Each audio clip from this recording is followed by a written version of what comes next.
The left.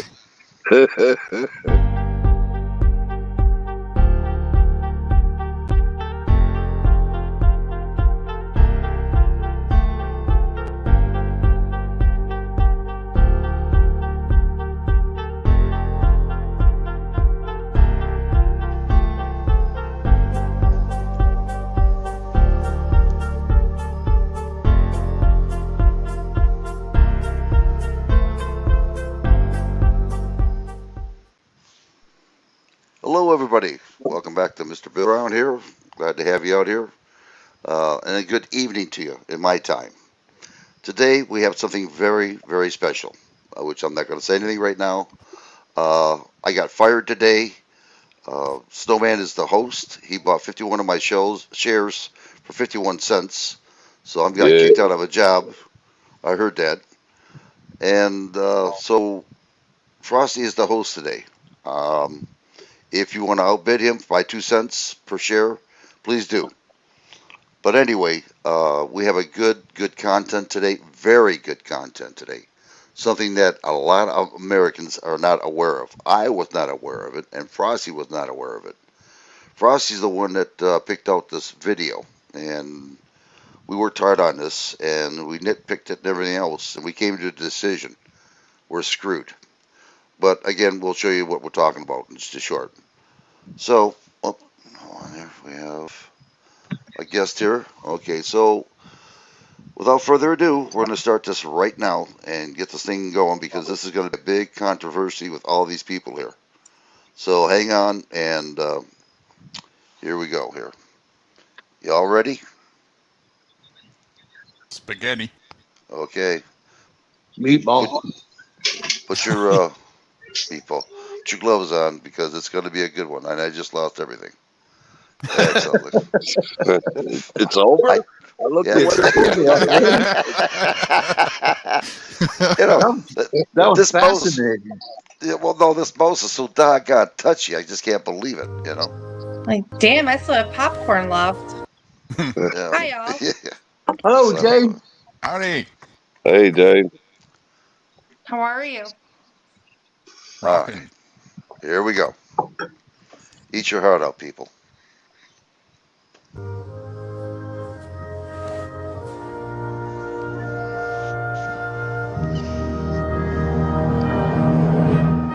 I pledge allegiance to the flag of the United States of America and to the republic for which it stands, one nation, under God, indivisible, with liberty and justice for all. Professional athlete?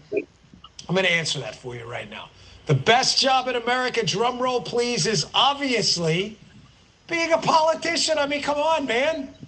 No, I mean that. Seriously. Where else do you have so much influence with so little accountability? And here's an added bonus for you. You can make oodles and boatloads of cash, get that cheese, while claiming to serve the public. What a gig. I mean, listen, maybe we all had it wrong as kids. Idiots, athletes, doctors. What were we thinking? When you were kids, did you dream about becoming a savvy investor one day who would think with his wallet instead of his heart? I wanted to be a fireman. Truth be told, I wanted to be a veterinarian. I wanted to be a magician. I wanted to be a senator. I wanted to be a florist. International house pancake. I wanted to be a ping pong champion. Let's start with savvy investor Paul Pelosi, you know, the husband of House Speaker Nancy Pelosi, and together they are quite the money-making machine there. Paul Pelosi just made a genius financial move, buying at least $1 million worth of computer chip stocks just before a major vote in the Senate to subsidize that same industry. Timely, right? Nancy's office, of course, claims she has no prior knowledge of her husband's trades. But when asked about trading stocks months ago, Nancy Pelosi said this. Over the course of your career, has your husband ever made a stock purchase or sale based on information you received from him? No, absolutely not. We have a responsibility to report in the stock because this is a free market and people, we're a free market economy that should be able to participate. As it turns out there, Nancy and Paul Pelosi are so good at this stock trading thing. These financial gurus out there follow their every move on social media. I just found out about this. Why wasn't I doing this? Because they're hoping to beat the market too. Just follow the Pelosi's. So how did they get so good at it? Well, they've been beating the system for years. This clip here is from 11 years ago. Do you think it's all right for a speaker to accept a very preferential, favorable stock deal? Well, we did. And you participated in the IPO. Well, I have many. And at the time you were Speaker of the House. You don't think it was a conflict of interest? It's not true, and that's that. Different hairstyle, same money. So how much money does Paul Pelosi actually trade on the stock market? Well, take a look over my shoulder here. Those are some pretty enormous numbers, and they're all transactions reported by Pelosi just in 2022. Not bad for a politically connected family. Not bad at all, I say. Gotta be a politician. Folks, can we consider what would happen if I decided to run for Congress again and say my business-savvy wife, Paula, decided to join forces with me and trade on the stock market like the Pelosi's? You'd never hear the end of it. Speaking of politician privilege, because that's what it is, that same Paul Pelosi was charged with drug trafficking. Good afternoon, and happy Constitution Day 2019. Thank you all for coming. The exciting thing today is that we have Professor Sotirios Barber from Notre Dame. So let's welcome Professor Barber.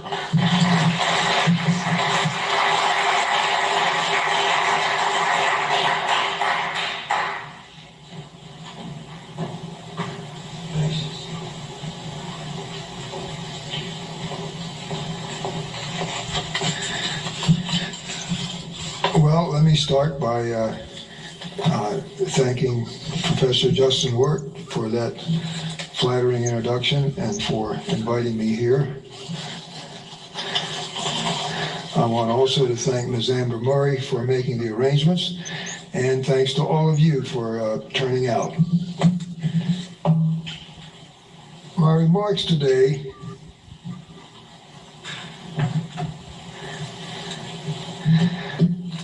concern the lost constitutionalism of the American founding and the future of the nation's constitutional democracy. To introduce this subject, I ask you to consider a problem with today's event, a problem with what we're supposed to be doing here today. Today is Constitution Day. 232 years ago today, members of the Federal Convention in Philadelphia concluded their deliberations and signed the document that was to become the American Constitution. We're here to commemorate this signing event. Americans haven't always commemorated this event. In fact, September 17 was officially designated Constitution Day long after the Constitution's birth. Constitution Day was conceived by the late Senator Robert Byrd of West Virginia. Senator Byrd died in 2010 at age 92 after serving 51 years in the U.S. Senate, longer than anyone else to date. Senator Byrd authored an amendment to the Appropriations Act of 2005 that requires schools receiving federal funds to commemorate the forming and the signing of the Constitution. That's why we're here today. By holding this event, OU is obeying a law of Congress, meeting a condition for receiving federal money. That fact deserves additional commentary, but I'll leave that aside. I'll leave aside the question of the constitutionality of Senator Byrd's amendment in order to ask what that amendment requires us to do, because that's equally problematic. Senator Byrd had an exalted view of the American Constitution. He called it the foundation of our freedoms. He infused it with a kind of immortality. He said that these few pages written on parchment establish for all time the direction and structure of these United States. He said he cared deeply about this precious document, and he summoned all Americans to take the time on September 17 to read, analyze, and reflect on the Constitution and the legacy of its quote-unquote heroic framers, namely the great treasure that is our nation and our form of government. In this way, he said, each of us can help discharge an obligation to hand this treasure on to future generations. Now, if we try to obey Senator Byrd's amendment to the Appropriations Act, we face a problem.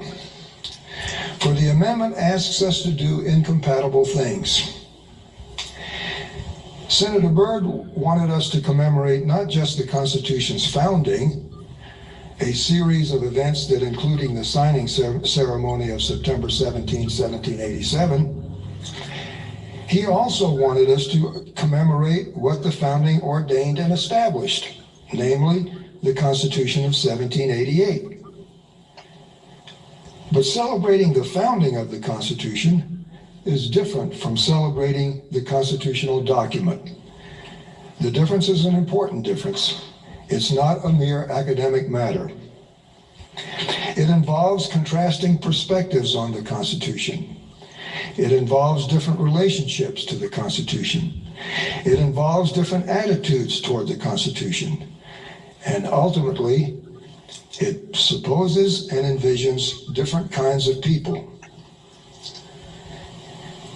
To commemorate the Constitution's founding, we commemorate crafting a document for the sake of ends like peace, justice, and prosperity. Stop. Viewed. So Senator Byrd, actually, if we were to do what he did, we would be committing a crime, more than one crime, really, because what is he doing? He's coercing people that are going to receive federal money, blackmailing them essentially. You either do this or we're going to withhold federal money from you. He said, hold on. Anyway, I'm going to keep talking. So he's actually, if we were to do what he did in our everyday business dealings with people, we would be guilty of coercion and blackmail. I'm going to withhold money from you if you don't do what I want. And of course, people want money, so you know, if it's not too burdensome, they'll go ahead and do it. But what a charming fellow! Even the amendment that he championed is is unconstitutional in itself. But this professor doesn't want to go into that and get distracted. So you go ahead and continue. Well, basically what you're trying to say is that all our taxes that we're giving forcefully to our government, they're using it more or less like a bait and trap. In other words, if you don't do what we're saying, you're not going to get paid federal funds. Like a weapon. They're using it for a weapon to coerce behavior. Excuse me, I'm getting the background noise. Somebody find out what's going on there? Someone's getting some background noise there. It's interrupting the. Okay. Yeah. Basically, they're using these federal funds as a weapon, which is wrong. That money should be used for whoever we need it for, without any blackmailing whatsoever to anybody. You know, that money's not there to blackmail people. But it makes sense because that's what they do to schools. You know what I mean? If you don't comply to us and getting our children indoctrinated into our way of thinking, you're not going to get federal grants for anything in your schools.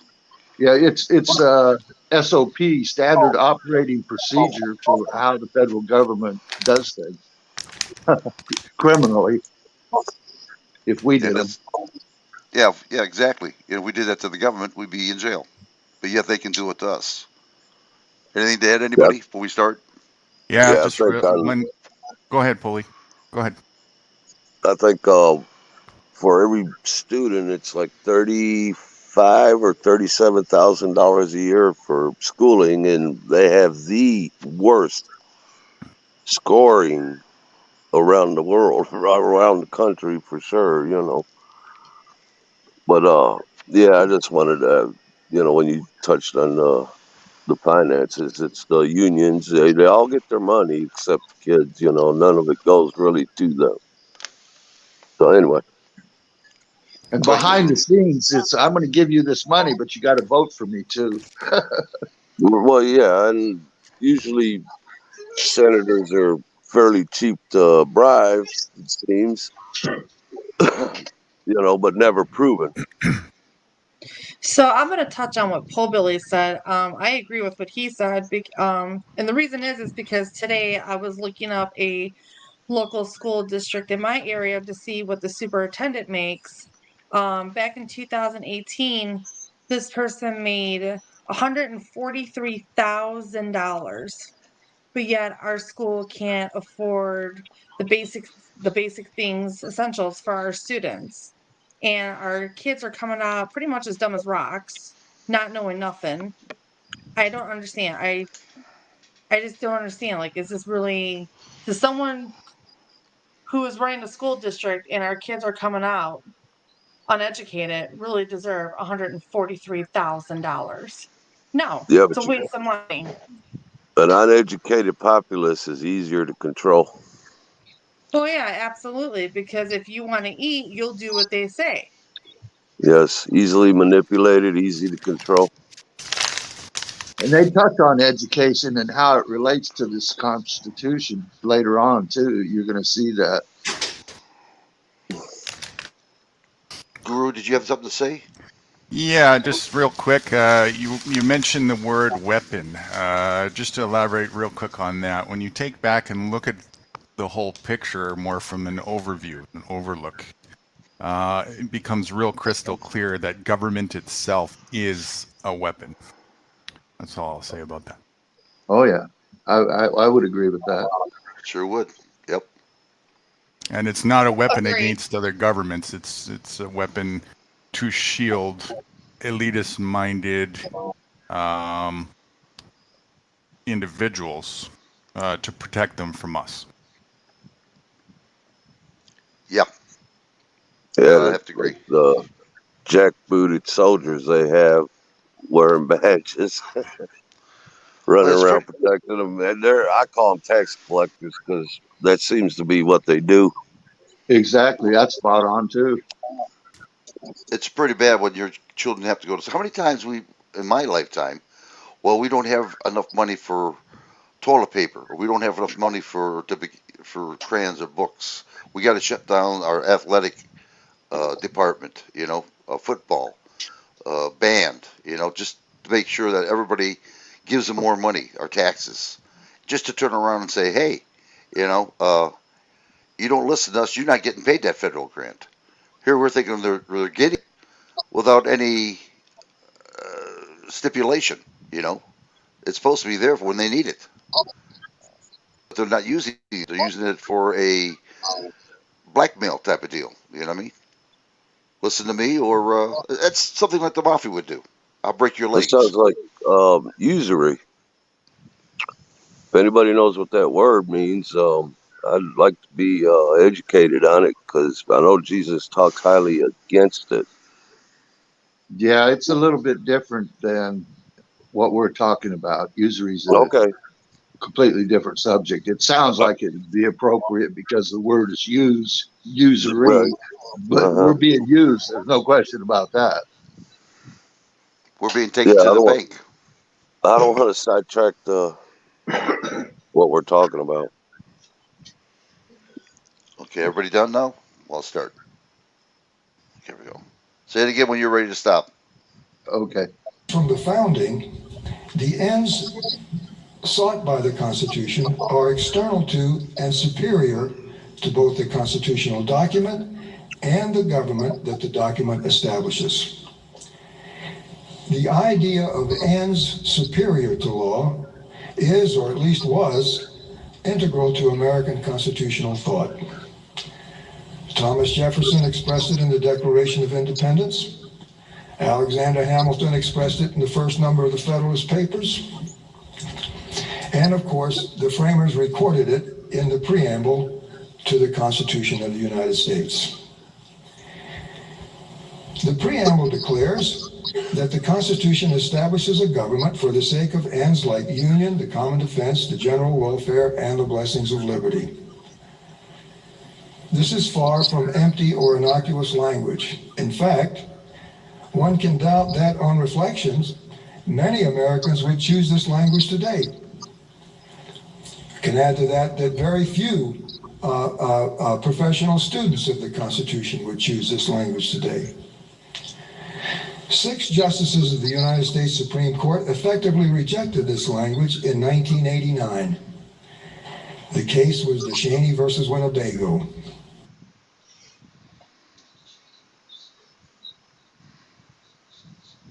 The state of Wisconsin had no constitutional duty to protect a 4-year-old child from the perfectly predictable violence of his deranged father. The child was Joshua DeShaney. Randy DeShaney was Joshua's father. Randy had a habit of beating Joshua. He started beating him when he was 3 years old. Eventually, Randy beat Joshua into a permanently retarded state. This tragedy was predictable because on 3 separate occasions, emergency room physicians had informed a county child agency that the boy's father had beaten him to a point requiring hospitalization. After Randy had maimed Joshua for life, Joshua's mother, who had divorced Randy, sued the Child Welfare Agency for failing to protect the boy. She claimed that the agency's neglect of Joshua had violated the 14th Amendment. The Supreme Court disagreed. Case dismissed, said 6 justices of the U.S. Supreme Court. What has happened to poor Joshua is really tragic, they said, but the state of Wisconsin has no federal constitutional duty to protect the child. Ours is a constitution. Yeah, okay, you can stop right there. What he's about to say is our Constitution is a negative Constitution with negative benefits. In other words, it outlines what the government can't do to you. Correct. It doesn't offer any positive benefits that they're obligated to provide. They're not obligated to provide for the protection of this child in this case. But that child could be any child in America. That could be any citizen in America. The government has no obligation to intervene when someone is committing violence against another. And what could be more enlightening than that victim be a child? And actually, I think he got it wrong. He actually started beating this kid when he was 1 year old. So I think that's an error. He gave the guy a little benefit of the doubt. And 3 times this kid was admitted to the emergency room from the time he was 1 year old until he was, I think it might have been 4 or 5. And this was all documented by the child agency too, and they never did anything. That's how we know that it happened, is because the child agency did document this, but never intervened. Yeah, but doesn't the Constitution protect him? I mean, don't we intervene for him and his constitutional rights? No, because the obligation is not there in the Constitution to do that.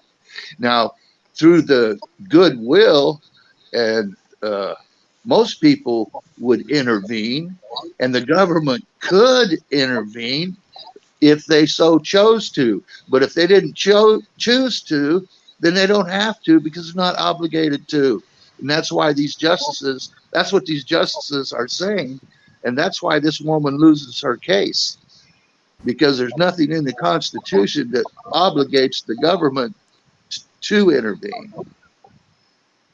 What he's trying to say is right now the government's being nice, saying that, oh yeah, don't worry about it, you'll be protected by the police, but they don't have to do it.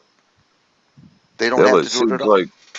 Well, I never heard of that case, but I'm kind of glad I did. But they never. It seems like they send the Child Protective Services at anybody for mislabeling a kid. You know, now I don't know the cause there, but yeah.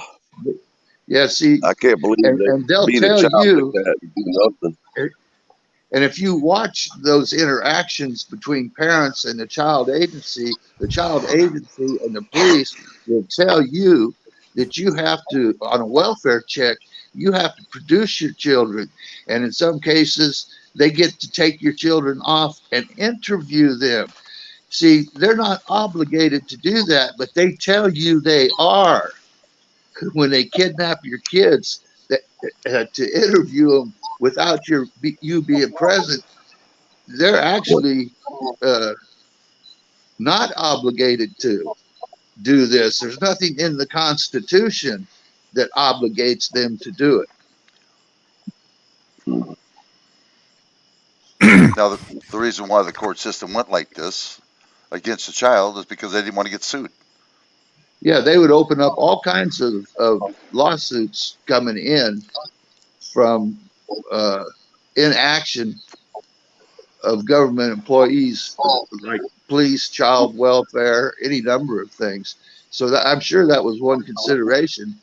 They never say that in their opinion, but you know, anyone who was harmed because maybe the police got there late could bring a suit. And so they didn't want to see that the federal courts or even the state and local courts getting overwhelmed with these kinds of lawsuits. So in the preamble, it talks about the general welfare. And as he's already explained, the preamble was why they had a constitution in the first place. And nowhere can you see that they're enforcing the general welfare, you know, or they would have intervened and stopped that kid's dad. Can everybody do me a favor, please? Can everybody put themselves on mute until you're ready to talk? Because I'm getting a lot of feedback. I don't know where it's coming from. I'm hearing it too. I'm not, well.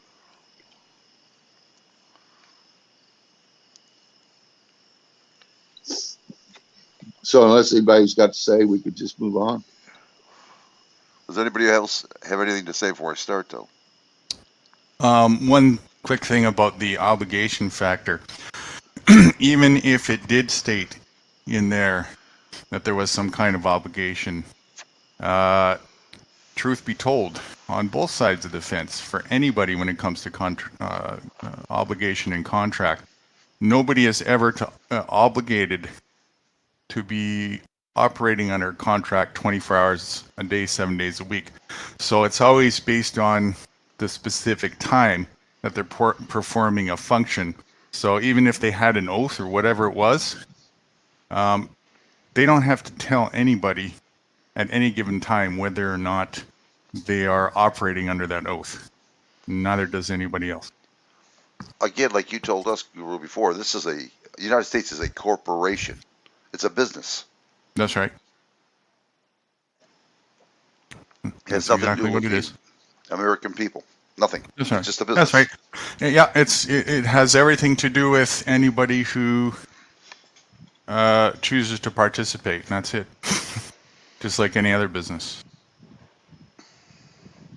Wow. Anything else, anybody, before I start? Oh, go on, Guru.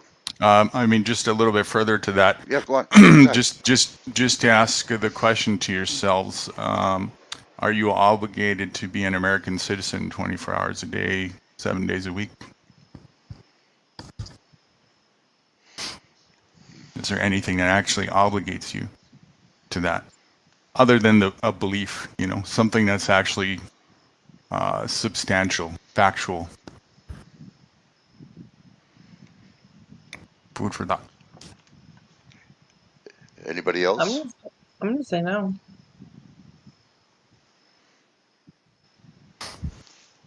Well, I'm like millions of people. I'm not too happy what's going on with it right now. Not too happy at all. What they're doing to the American people, right? They know it. It used to be the many outweighed the few. Now it's the few outweigh the many. And that's exactly what's going on. They're not listening to our voices. They don't care about listening. So maybe that's why technology has pretty much replaced the population. So what do you do with this excess population? Yeah. Feeder cattle. Right. Mhm. The population was used to create all that, or to make all that. And so now use case is done. So now it's just useless eaters, right? Mm-hmm. And what does a corporation typically do when they're done with something within Lay their you business? off, get rid of you. Get rid of it. Yeah. Yep. With whatever means necessary. Moral and ethics is not in the equation, right? Yeah. Exactly. I am the CO2. Right. Exactly. Yeah, I am part of the problem because I breathe out CO2, just like animals do. All right. Anything else? Okay, please put your mute buttons on till we get done, and when Frosty gets done talking, we'll just start talking out here again. Constitution of negative rights, they said, not positive benefits like police protection. Negative rights are rights against the government, preventing government from abridging freedoms of speech and religion, for example. Said the 6 justices, there are no rights to tax-supported benefits, once again, like police protection. How a democratic government apportions its resources, how it spends its money, is a matter of democratic choice, not constitutional duty, said the justices. A 4-year-old child, no right to the state's protection against predictable violence. This holding is hard to swallow. It conflicts not only with the logic of the Constitution's preamble, it conflicts with the thought of American statesmen from Jefferson and Madison to Lincoln, and through Lincoln to Franklin Roosevelt. But, sad to say, the DeShaney Doctrine is consistent with present-day views of democracy and limited government. And the Supreme Court has reaffirmed the DeShaney Doctrine several times.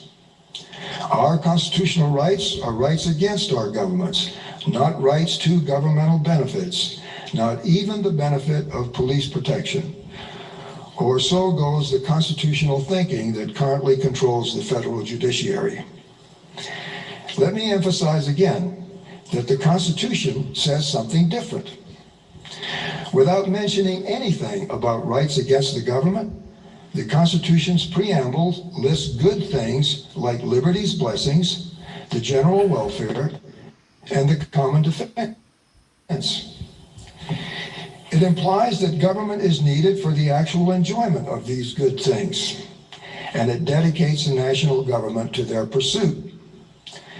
I don't see that happening. I don't see our freedoms being free. I see coercement in our government. What do you say, Frosty? Anybody? That is not the pursuit that we're seeing today. In the minds of the founders and the reason for the preamble was superior to any institution or any document, including the Constitution. So they were when they created this particular Constitution we have today, it was created as a means to an end, but the means were less important than the actual end. As you're going to see, we're not achieving the end result that the framers had in mind. And the Constitution is the plan for government. So if the plan for government is failing, and you're going to hear him say that, if the plan for government is failing, well, get rid of the plan. Get rid of the plan, because it's the means to an end, and it's the end itself that is superior to all other things. And I'm going to say one thing about what Byrd's amendment was doing also was he was giving the idea that your freedoms come from this Constitution. Your freedoms don't come from this Constitution, and the founders all believe that it come from a superior being. I think they call it a transcend something. So the preamble is probably the most important part of the Constitution, and the rest of it is problematic. Yeah, I'll just say further to that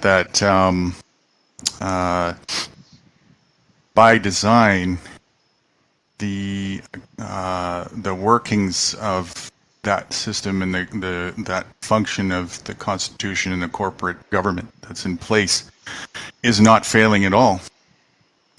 It's running exactly the course that it was designed to do. The illusion to the average individual who doesn't know better is that it was designed for a different function and purpose. And so they get set back and taken back, and that's where they're typically lost, thinking that this government is supposed to be of servant to the people and whatnot, and it never was, right from its inception. So that's the first thing. And then the second thing about the where freedoms come from, it was close. Freedoms are just there by default. They don't actually come from anywhere. And it's synonymous with whatever abilities an individual has. The more limited an individual is in abilities, the less freedom they have. And that's really all there is to it. So anything other than that, which a constitution would be totally outlining the scope of, if it was even something on the scope for the benefit of we the people or applicable to we the people, anybody else other than the corporate individuals who are attached to that function, then it would be nothing more than it is already, which is a permission-based liberty, not a freedom whatsoever. Anything that requires permission, privilege, that's the word I'm looking for. Anything that requires permission and can be taken away is not a freedom at all. It's a privilege. And yes, when you're working in a cooperative fashion with individuals, with a contract, there's going to be some limitations, but it should be agreed upon and by consent, never by force. And so now you've got the preliminary stages for Gestapo because it's by force. Nobody's really, if you don't do as you're told, what happens?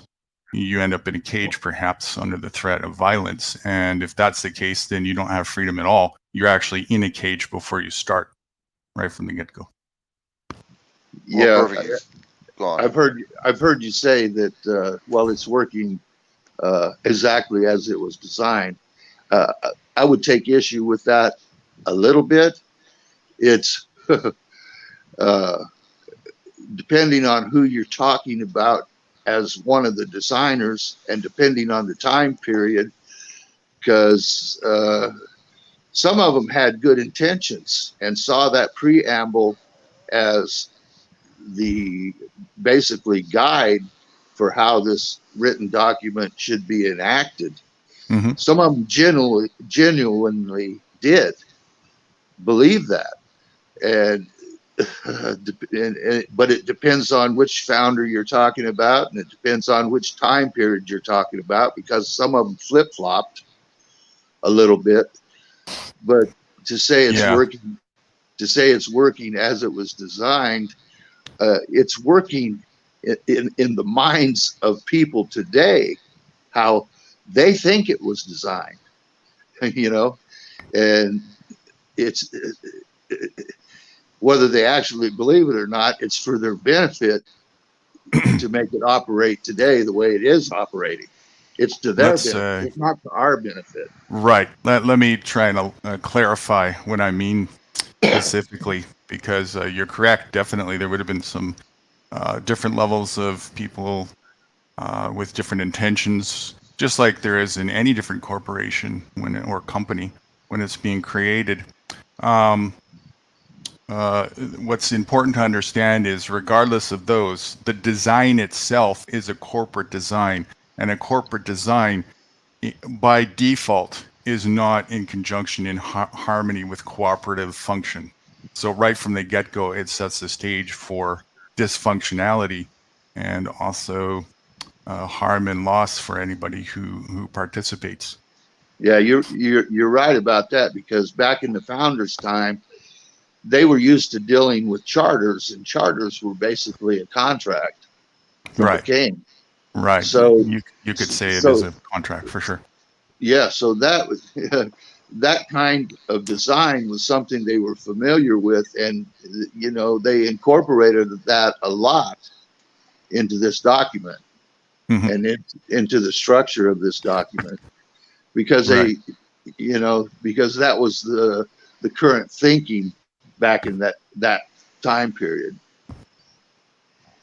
The real root of dysfunction is, just like in any other sort of religious dogma, is the ideology behind dependency, where without that sort of structure, we'd be lost. We'd have, chaos and the modern day version of anarchy and all that kind of stuff. And the fact of the matter is that this way of functioning is all of those things. And it's because by default, nature is anarchy. Everything doesn't have, nature has its own structure. And you have two options with that. You either cooperate with that or go outside of that. And I submit that the corporate structure itself is going outside the cooperative, in sync, in harmony, in tune way of functioning that nature operates. And so there again, you have the stage being set for harm and disharmony. Yeah, I would say that's pretty accurate. It's a shame how they're duping us, though. I mean, they're using our money against us. Isn't that a damn not thing your to do money about it? It's not your money. Well, they're taking it from us. They're taking it from us. They created it. They dished it out. You're using it. They've made you believe that it's your money. That's right. It's their money. So it's kind of like designed it. Oh, sorry. Go. It's all right. They designed it. They created it, and they lend it out to the public. That's how it gets put into circulation. Yeah, and to attach interest. Again, it's another bait scam, right? Makes you a debt slave. Or right. That's what you are. And it's also to inject a viral middleman in the equation where commerce isn't even necessary. Again, as soon as you have that, you have now deleted the cooperative way of function, and now you have an agency who is going to usurp and take for their own benefit some gain from the people who are functioning cooperatively. For what? What do we owe them anything for? They didn't do anything. They're just injecting themselves and mandating, hey, listen, I'm telling you, you can't just operate man to man. You have to use this money, and because you're using this money, you have to pay us a ransom for it. Well, no, we don't.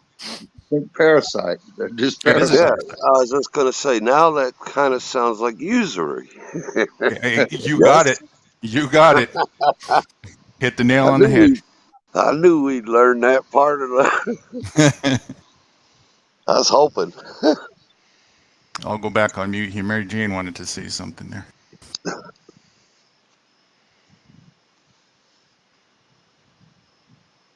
Go ahead. I'm cleaning and listening at the same time. Thank you, though. That's right. You'll get our bill. Stay in the kitchen with them shoes off.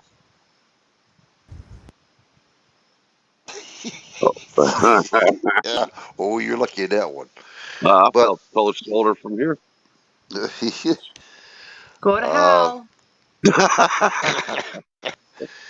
It's bad. It's really bad because this is why an American person who is honest can't make a living.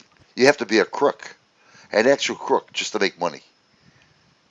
And this is where a lot of your big corporations become crooks. They get to know another person, and they start dealing back and forth. You know, then they know somebody, taken from us. They got so big now, they're going after the government. And the government is just in bed with corporation. If you don't bow down to corporation, hey, you're not going to get no donations for your elections. You know, Let me make just you look bad. correct you. Just one little correct there. There's no difference between government and corporation. Oh, I agree. But the corporations usually have more money than the government does because they spend it like water. No. Corporation is the government. Yeah, It's one and the Gestapo. same. Yeah, there's Yeah, no one separation and there. the same. Yeah. So you're saying it just more or looks less. like, yeah, it looks like there's entities that are in bed with each other. There isn't. It's just one entity. Wow, is that heavy? Ho, ho, ho, ho. Well, Paul Billy's relationship and usury here. Illegal action or practice of lending money at unreasonably high rates of interest. I think that does apply, and it's about to apply even more as we go into a recession and inflation continues. Because what are they doing? They're screwing with the interest rates for money that's lended. Well, if I can convince 10 people to use my money that I created, and I can create as much as I want, but they can't, and they will take my money for goods and services rendered and trade them with me, what does that make me? Rich. And what does that make these poor individuals? Well, I was going to say something else, but I don't want to get the channel taken down. And this is exactly how government functions. If you want to call it government, I wouldn't call it that. I'm just, it's just a masked word for Gestapo or mafia, whatever you want to terminology is. It's just people who have figured out that, hey, if we can convince all these people to use our fictional piece of paper that we just make out of thin air and think that it's royalty because we put our pictures on it and call it royalty and fancy pictures and train them in school to think so, then we've got them by the balls. There's no limit to how much they can make. Why would there be? It's theirs. And they're doing it every day. Just look at the debt climb. And it's the same in every single country. It doesn't matter. And so it should be that way because it's their corporation. They're actually not doing anything against meets the eye, let's put it that way. But they are doing something against the cooperative harmony fashion of nature. And for that, I quoted the day earlier today, there's this thing called karma, and karma is synonymous with consequence. And consequence is not something that anybody actually escapes. Well said. Including said people who are participating. I think we lost Frosty. No, I'm here. Oh, okay. I just started talking and you disappeared. No, I just said, well said. Oh. Yeah, we're being duped. There's no doubt about it. They know what they're doing. They had, just the forefathers. I don't know. It's just we could do a lot better than what we're doing now. Let's put it that way. A lot better. We sure can. We sure can. Cut out the middleman. Go man to man. Forget the middleman. We don't need them. It's a parasite. It's what they are. I mean, we could run our own lives. We don't need them. That's it. That's what it's all about. Yeah. But Well, the that's what function, the Amish farmer that got his business shut down and by the federal government, you know, he eliminated them as the middleman, and now they put the full force of the government against him, and he is shut down. He will probably be completely destroyed financially and never reopen again. did you say, Frosty, that they picked the biggest Amish person that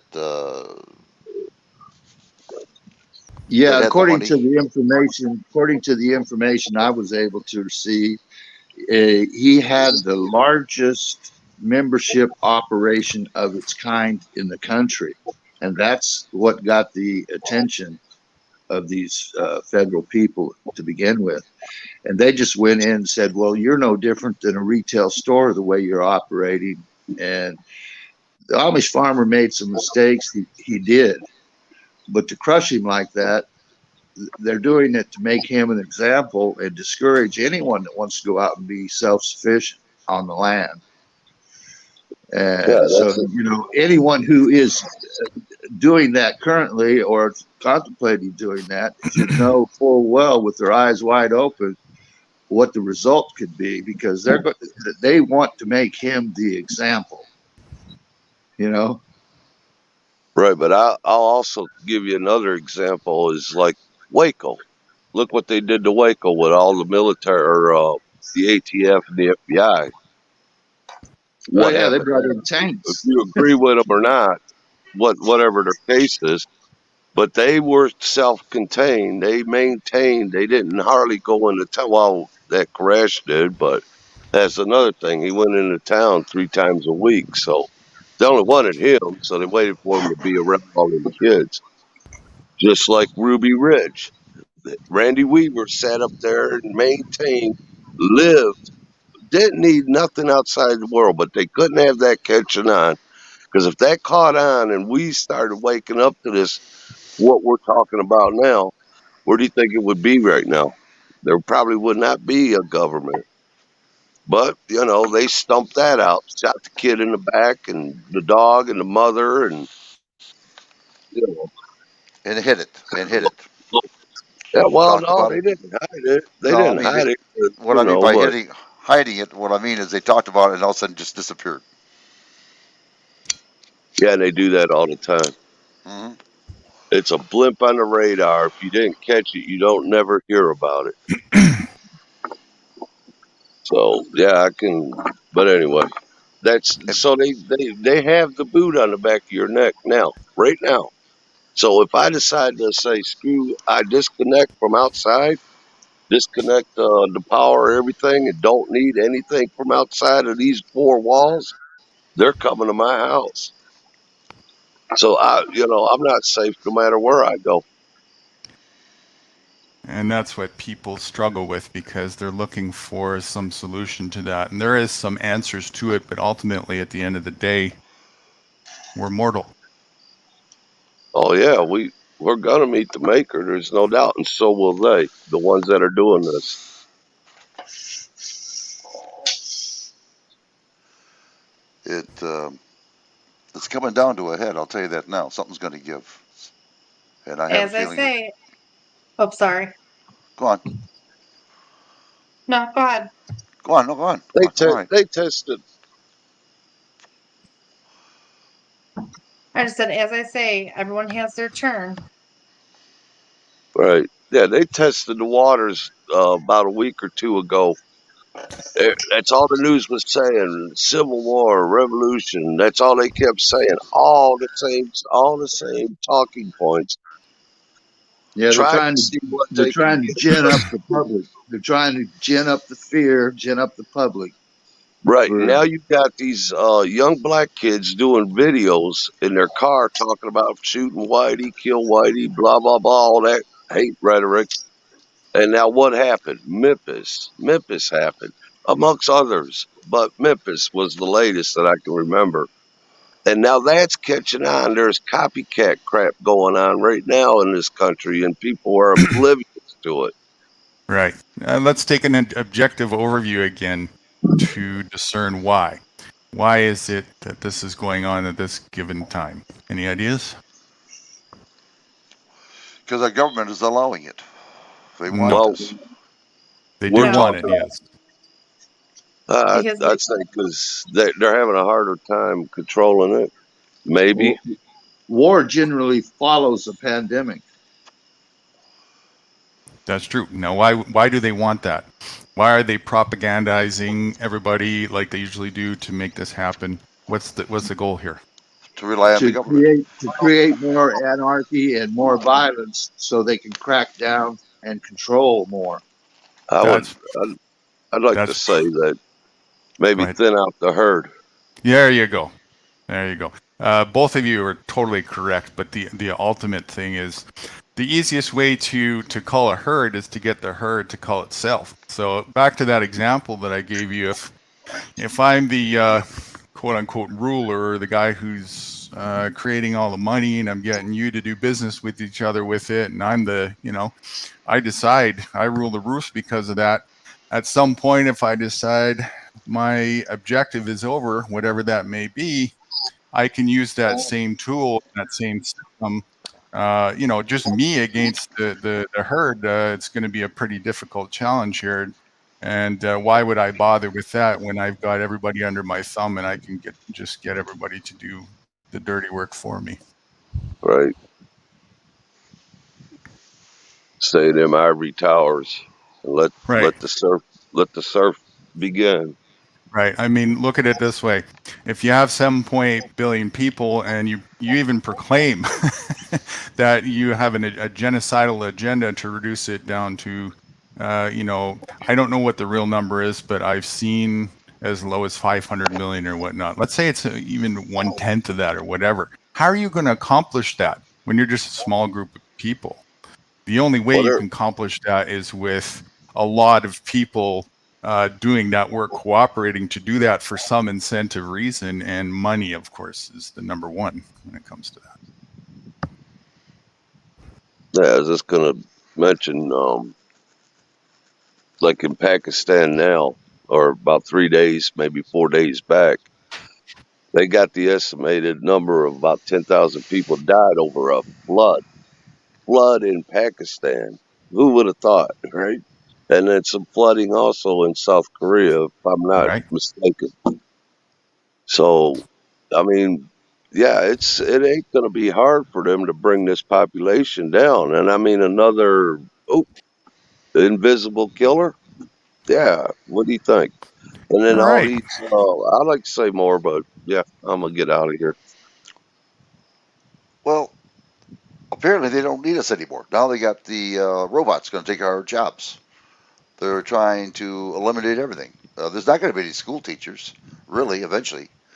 It's going to be all nothing but on the computers, sitting there at home, where they can just change your mind into anything they want to change. Yeah, they'll collect your money for tuition, and it'll be like these universities that have these programs that you can get your degree or do whatever, all online. Shall I say, you get what you pay for? Yeah. Literally. If that's what you want, go ahead and sign up for it and pay for it. Well, the bottom line is either you want tyranny or you want freedom. And freedom may come as a cost. You know what I'm saying? It does. It comes with responsibility. Actually, it's synonymous with responsibility. Yeah, you can't have one without the other. Whatever you're willing to take responsibility for is exactly how much freedom you have. Everything you choose. Well, I figured this way, if the police are not going to help us out, really, I mean, unless the government says so, well, you can help them out, but when we tell you to stop, you stop. I mean, basically, I have nothing. So I might as well just be free and say the heck with everything else. You better do what I want to do. You are the first responder. You are the first responder. Yeah, absolutely. And perhaps the only responder. You may very well be the only one in the future, that's for sure. Because they're not coming to help you. That's right. they're the ones you're responding to. Yeah, more than Wakey, likely. wakey. Right? They are the threat of violence. And that's why it baffles me that people still want to call their oppressor to come and save them from their oppressor. Yeah, sure. What's your first clue? And that's exactly what that Amish farmer has found out. Yeah. And we as military people went in there to help them out for what? For no freedom? So they can gain freedom, not us, the constituents? You inadvertently help them propel their agenda. Exactly what you hit it right on the head. Exactly what that was. Play on, Bill Brown. Okay. We'll be here all night. Yeah, well, that's okay. There we go. Please, I have to leave mine open because I got to keep bouncing around, but please mute. Here we go. Most noteworthy, the preamble reads as if these good things are more important than the institutions established to pursue them. This message is no more than common sense. As a matter of ordinary practical reason, are ends not superior to their means? From a framer's view, from the view of September 17, 1787, the common defense, the general welfare, liberties, blessings, justice, and the like, these good things are superior to the institutions established to pursue them, even if the institutions constitute a democracy. This is not just my account of the framers' view. In January 1788, 5 months before New Hampshire's ratification made the Constitution law, James Madison said in the Federalist Papers number 45 that, and I quote, "The real welfare of the people is the supreme object to be pursued, and no form of government whatever has any value than as it may be fitted for the attainment of this object." End of quote. Madison seemed serious about this proposition. He applied it to the proposal of the Federal Convention, the document he signed 232 years ago today. He said, "Were the plan of government adverse to the public happiness, my voice would be, reject the plan." He added, "Were the Union itself inconsistent with the public happiness, abolish the Union, the very Union that the Articles of Confederation had declared to be perpetual." By reminding his readers that no form of government whatever is as important as the people's happiness, Madison wasn't speaking only for himself. This was the message of the American Revolution, and what Madison called the transcendent law of nature and of nature's God.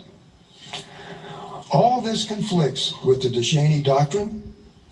It also conflicts with Senator Byrd's assumption that a man-made document could be the source of American freedoms, or that any generation of Americans has an unqualified obligation to pass any form of government to future generations. Thus, to commemorate the founding is to revisit the perspectives of Madison, Hamilton, George Washington, and others who drafted the Constitution, signed it, and campaigned for its ratification. To commemorate the founding is to recall a point of view in which the Constitution is not the most important thing. From the founding's perspective, the Constitution is essentially a set of means to a good life for its people. But all this changed on June 21st, 1788. On that day, New Hampshire became the 9th state to ratify the Constitution. The Constitution was now more than a proposed set of means. Now it was law. Now the focus shifted from the good things listed in the Constitution's preamble to Article 6 and its famous Supremacy Clause. This clause declares that the Constitution and the laws of the United States which shall be made in pursuance thereof shall be the supreme law of the land. Our concern now is not the good things in view of which the Constitution is a set of means. Now we're concerned with a law that binds, a law that binds everyone, even if some deny that it's working to promote the good things listed in the preamble. Here then is our problem this afternoon. If we commemorate the Constitution, we stand under the Constitution. Our attitude is one of respect for the law, and our virtue is the virtue of law-abidingness. If, on the other hand, we commemorate the founding, we stand over the Constitution. We celebrate the subordination of legal authority to intrinsically desirable ends, and we admire the virtues requisite to the pursuit of those ends. A vestige of this attitude persisted in Senator Byrd's call to commemorate the founding. He spoke of the Constitution's framers as heroic framers, and indeed they were heroic. They were not ordinary law-abiding citizens like you and me. They fixed their eyes not on the law, but on the ends of government, public goods, social conditions, states of society, like national security and national prosperity. Their concern for the Constitution of their day, the Articles of Confederation, was not how to follow it, but how to replace it, lawfully if possible, unlawfully if necessary. Bingo.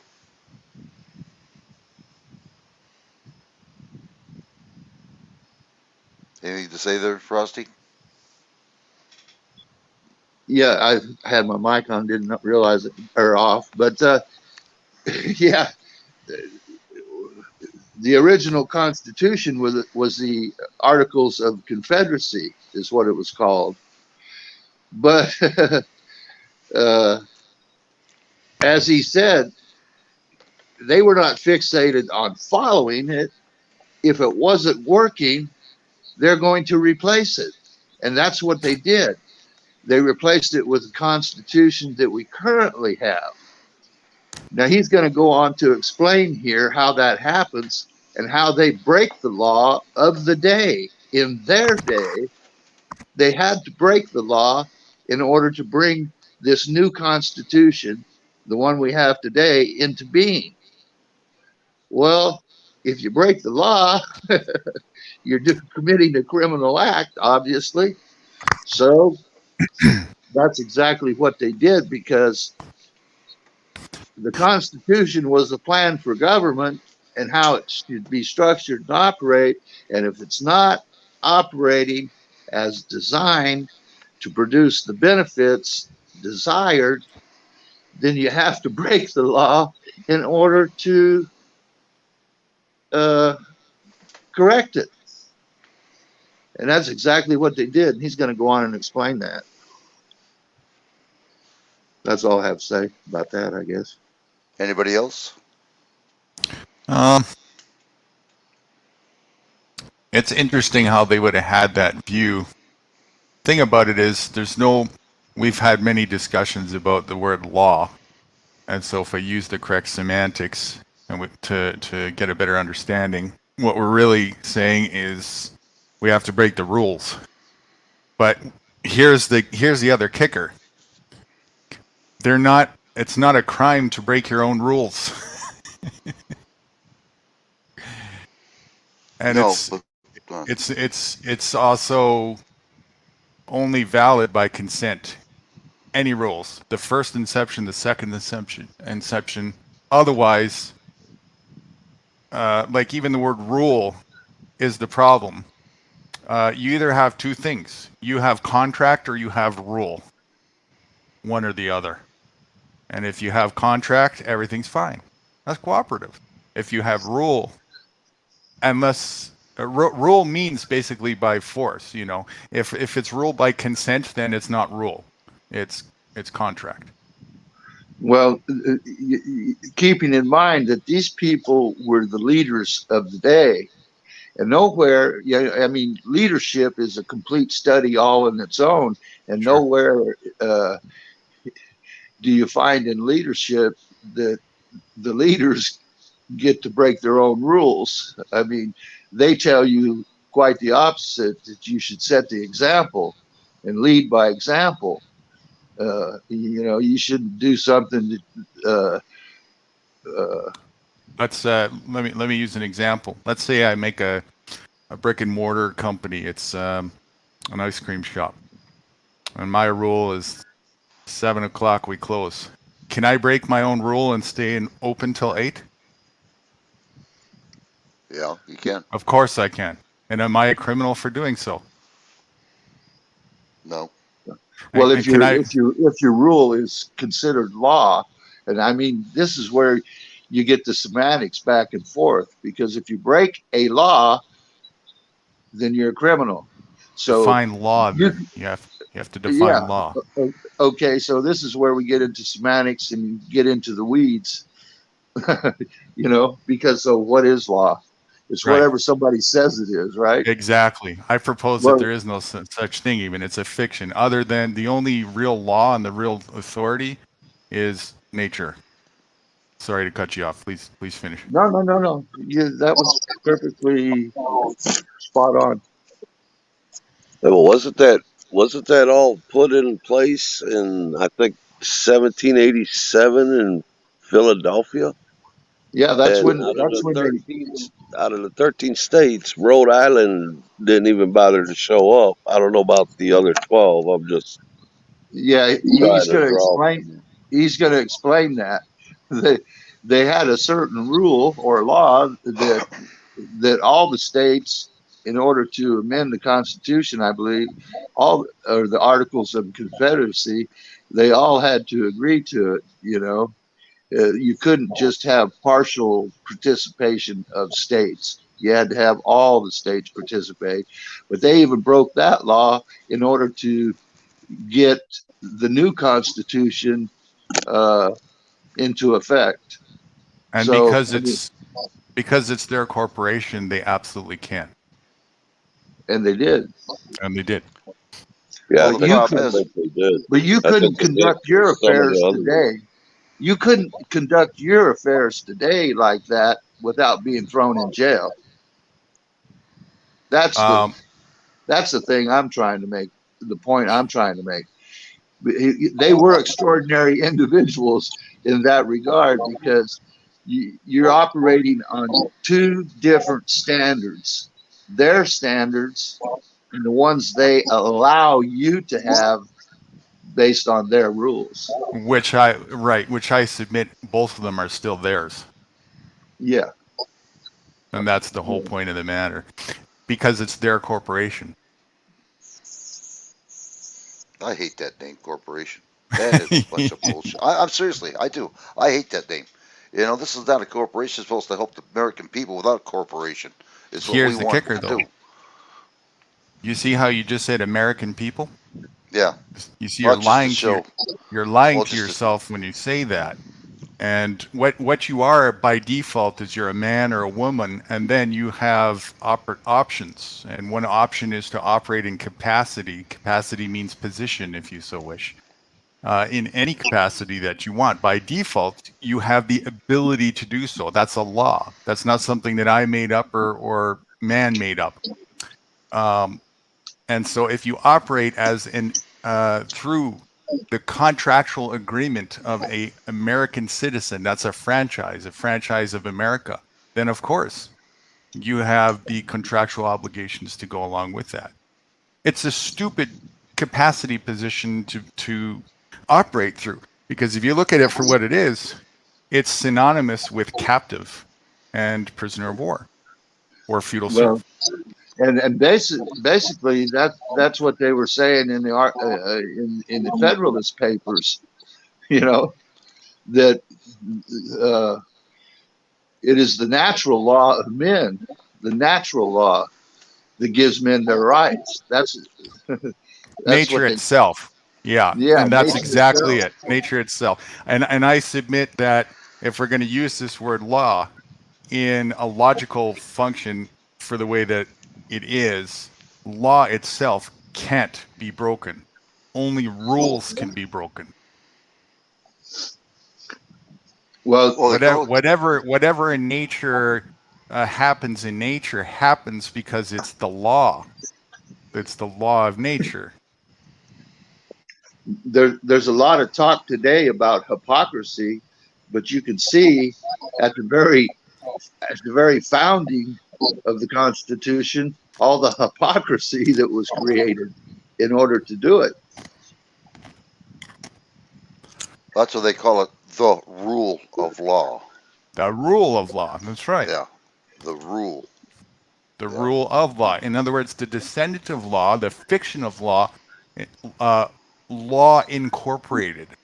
The twist and turn, 180 degrees. So we're going to call it law to disguise that it's a rule and confuse you and get you to think that you have an obligation to follow it because it comes from nature, when it doesn't. It comes from man. Okay. All right, we'll move on, everybody. Whew. Here we go.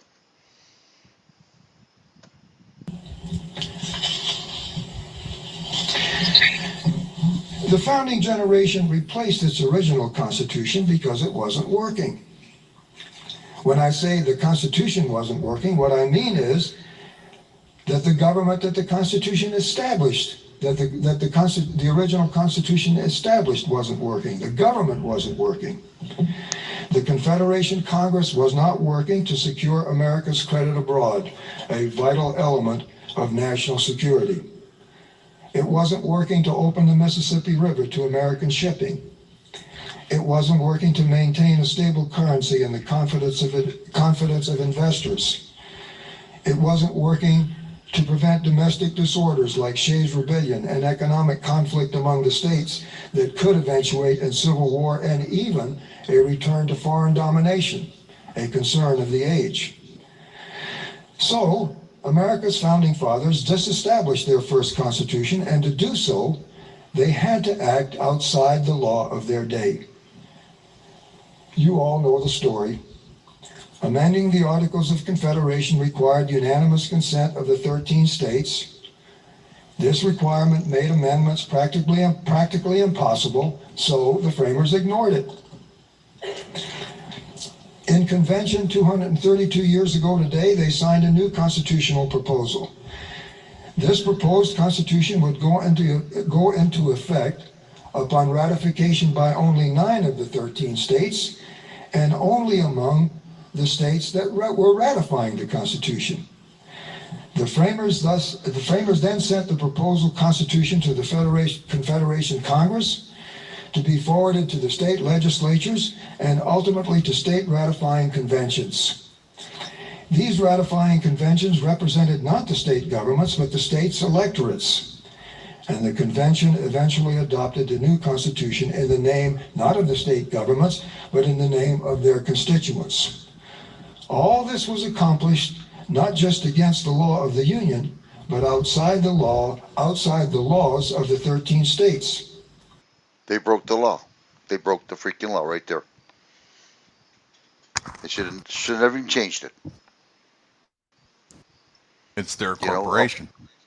Yeah, well, it was greed. You heard them say they couldn't get ships coming in, they couldn't get the stock market and everything else. It's all about money. It was all about money. See, that's the example for today, because if the government doesn't like the law, they break the law. They also make the law. Yeah, they also make the law and interpret the law, and the Supreme Court thus interprets the law to their benefit, to the benefit of government, not to the benefit of the people. And that's exactly what happened in the Dick Cheney case, where that kid was beaten until he was retarded and in a coma that he never really recovered from. Because it's a corporation. It's not an asset to we the people. It's a corporation for the benefit of those who are signed up as shareholders to the corporation. And if you're a citizen of the corporation, that's synonymous with, in terms of like a typical company, let me break it down in real easy terms for you. It'd be like a Costco member except you have employee status as well and obligations to go along with it. And if you believe that you're operating as an employee for Costco 24 hours a day, 7 days a week, then you better get up when that alarm clock goes off, because if not, you're going to have your paycheck slashed.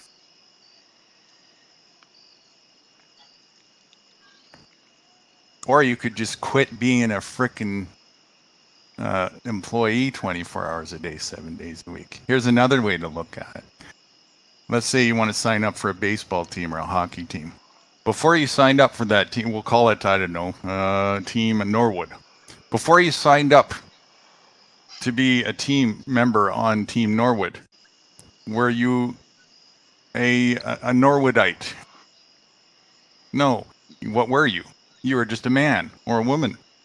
And then after you signed up, ask yourself, are you a Norwoodite 24 hours a day, 7 days a week? No. If anything, you're just a Norwoodite when you're playing on that team. And are you obligated to identify yourself as a Norwoodite and follow the rules of Norwoodite membership, union membership, or whatever you want to call it, 24 hours a day, 7 days a week? No, of course not. Only whatever contractual obligation you agreed to when you got into it. A citizenship is the same thing. A nation state, a corporation, no matter what it is nothing more than a club membership. And ask yourself, are you even getting any benefits? Do you really want to be a member of this club?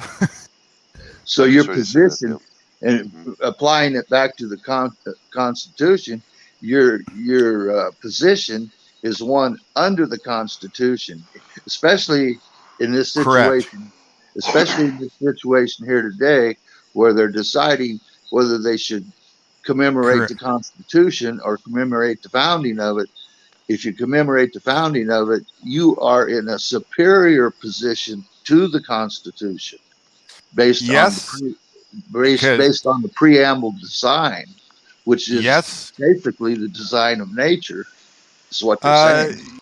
Kind of. Let's put it this way. Yeah. Kind of.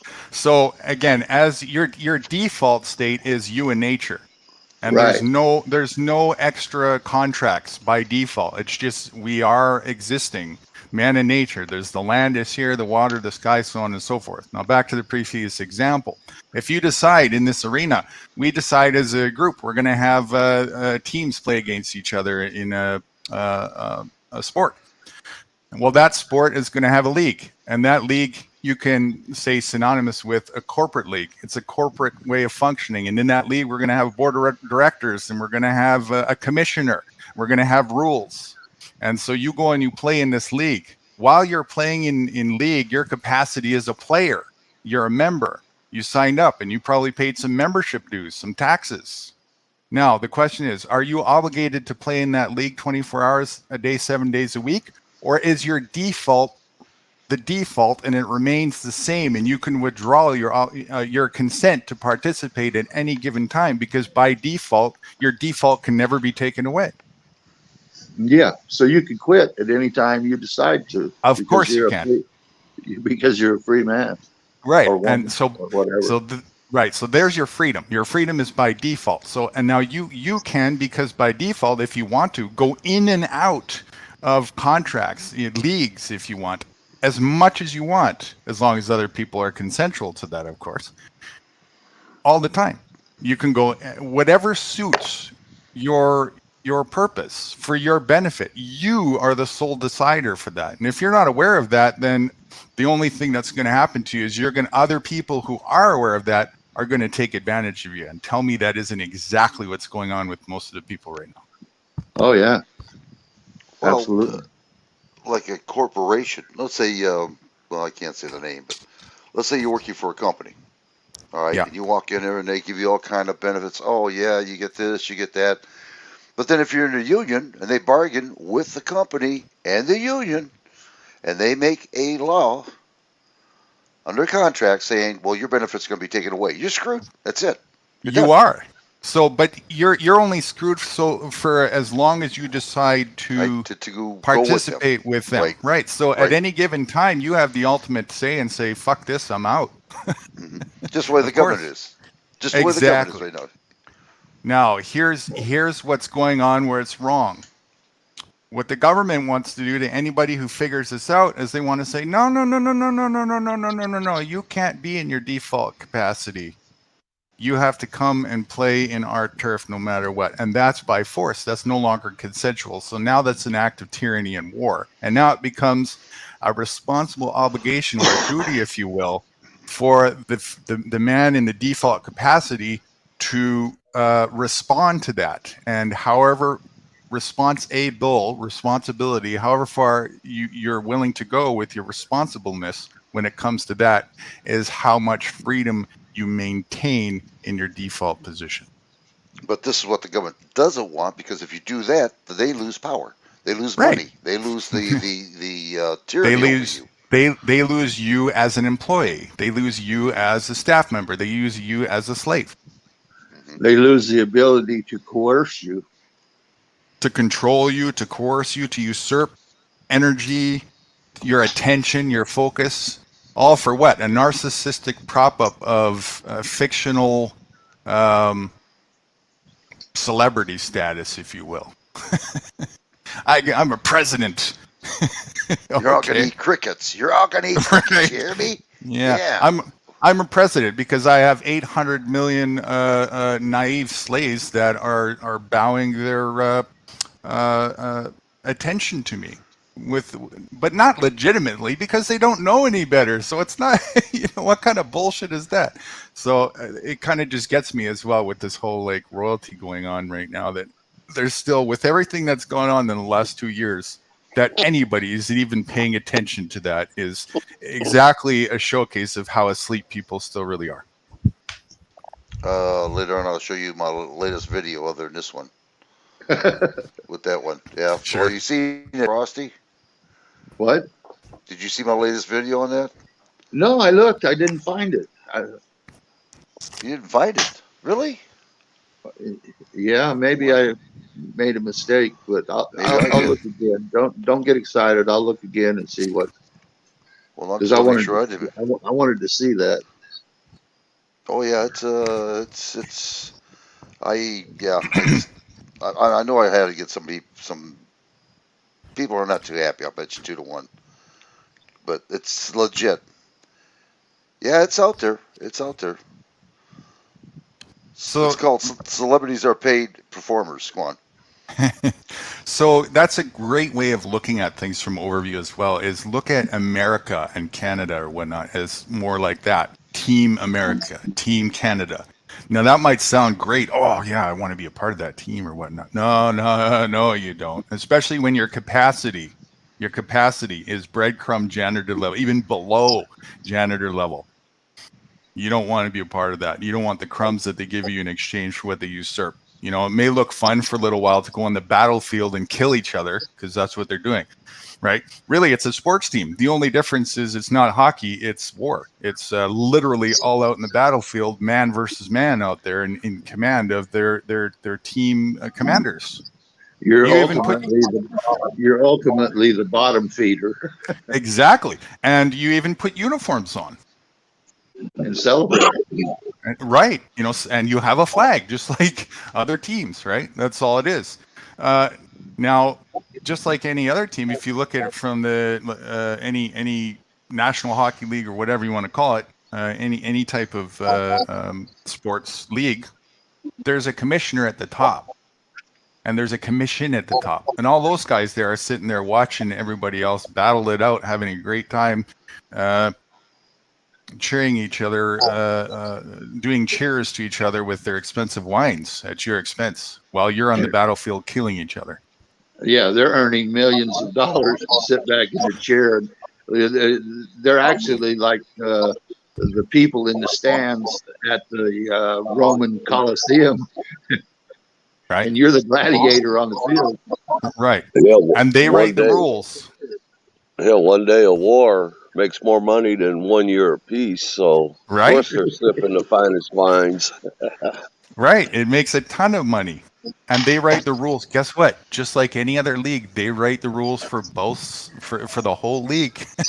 You know, and they decide, just like they do with these wars, they decide which teams are playing against each other and when, and who's going to be on which team, how many people are going into battle, and we're going to do an airstrike. All that is preemptive by the same people. There's no this corporate's in bed with another corporate. It's one commissioner who's functioning regulating the whole thing. And the bad thing how about that, go on. and how that applies to today, I seen a story today. I don't know if it's a brand new story, and maybe it's been out a few days or whatever, where someone in the Pentagon is saying we need to make some contracts to build more bombs and ammunition and weapons of war because we're shipping everything that we need, that we possibly could need should we ourselves get involved in a war. We're shipping it over to the Ukraine and so forth. So we need to get this military industrial complex up to par. We need to make some contracts with them and get them to start making some more weapons. So that's enriching. That's enriching the military industrial complex. You know, why not just stop shipping those weapons to people? You know. Yeah, we left billions of dollars in weapons in the Middle East, so now we got something to fight against.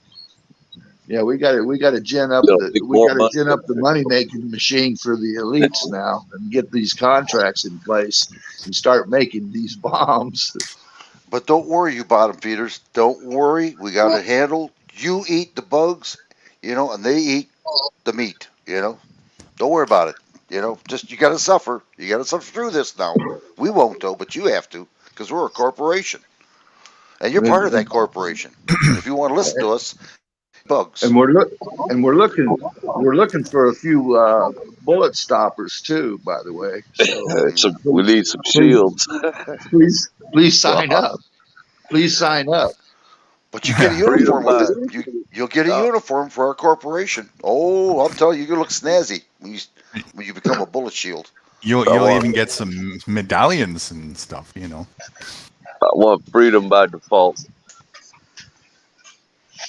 The hell it does. Right. I'm with you. I salute. Thank you. Seriously. Hey, don't say that. Don't come down on us. They'll start bombing. Bring it on. I'm ready. Any corporation that starts anything, it's bound for them to be rich and the bottom feeders to be poor. It's also bound for failure from its inception. The reason being is because it's a foundation that's broken. It's not in harmony with nature. It may function for a while and it may achieve some things, but ultimately it's a dog chasing its tail. Ultimately it's its own demise and the people who are participating with it. And that's how civilizations of the past were destroyed. Key words: civilization. Civilians. The chess game tells it all. It really does. The civilian is another way to look at it. Is all the pawn level is all the citizen status. Pawn Z. Yeah. It's a shame. All right, we'll continue here. Anything else before I start? I'm gonna mute my mic. Okay, here we go. You might even say that all this was done in defiance of political morality. In 1861, some 73 years after ratification, Americans began a civil war. They began a civil war to stop 11 of 31 states from leaving the Union. Yet, in 1788, the framers and the people who followed them were prepared to expel from the Union as many as 4 of the original 13 states, ready to expel some, despite the mutual promise of perpetual union among all, some 7 years before. Such was the effect of establishing the new Constitution upon the ratification of the 9th state.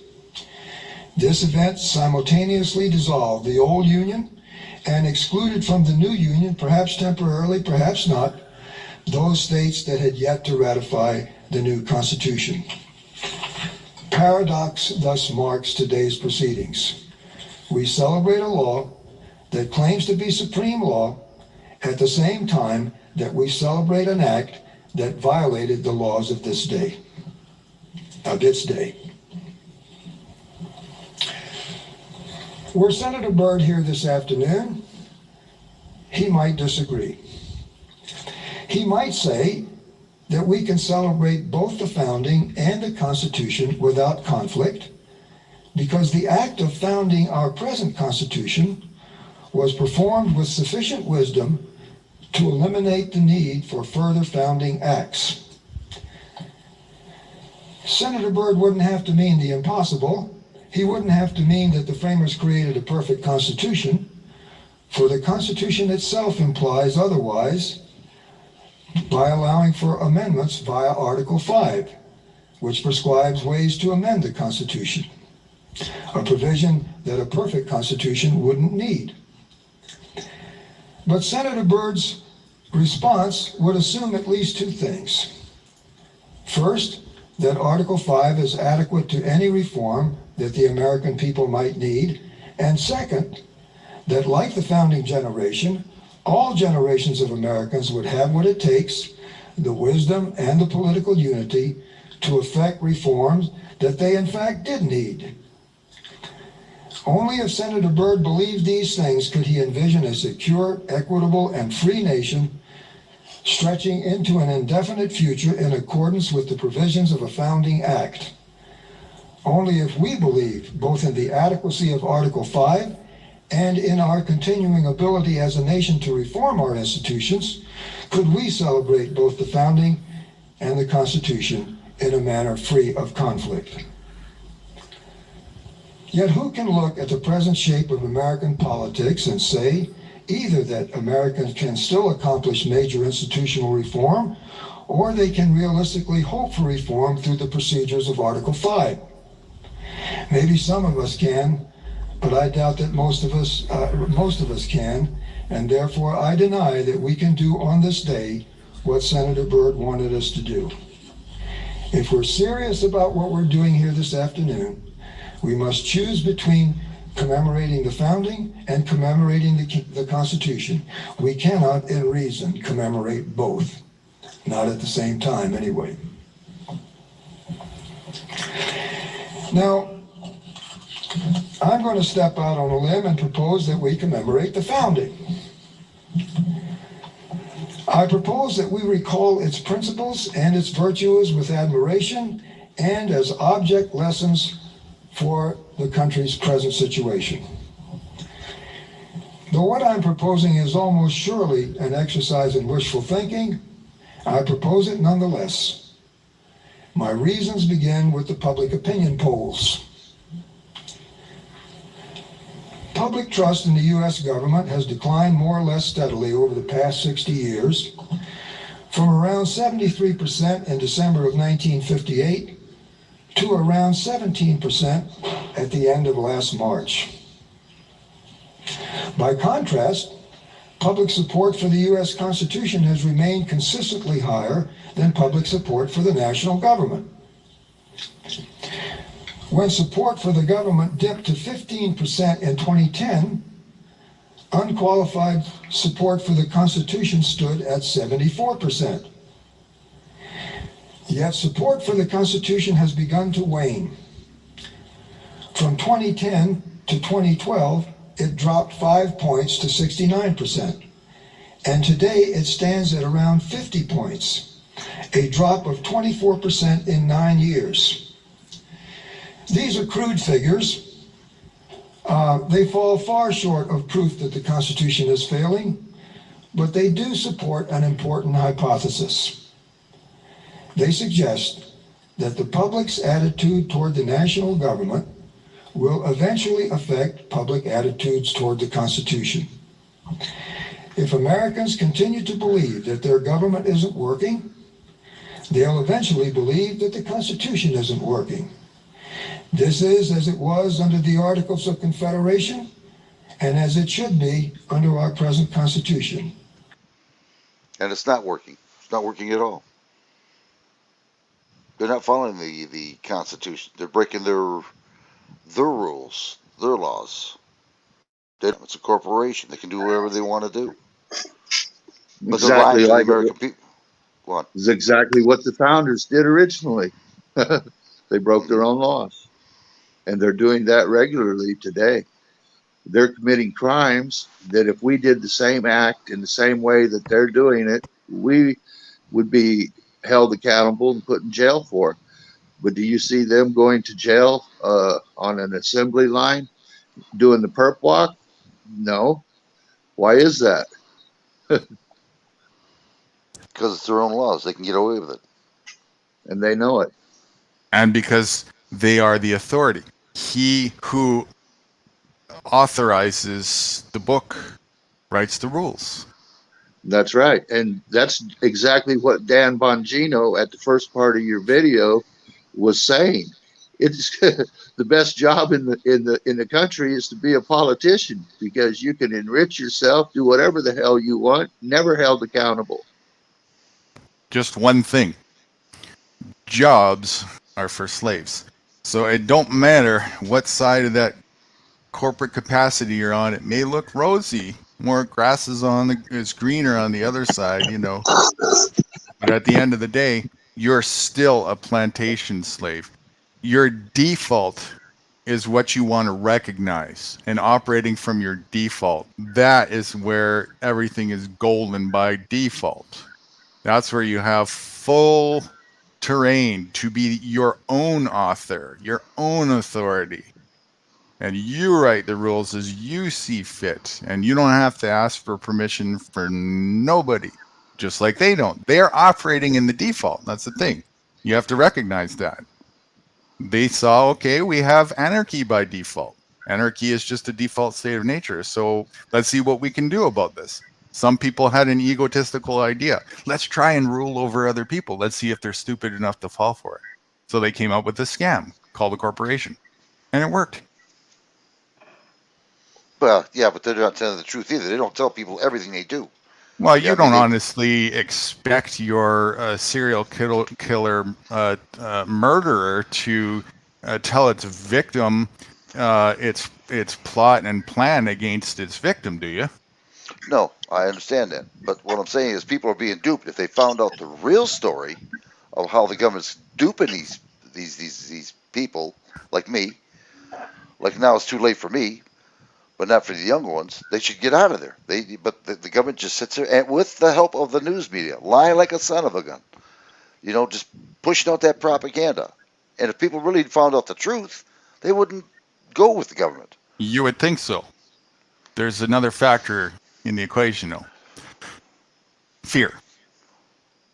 So a lot of people have found out, and this is where the rubber meets the road. It comes down to fear. Those people who do away with fear and say, screw it, live free or die. Those people understand freedom. To the others, what happens a lot is the word acquiesce. They acquiesce and go along in fear of retaliatory violence. So they go along with their oppression, right? That's the herd mentality, because if you are not in the herd, you're subject to be crushed by someone who wants to eat you. Right. By someone who wants to eat you, including the herd. Yeah, they could trample. Right. They could trample you through a stampede because you're on the fringe there. You're out in front a couple of miles. You know, you're not in that herd. So if they stampede, they're coming right over you. It takes balls to be responsible for yourself. And let's look at it another way as well. Another semantic thing. If the word govern means control, and it does, I believe it's from Latin or whatnot, the root word of govern means control.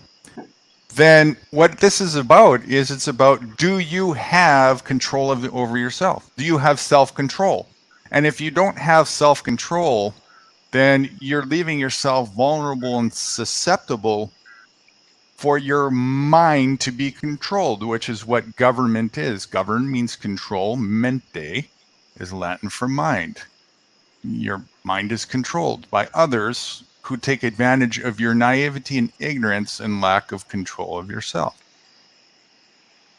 Because you really don't know what position you're in. Yeah, you're showing up to the hockey game saying, I'm here to play, boys. Throw me wherever you want. Pay you're me benched. whatever you want. You're not playing the game. You're benched. Yeah. Yeah, exactly. It's Right? exactly what happens. Yeah. Right? They don't want Tell you. me what to do. Coach, coach, boss, CEO, whatever you want to call it, Well, I put the see. puck in the net. Put the puck in the net, yeah. And then you got guys who are outside looking at fuck the corporation. We throw a stink bomb in the arena, we run the other way, and we go eat our bananas that are grown from nature and have a great day.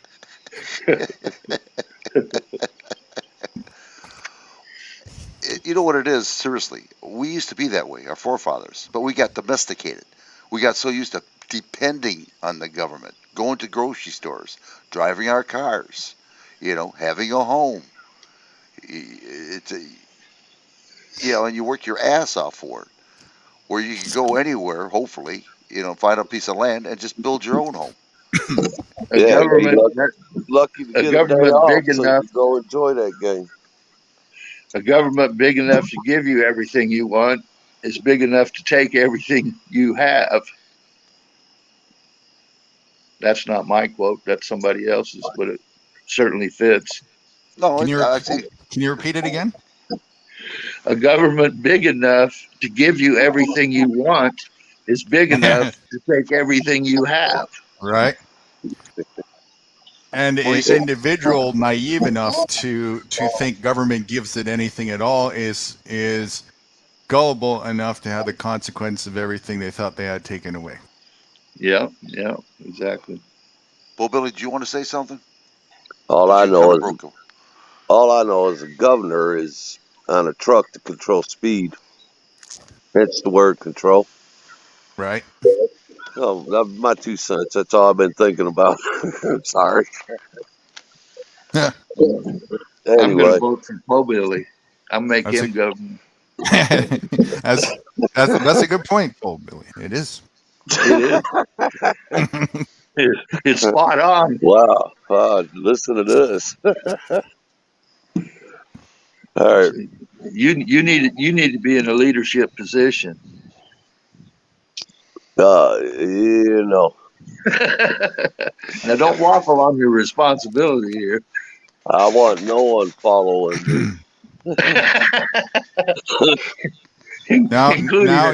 including the state patrol, huh? Now you're talking sensible for sure, because that's what it's all about. Government wants followers. I want to be left corporate-minded. alone.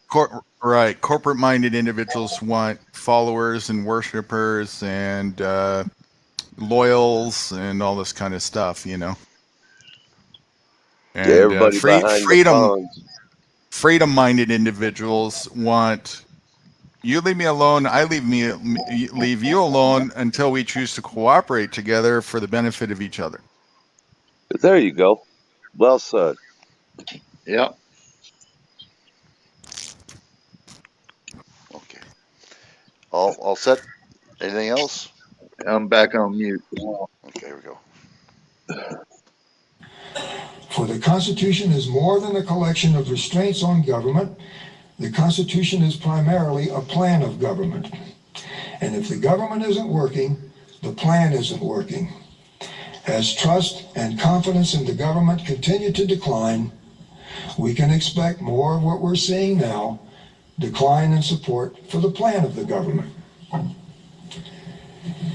You may think that this is unfair, that it's unfair to blame the Constitution for a failing government. Who blames the law for departures from the law? Some Americans hold that the national government is broken largely because, for the last 80 years or so, it has vastly exceeded its original powers. It has been trying to do more than the framers designed it to do. Although this is a common view among Americans, it ignores important facts. The Constitution's framers told the nation that the constitutional arrangements of offices and powers would be up to the challenges of America's future, and that checks and balances would prevent the states and the national governments from exceeding their limitations. Hold on right there. He's right about that in a way, is limitations, but there's no limitations with the government. They're in our cars now, in our phones, they're in our phone calls, they're on our internet streets where you have cameras. You know, they're on I Spy in the Sky. When you walk into TSA, going to the airport, you know, what's the first thing they do? They tear everything apart. If they think something's wrong, they give you a retina scan, which happened to Snowman. You know, they want to know everything about you, but we don't know anything about the government. It's hush hush. And they're under your skin now. They're under your skin now, as the last 2 years can be the testament of. They're under your skin. You know, that used to be something people don't get under my skin, like, you know. but they're there. They're there now. They're in your bag of potato chips, people, and you are what you eat. And you're a cricket.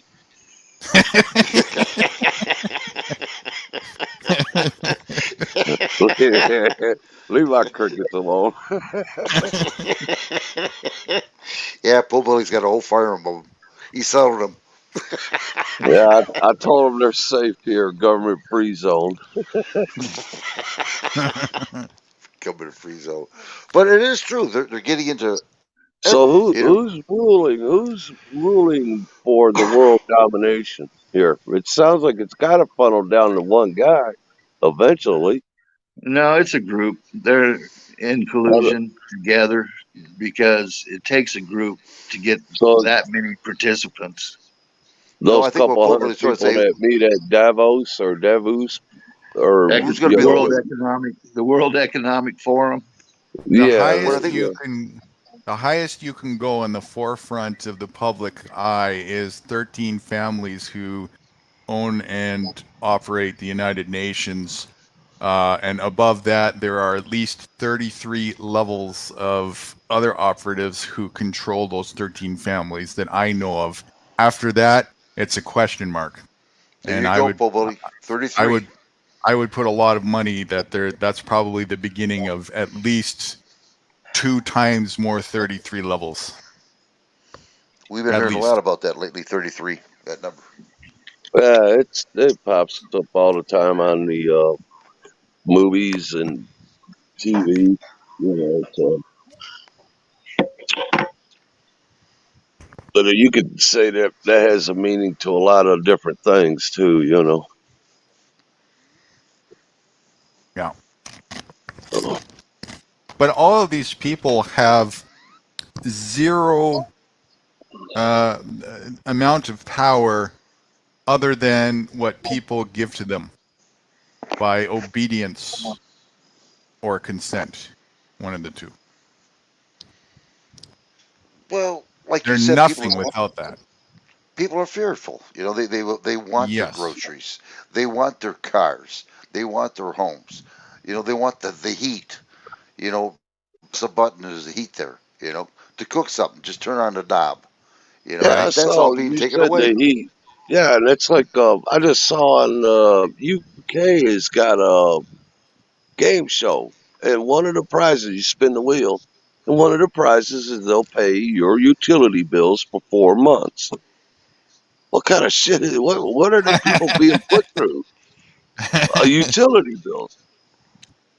But all of this the top cash prize was like £3,000 or something like that, and I'm like, wow, this is insane.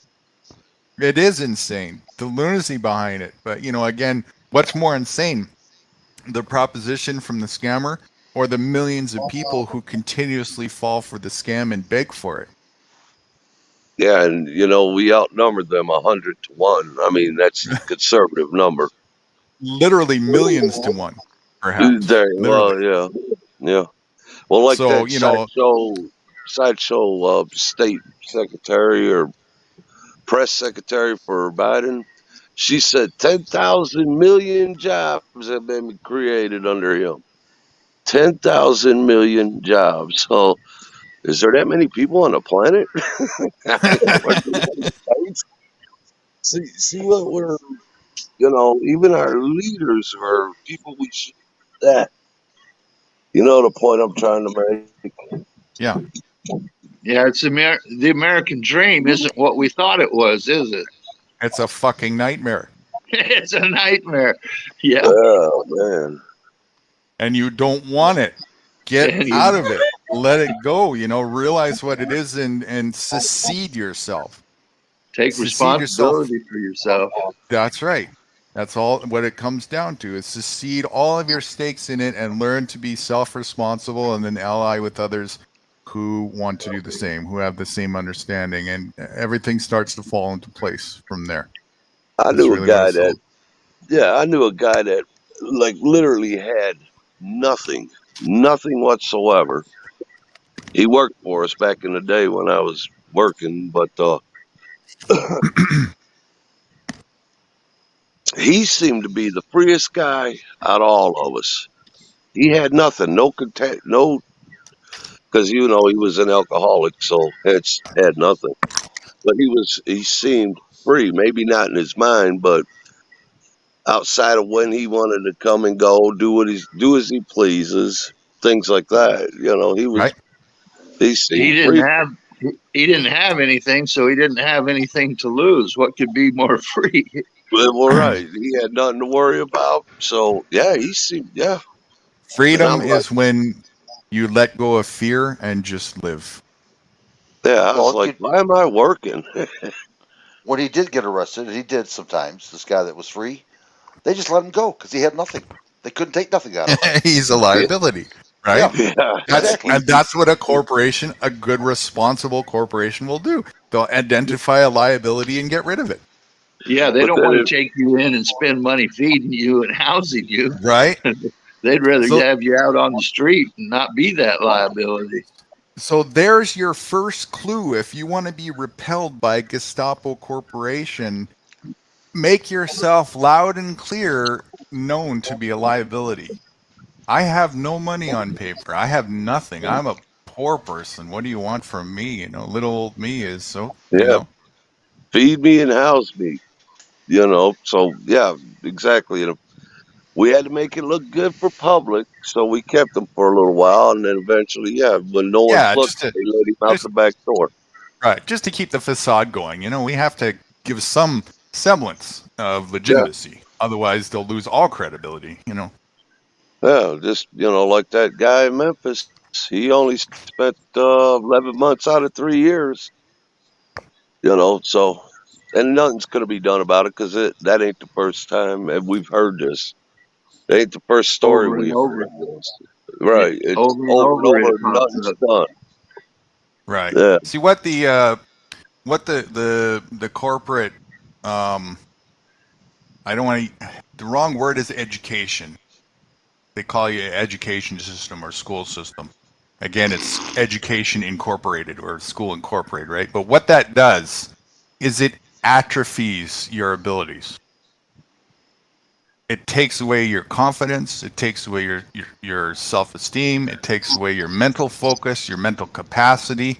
It takes away a lot of your abilities to function and see clearly as to what's going on. And if you remember back to earlier discussion, freedom is synonymous with ability.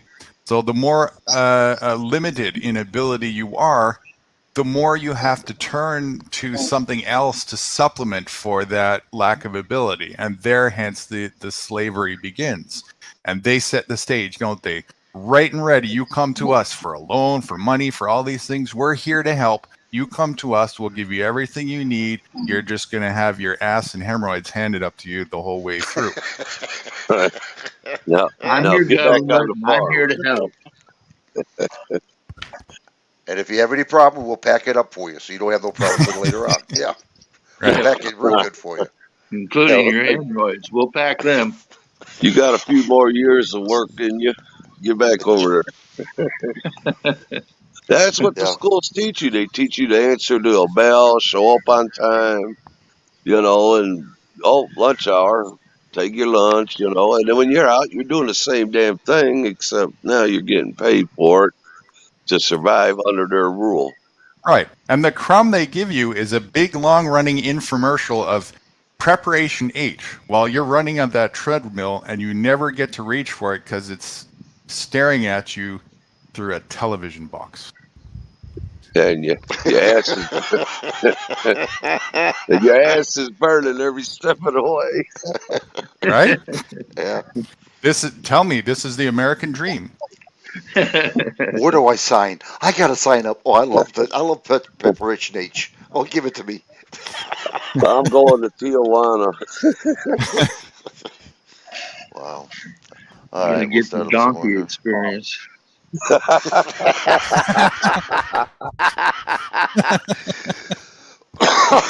Wow. Honest people, this is a family show, honestly. If our governments have disappointed these expectations, if in some respects they are attempting too much or in other respects not enough, then the framers' plan is defective, and Americans face the prospect they faced 232 years ago, namely constitutional failure. So we return to the question, can Americans meet the challenges of a dysfunctional government as their political ancestors did 232 years ago? Who can answer yes? Who can seriously believe that our generation can come within a mile of what the founding generation accomplished? In fact, James Madison himself denied that future generations could repeat the achievements of his generation. The main reason, he said, toward the end of the Federalist Number 49, the main reason was partisanship. Attempts at constitutional change by future generations would be governed by the very partisanship that created the need for constitutional change. Our experience confirms Madison's prediction. Extreme partisanship has created a dysfunctional Congress and brought public approval of that body to below 25% for almost a decade.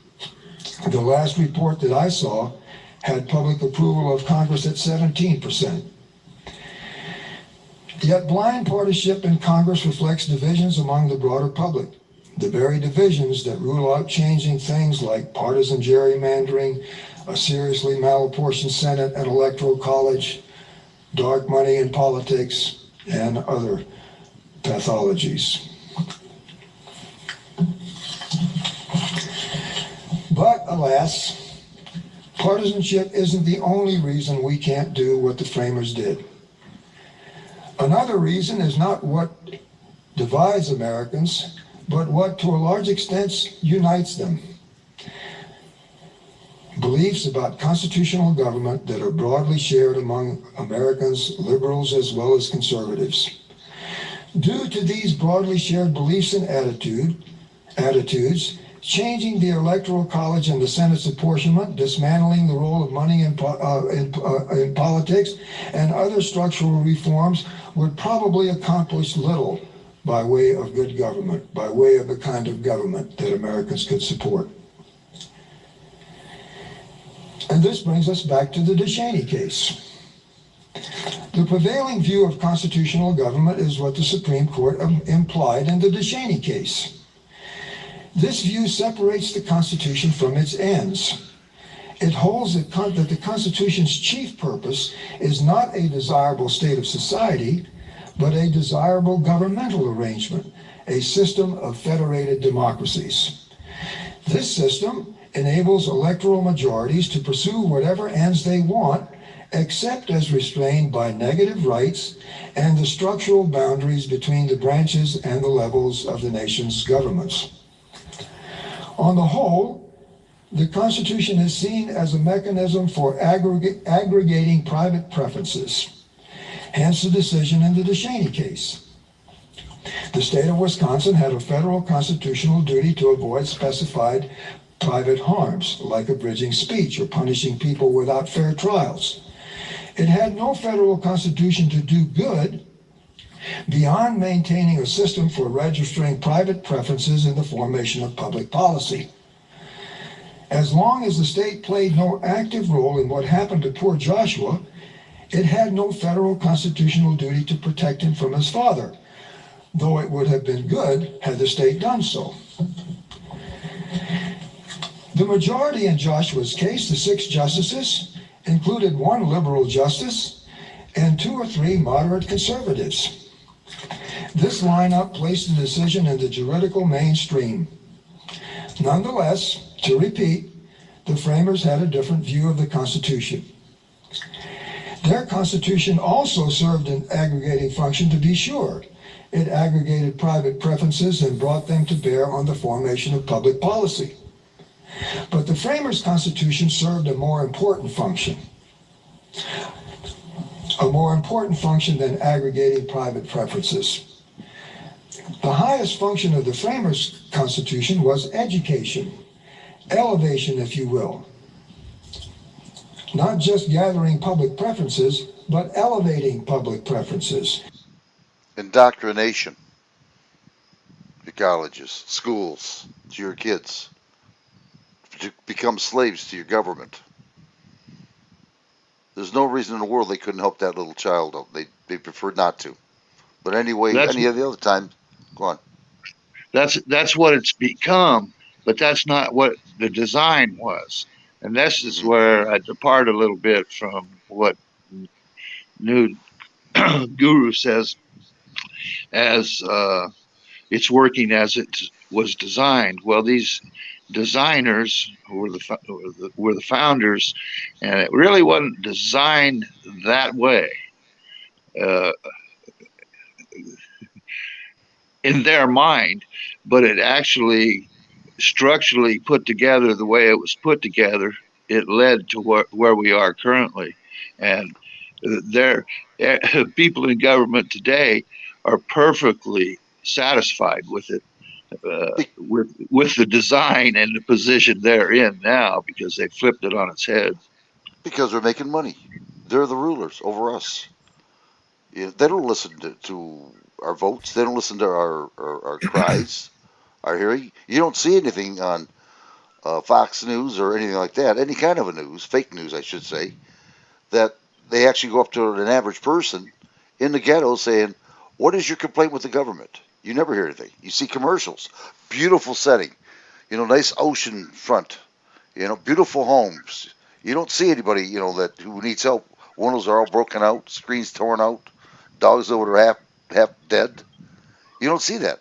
They don't care. And people are eating this stuff up, this one-eyed monster. And it's all indoctrination, every damn bit of it.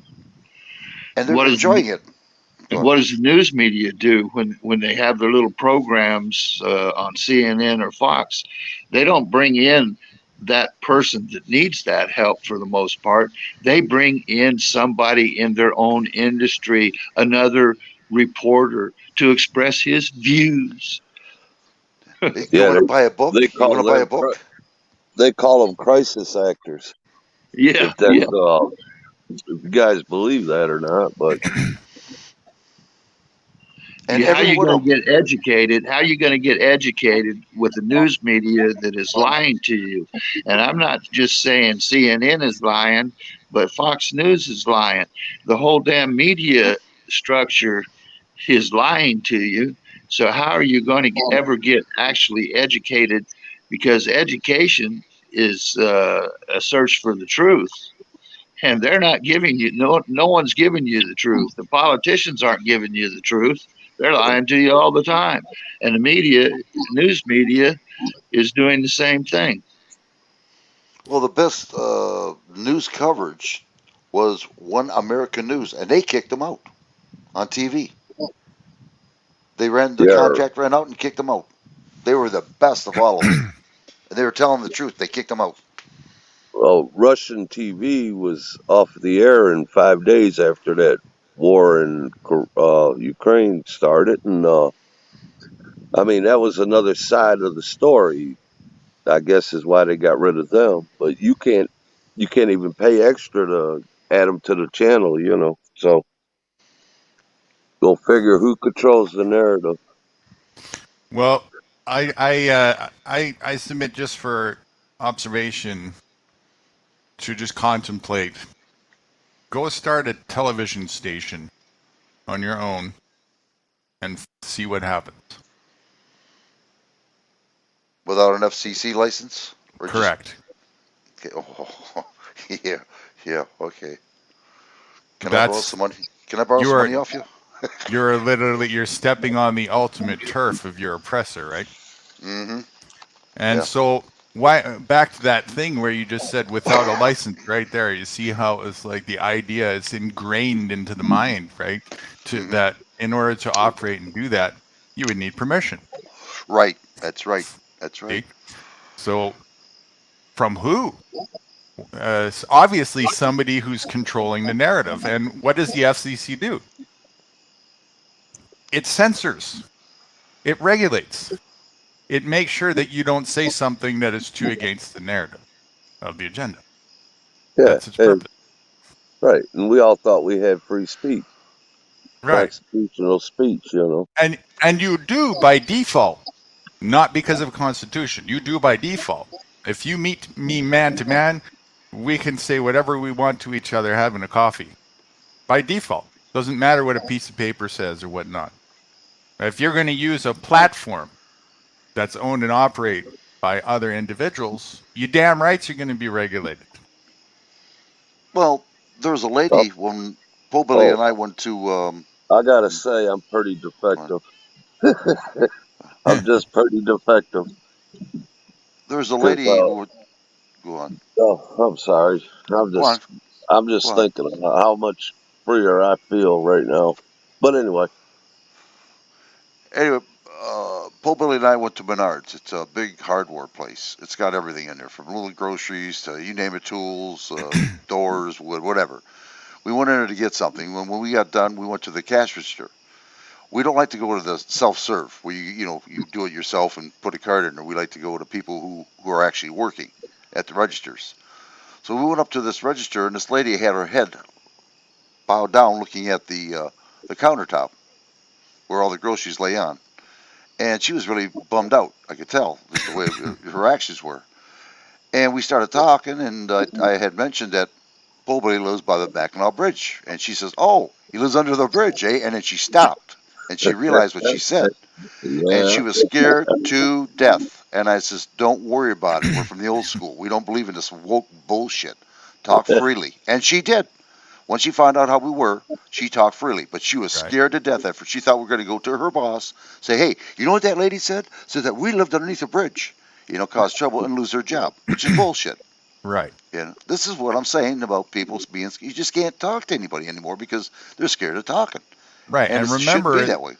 Remember, a lot of them are scared for good reasons because they're still attached. They have stake, like this lady. She has stake. She has a lot to lose. Right. Mm-hmm. Now, if you reverse the card on that, if she learned how to be self-sufficient, at least from a position, and I don't recommend this, but at least from a position of being self-employed, if you're going to operate in corporate world. Again, I don't recommend this, but it's at least a step towards being more self-sufficient in the corporate bullshit, okay? She wouldn't have to worry about being fired for somebody. She could say whatever she wanted. And she went further and she was even more self-sufficient, i.e. to the anywhere near the position that I am, or other individuals who operate this way from default. We don't give that two thoughts. And that's what it's all about. That's what makes all the difference in the world. What capacity are you operating on? If you have a stake in something, yeah.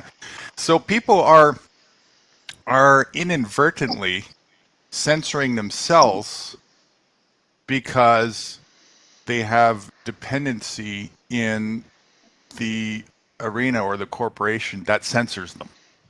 Yeah, and even in the higher levels of the corporation, they're afraid too, because if they don't go along with the narrative, they're going to get a mob of people calling for a boycott of their corporation. Right. And now look at how the political arena runs. The political arena is nothing more than a lobby post for a representation.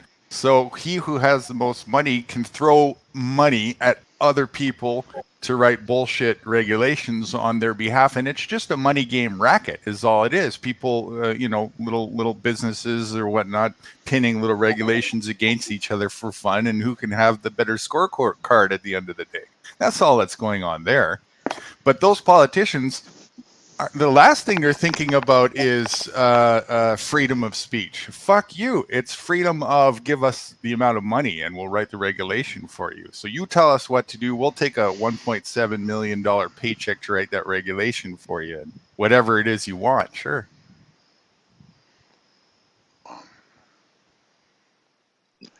Congress is supposed to write the legislation, but yet they don't do that. They've farmed that out to private industry. Whenever regulations are written, it's not by the Congress people who have the duty to do that. It's by private individuals in other corporations or private individuals. Yeah, who are throwing the money at them.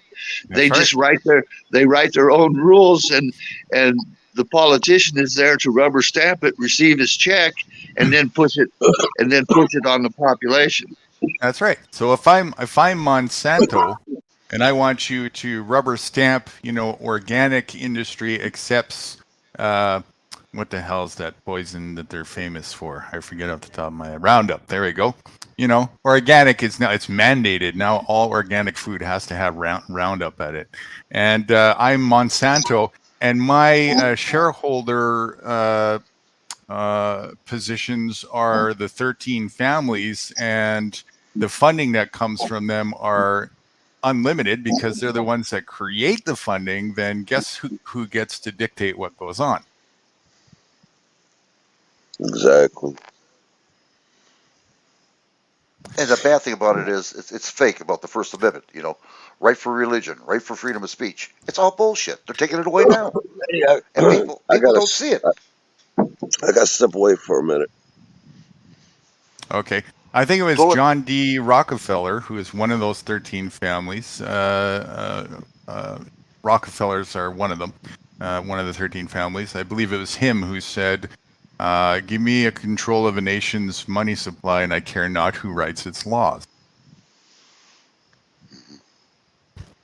That's because with money, with the dependency of on corporate money, you get to dictate what people do. You get to write the law through that. You'll do anything for it. If I paid you $7 million tomorrow, what would you do for it? Honestly, you know me better than that. I wouldn't. Just a random question. Let's just say the average person. Okay, the average person, yeah, I would take it. Yes. Right. And what would they be willing to do for it? Anything. Literally, just boom, $7 million, one check. Anything. Pretty much, right? I mean, most moral compass would even go out the window, right? People would go to pretty big extremes. That's like the old story about the guy and the woman. Will she provide sexual favors for $1 million? And she says, yeah, for $1 million I've done. He says, well, now that we know you're a prostitute, can we negotiate the price?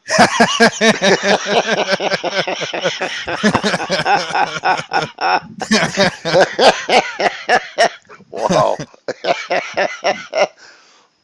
Wasn't there a movie like that, Indecent Exposure or something like that? Proposal?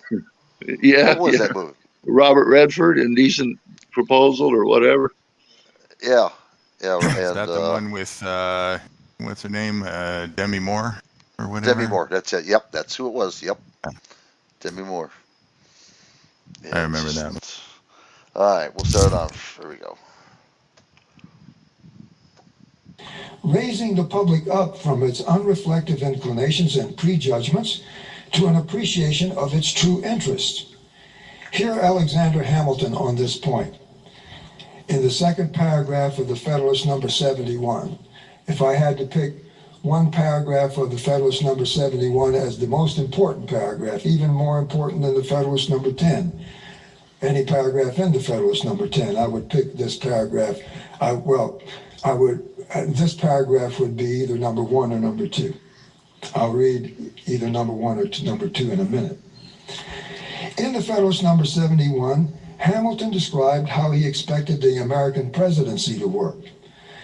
I dwell on this passage at length because of its implications, not only for the presidency, but for constitutional government as a whole, and because of its clear relevance to the present state of American politics.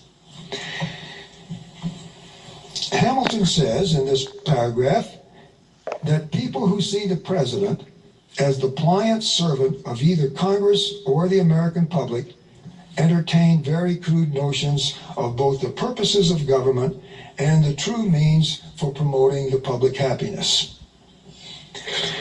Though democratic principles demand the deliberate sense of the community should prevail, should govern the conduct of those to whom they entrust the arrangement of their affairs, he says, democratic principles do not require unqualified complacence to every sudden breeze of passion or transient impulse which the people may receive from men who flatter their prejudices or betray their interest. The people commonly intend the public good, says Hamilton, but their good sense would despise the adulator who should pretend that they always reason aright about the means of promoting it. They know from experience that they sometimes err. And the wonder is that they so seldom err as they do, beset as they continually are by the wiles of parasites and sycophants. When occasions present themselves in which the interests of the people are at variance with their inclinations, it is the duty of the persons whom they have appointed to be the guardians of those interests to withstand the temporary delusion in order to give them time and opportunity for more cool and sedate reflection. Instances might be cited in which a conduct of this kind has saved the people from the very fatal consequences of their own mistakes and has procured lasting monuments of their gratitude to the men who had the courage and magnanimity enough to serve them at the peril of their displeasure. Why don't you just say that it's all about the money instead of going through all this, talking? And it's a get out of jail free card for the politician who now has a statue in his honor because he was so magnanimous as to know better than what the people knew. Narcissist 101, Yeah, exactly. Well, look at Robert Byrd. That's what he's talking about right now. He was a full-blown activist for the KKK. Did he ever get spanked? Kicked out? Nope. Did his whole freaking career. 50, what? You said 51 years? Yeah, over 50 years. Could be 51, could be 52, whichever report you might see. But yeah, over 50 years. I mean, that's a long damn time. Yeah, and everybody knew he was an activist, a KKK. But oh my God, the government goes right back. Oh, we got to get rid of the KKK. Never said anything about Robert Byrd being one. Yeah, you can even go up to Hillary Clinton, lock her up. That never happened. Nope. Or Hunter Biden. Come on now. Like you said, if we did any of those things, we'd be in prison. Well, look what they did to that insurrection, January 6th. People got arrested, and they weren't even in court, finding out what their guilt was. And they were treated them like shit in there. Here's what might throw you for a real loop. Let's take one of these people that you just mentioned. Can you name one crime that any of one of these individuals that you just named did? Well, no, we're not naming the crime per se. We're just saying if we did it, we'd be Smoke going to jail. crack, sling guns. Cleaned the carpet with his nose, didn't he? Fair enough what you just said, Bill. Prostitution, I mean, with the women. And there's a possible thing there. I think there was some of them girls were underage. I guess we have young teenagers. Okay, there we go. Now, if there's evidence of that, I guess we have to, first of all, define what a crime is. Don't we? Well, I know what a crime is. A crime is for the bottom feeders. If they get caught, they're in trouble. Oh, wait, no, I see how... I see what you're saying. If he didn't hurt anyone, which he didn't, neither one of them, could have cared less. Right. No, what he's going to say is again, the fake news brought it up. Right. No, so it's all about. It's their corporation. It's their laws. Right, and it's all about smear campaigning and pinning people against each other so that they can point the finger and deflect the attention inwards where the responsibility truly lies. Yeah, my team's better than your team. Right.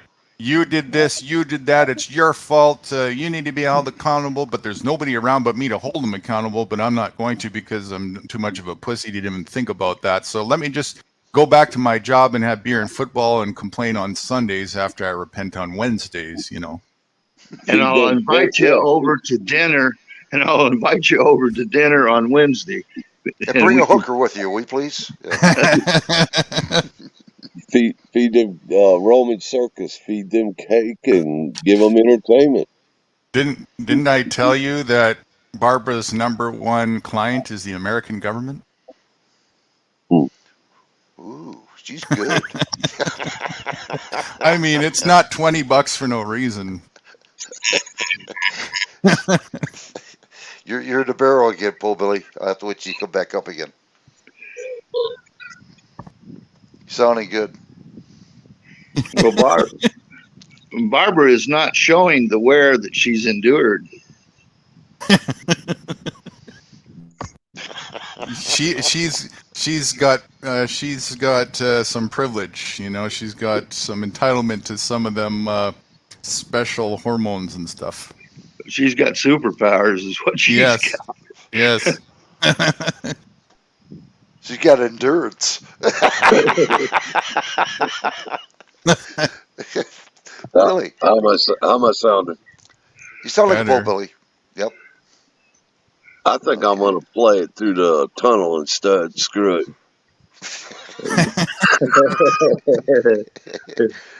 Here we go. Now, this is an important paragraph. This paragraph conveys the essence of the framers' constitutionalism. Let's look at it again a little bit. Let's unpack it a little bit to see what some of its implications are. People commonly intend the public good. At some level, it seems, Hamilton assumed, at some level, each of us realizes that the liberties we value are liberties in a social organization, liberties in a community, and that even as individuals, we have a stake in the good of this social organization. Thus, do people commonly intend public goods like those listed in the preamble.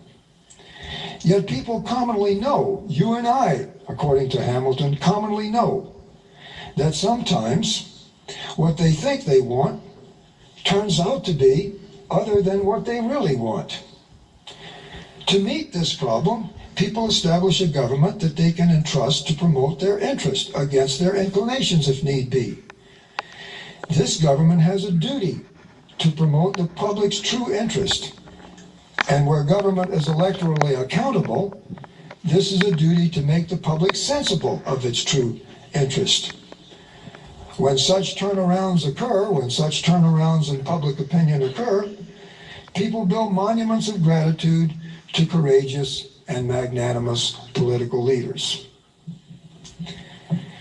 Can you pause in this passage from as I say, that's the essence of the framers' constitutionalism. Okay, I just wanted to make note of one thing that he said there. Even if he's correct, which he isn't, that there would have been a duty to provide benefit to the public. He's only correct in the corporate sense. So the question becomes, which public? And we only have to look very short to realize we're talking about public incorporated. We're not talking about public as in the common layman's understanding of public as everybody. We're talking about the republic. So once again, the shareholders and those who have a vested interest in the corporation of Canada or America, United States, or Britain or England or Australia. Those republic members are the ones that the minions of the corporation have a duty and obligation to provide benefit for in the form of profit, specifically, just like any other corporate structure where the CEO has an obligation to do so, otherwise they could get sent to jail. This is why they try their damnedest without moral compass being involved in the equation to do exactly that, because if they don't, they know they have by contract agreement the prospect of sitting behind bars. Well, another way of expressing an idea on it is these politicians are in the position to ignore what the people want, and if they were ethical, would try to do what the people really want, although they don't know it. In other words, they're saying that just like a child, you want some candy, but I'm not going to let you have that candy, because I know if you eat that amount of candy, a whole bowl full of it, like you want, that you're going to end up sick with a bellyache. So I'm going to act in your best interest. I might give you a piece of it or 2 pieces of it, but I'm not going to let you eat that whole bowl, because I know that you don't want to get sick. You just don't realize it.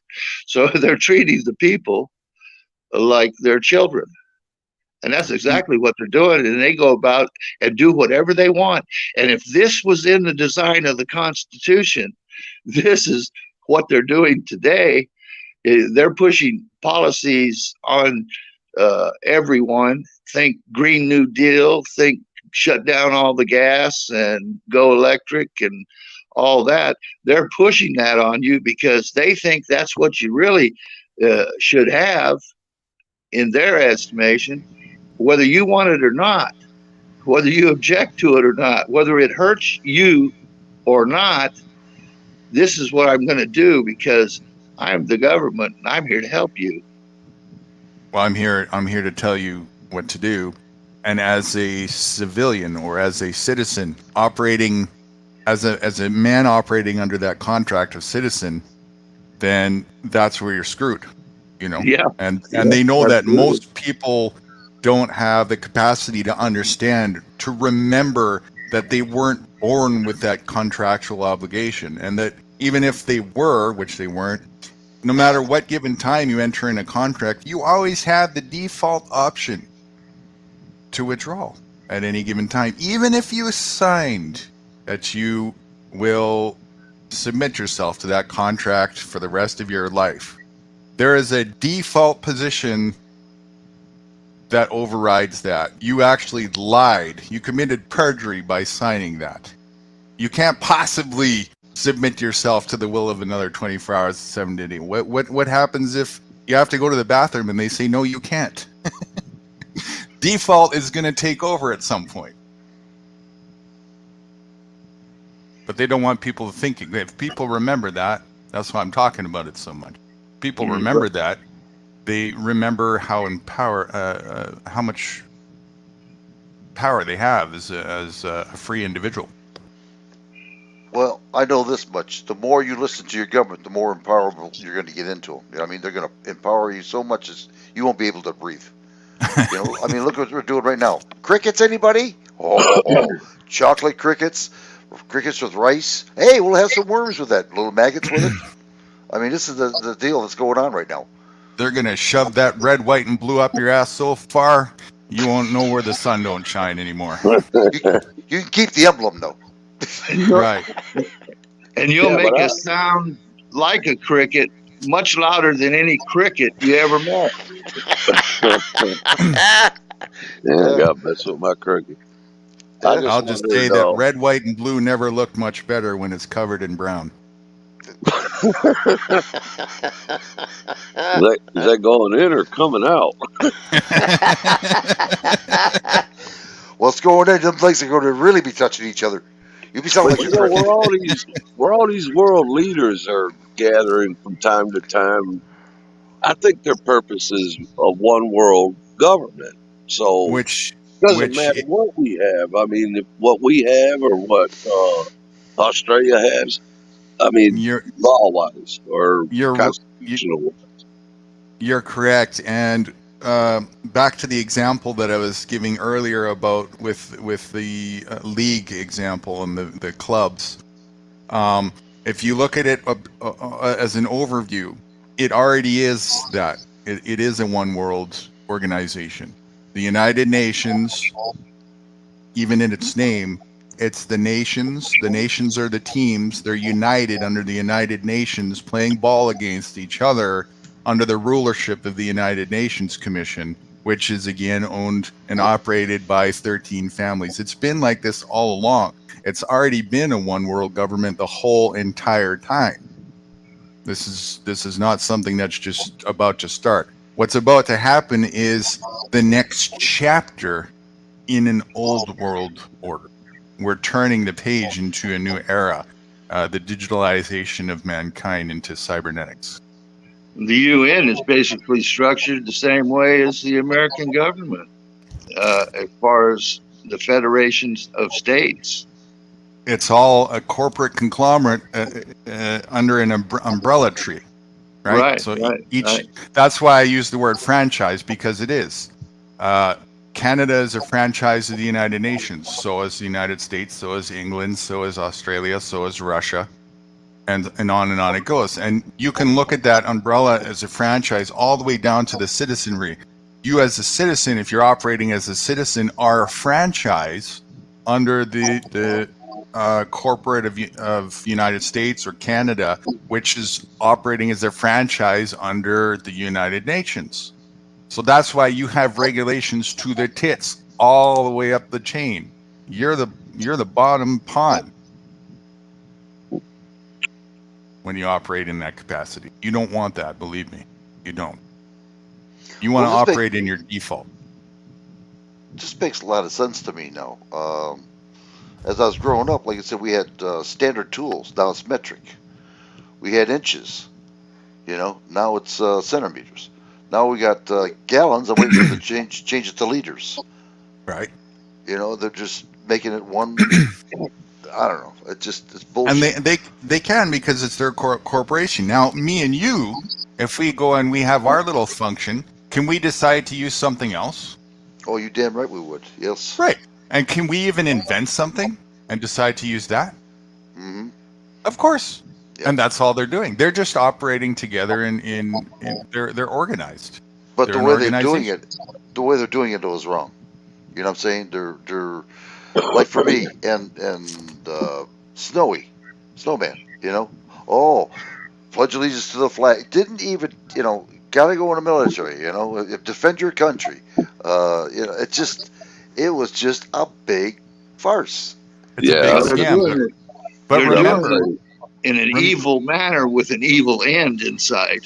Remember, the government can't read your mind to know that when you submitted, keyword submit, application, which means to apply, which means to beg, when you submitted and begged for your position in the corporate arena, the government can't read your mind and think you don't know better. They don't want That's you to your read responsibility. Your mind. Right. Of course exactly. they don't. They don't want you But to know better, but they can't be the decision maker for you as to whether or not you have the capacity to understand that. They have to presume that you do, because unless if you're drunker than a skunker when you sign those forms, they tell you top to bottom, they put so much in writing for you to actually, if you just looked at probably about 5% of it, you were like, this is garbage. I don't want anything to do with it. But what do people do? They don't even read the damn thing or make an effort to understand it before they sign. And if you're going to do that, why would they have any obligation to think that other than you were in your right sound mind? And nobody in the right sound mind would read something thoroughly and sign their life away if they didn't know what they were doing. They didn't know that I was drunk on tequila the day before I entered the military. Right? With the drugs that they provided for you. Well, that's a true story. I mean, I actually was drunk on tequila. And I believe you. I was in the military. I believe you. Like the next day in the barracks. That probably helped you gain entry. Mm-hmm. But the problem, what I'm saying is that you're indoctrinated. You don't know as a kid. You don't know, and you're hooked. You believe There's no contract. They just do it. A lot what I'm of saying? kids go to the military to get out of the situation they're in and hope to get educated and make a better life for themselves. Me and That's what Snorri, they think. just talking about that. So you went in the military. Be all you can be. What do you know? I know how to kill. I know how to hide. I stop bullets. You know? Here's a really interesting spin on the situation. If somebody in my vicinity, in my view, got pulled over by a cop, and they were asked by the cop to produce the license, and they produced the license, and they didn't want to submit from that point to the cop, I couldn't, in righteous honor and in honesty, stand beside that man or woman and help defend them against the tyrannical action, because they agreed, they consented, They submitted. they submitted. Yep. They gave up the license and yeah. They Now, agreed. They agreed to come underneath them. Right. Now, on the flip side, if that man or woman says, hey, I need some help here, I'm under duress, I'm not interested in being a slave to this man or woman, I need some help here, I'm right there. I'm going to do everything that I can without exception, because that individual is choosing to remain in their default state. They don't want to be a corporate citizen in this given moment. Well, I'll give you an insight with that driver's license. What they're doing now, them dirty. I was wondering about this about 2 years ago. How can they do this? When they stop you and they ask you for your driver's license, you give it to them, but you don't have to say anything else. You just keep your mouth shut. That's what they tell you. But the problem is they go to the passenger side, who's not driving, not drinking, just sitting there enjoying the ride, and they're asking them for ID, and they're not supposed to give it to them or their name, nothing, because they weren't driving. But they're forcing the people to do it, and that's what pisses me off. Again, the same scenario applies. That passenger now, if the passenger has some kind of contractual obligation or agrees and creates an obligation on the spot, it's fair game. I couldn't stand beside that individual. But if that individual, same thing as the driver, it doesn't matter who it is or where, even on the street. If somebody wants to force their will against you, uniformed or not, at that point, if an individual has nothing that binds them to perform a command, then at that point it's violence. At that point it's tyranny. At that point I have a duty as a man in honor to stand with that individual and do whatever is in my means to try and circumvent that. Well, here's what I'm trying to say, Guru, is that if we were educated, say you have the right to not even show your license as a passenger, but they don't say that, and they don't know the law, fiction law. Let's put it that way. You know what I mean? And my name is blah blah blah blah. There's no education to fight these bastards back with their own laws. Is what I'm saying, and they're using that against us, and that's what pisses me off. Well, yeah, trying to seek remedy within the system is lunacy. That's a fallacy to begin with. And also, it's important to get the semantics correct. Understand that rights is you don't have like a defaulted right. If you're operating in rights, you're operating in commercial capacity. You're operating in their corporate fiction bullshit. Rights is whatever they decide, because that falls under the constitutional grounds. It doesn't fall in inalienability. That's a fallacy that people think. If rights were inalienable, go ahead. Go ahead. But the same token, though, you have the same right to tell them, no, you're not going to get anything. That's it. Change the word right to ability. And now you're semantically correct. I have an ability, or perhaps even a duty.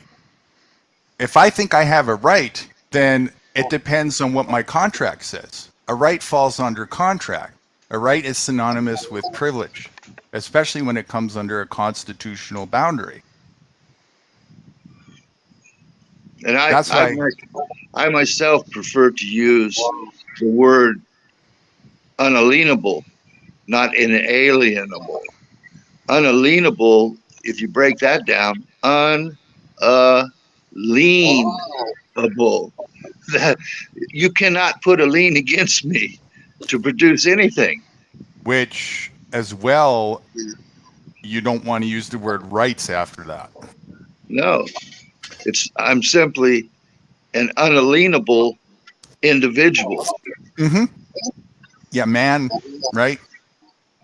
I mean, you don't even have to make a claim of anything, because they're the ones making a claim against you by default. And if they're doing that, then the onus is on them to make proof of their claim.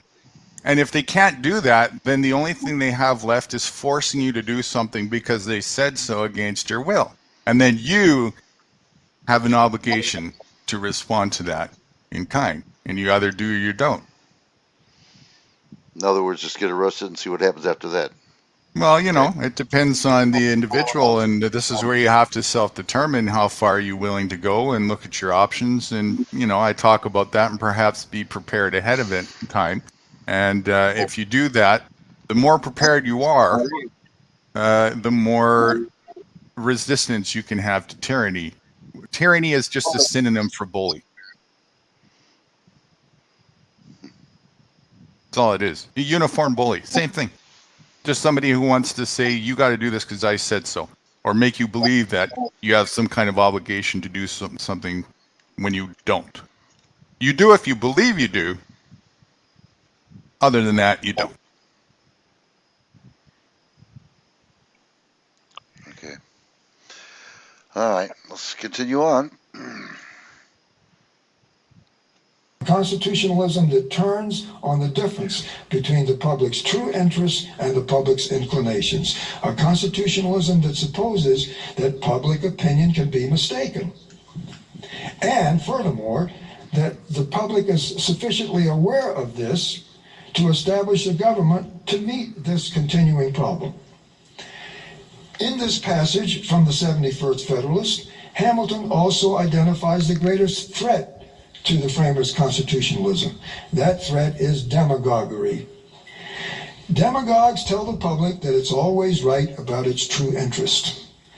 Demagogues deny the distinction between the public's interest and the public's inclination, between what the public wants at any given moment and what it ought to want, what it would want if it could rise above its prejudgments long enough to look around and think straight. By denying the distinction between the public interest and the public inclinations, demagogues strike at the very heart of the framers' constitutionalism. Finally, Hamilton also identifies the ultimate safeguard against demagoguery: a public that despises political parasites and sycophants, politicians who pretend that voters always know best. From this, we can infer that the test of a good constitution is whether its government cultivates and maintains a political culture that elevates to political office persons who are wise and courageous enough to pursue the public's true interests, not its prejudices or its momentary inclinations. This inference from what Hamilton says is confirmed by Madison in a paragraph in the Federalist number 57, third paragraph, if anyone's interested. In sum, these are the fundamentals of the framers' constitutionalism. Everything else is derivative and contingent. Separation of powers, federalism, other institutions, these things have value only so long as they work to promote the people's welfare. Hence Madison's grand declaration, Federalist number 45, the real welfare of the people is a supreme object, and no form of government whatever has any value other than its service to this object. Well, now clearly, the nation has all but lost this old constitutionalism.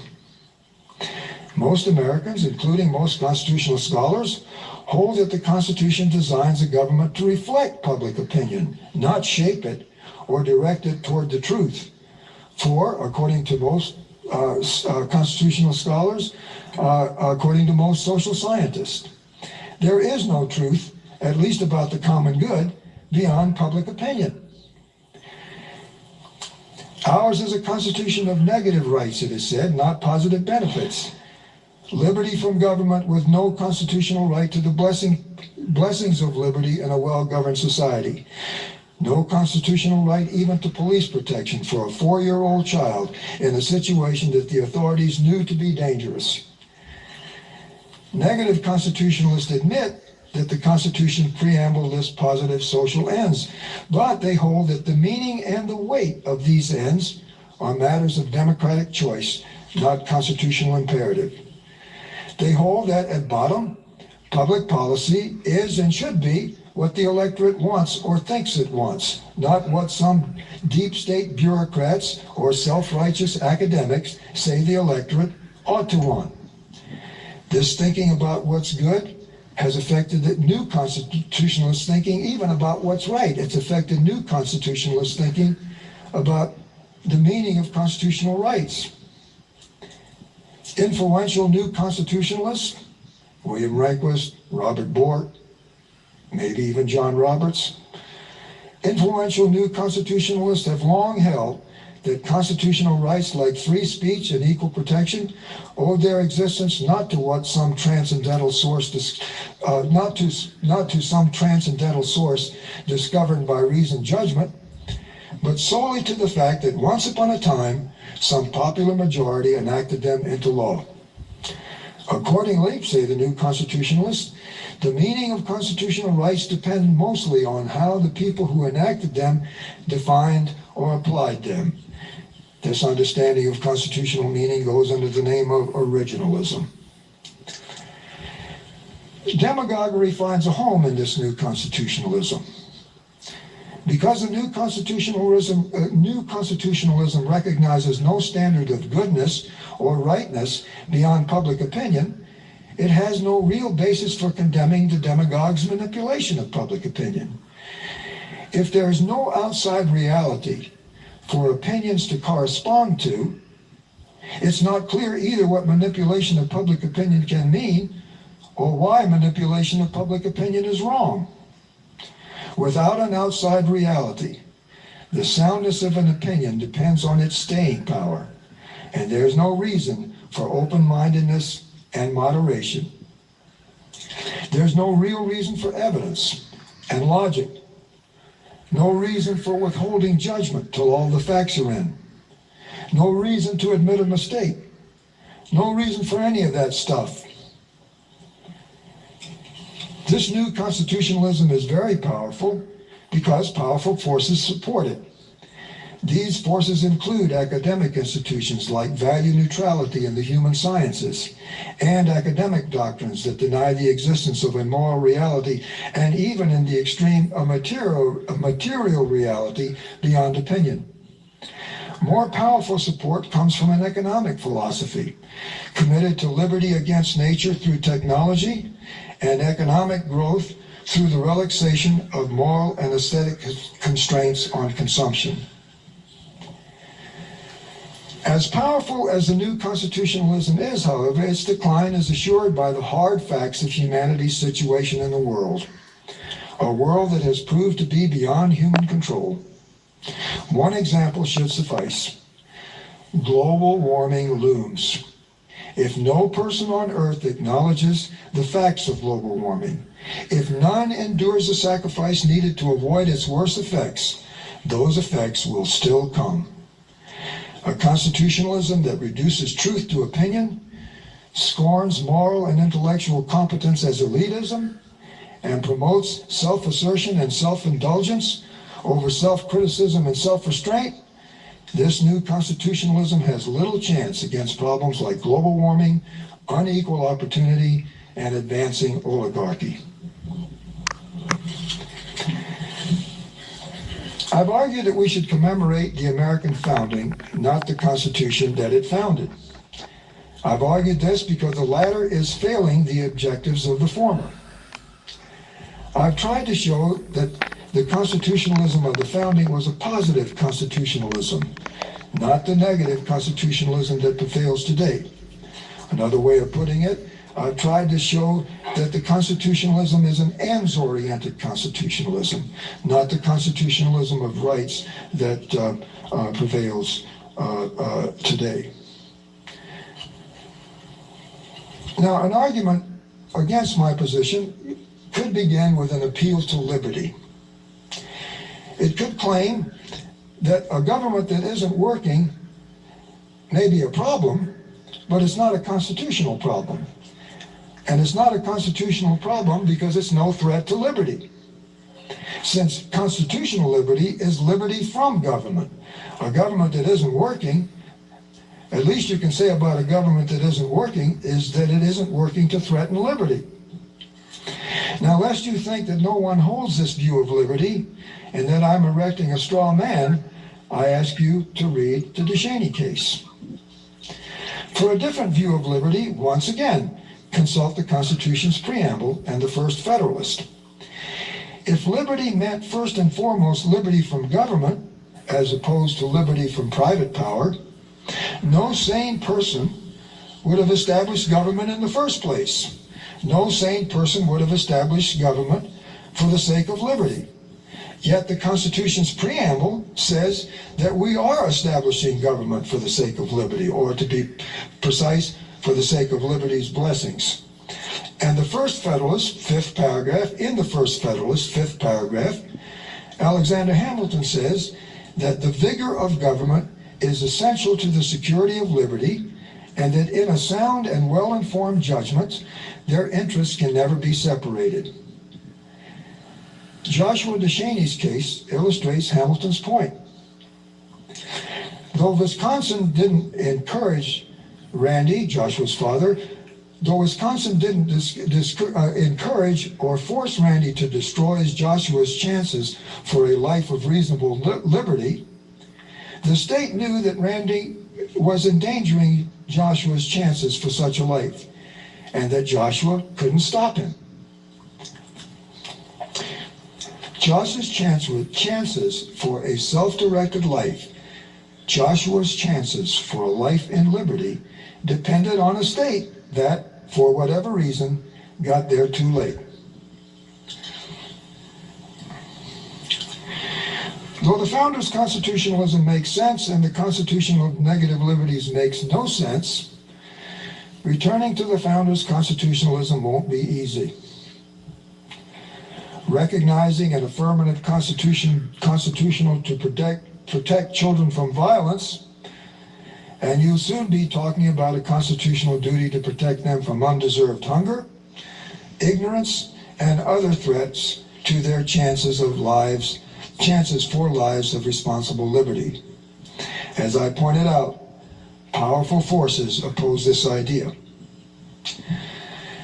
But if returning to the founders' constitutionalism would be difficult, difficult doesn't mean impossible.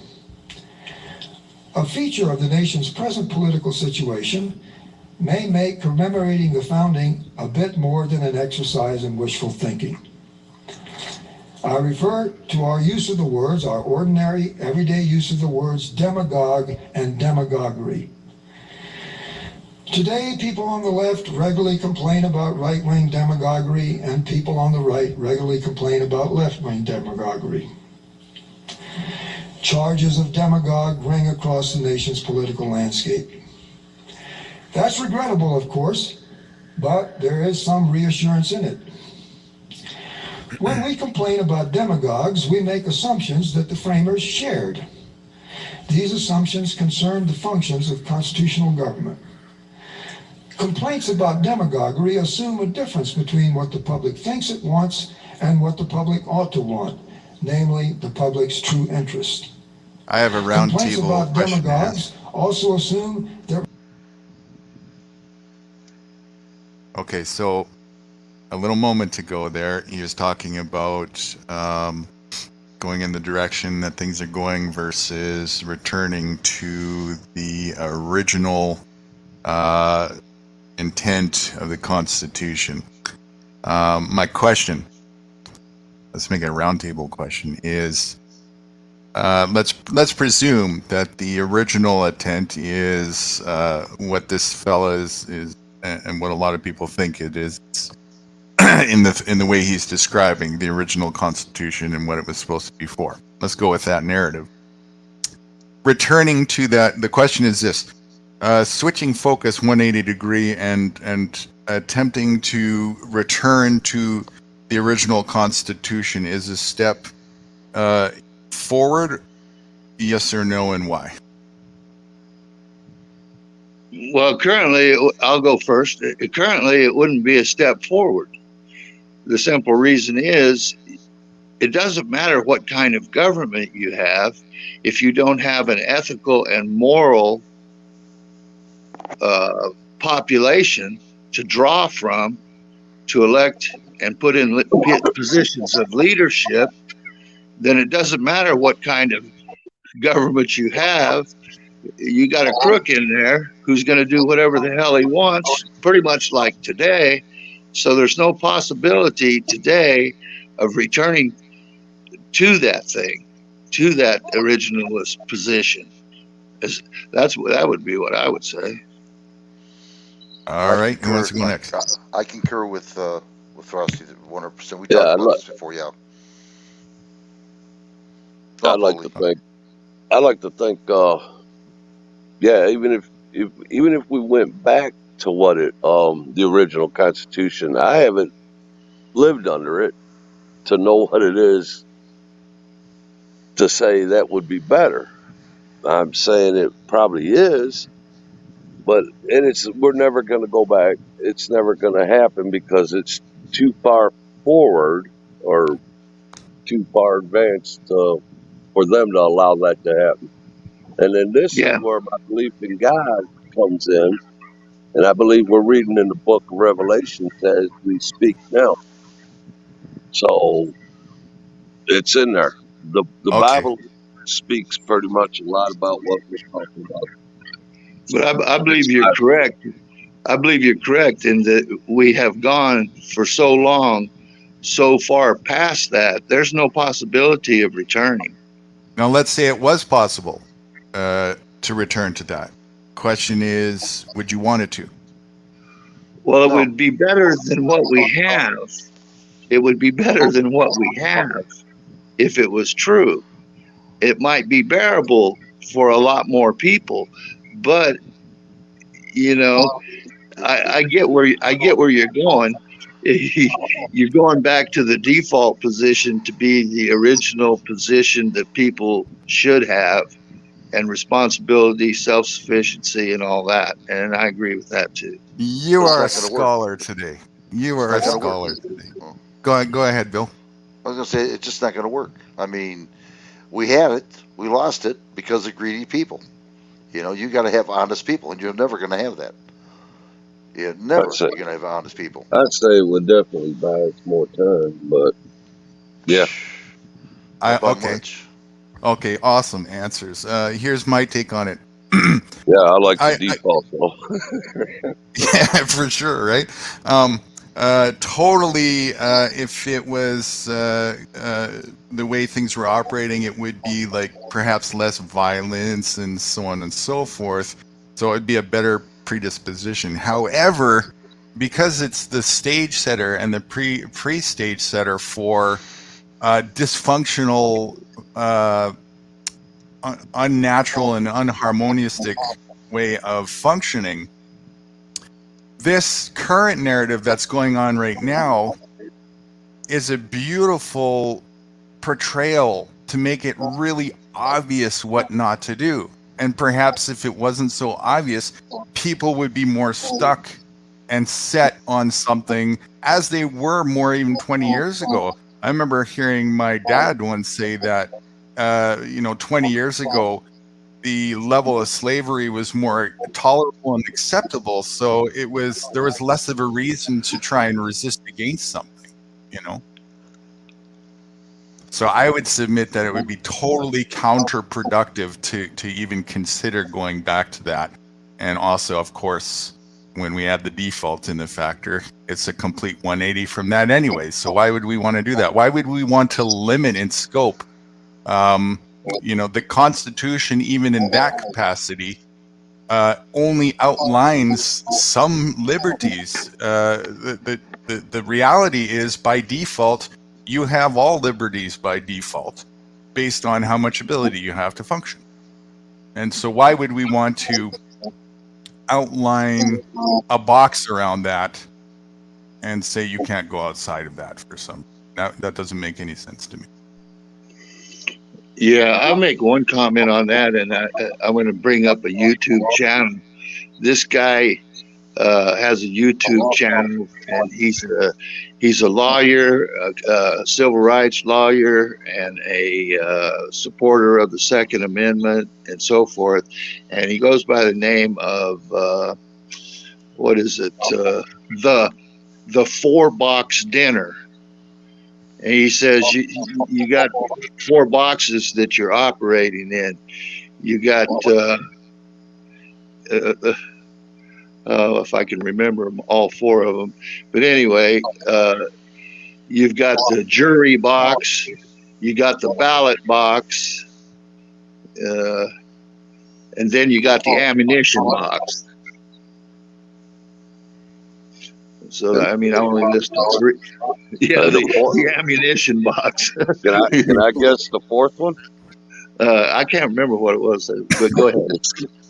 Well, like in the UK and London, they got cardboard boxes now for your coffee.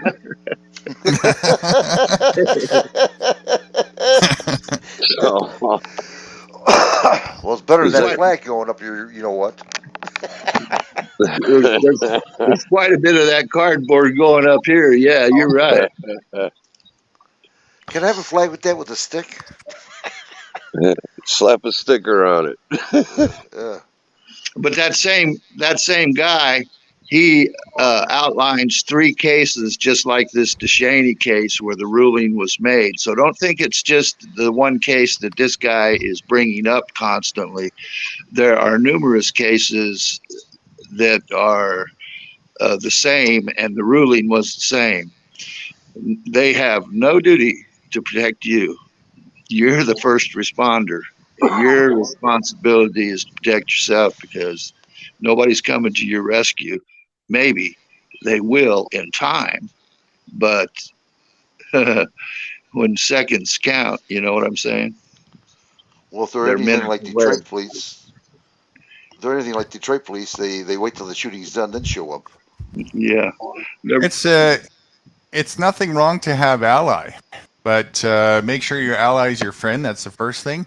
And just be realistic that ally, unless if they're glued to your hip, can only respond after the fact when you're in trouble. So you need to have some level of responsibility when it comes to dealing with any kind of bullyism in life. Well, I'll tell you something, and this is no lie, and I've said this before. I would never take a bullet from my friend. However, I would stay right side to him, right side by side. You know what I mean? I'll make damn well sure someone's going down. You know what I mean? If it ain't me first. But no, I'll never take a bullet for a friend, but I will. As long as you wouldn't give a bullet for your friend. No. I wouldn't even give a flag with a stick on it. Don't follow Dick Cheney's method, okay? Don't go duck hunting with him. Yeah.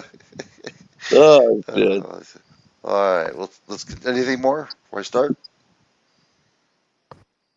Nothing more. Okay. There we go. Responsible politicians work for the latter, work for the public's true interests, and not the former, the public's mere inclinations. These assumptions coincide with Hamilton's view of constitutional leadership at its best. Leadership that educates the public to its true interests. People who harbor these assumptions can agree with Madison that no form of government whatever has any other value than as it may be fitted for the attainment of this object being what Madison called the real welfare of the great body of the people. Federalist number 45, second paragraph. Pause it. Oh, hold on. Old beliefs got me that thus time. persist. So Despite the forces arrayed against these old beliefs, they persist. This is where he brought up education. But is the kind of education he just described the kind of education that is being promoted by the government? And the answer is clearly no. They're indoctrinating people. That is their desire, that is their aim, and that has been long. It didn't start just today. It's been decades in the works. So, you know, it's almost a pipe dream to think that the government or any politician is going to try and educate the population to what their true inclinations would be. Yeah, but basically train them to punch that clock and, you know, learn what they want you to do for them. That's right. Or the women turn into men turn into women. You know, that ain't right either. You know, and at a young age. Wait till they get older. Right. And you'll go to work. You'll go to work the same way Fred Flintstone did. Yeah. It's nothing more than training for the military-industrial complex all the way around the boat, whether an individual sees that or not. You know, that's really what's going on here. And so it doesn't serve their benefit to have you think to do something outside of that. Doesn't serve their benefit at all. I mean, look at the Afghan war, 20 years, really? 20 years we fought over there. What about the Vietnam War? That was senseless. That was the longest war in history at that time, and they said it should never be repeated. Well, then Afghanistan comes along and is twice as long as that. What the hell's going on there? Who started that war in Vietnam? Kind of makes you wonder, don't it?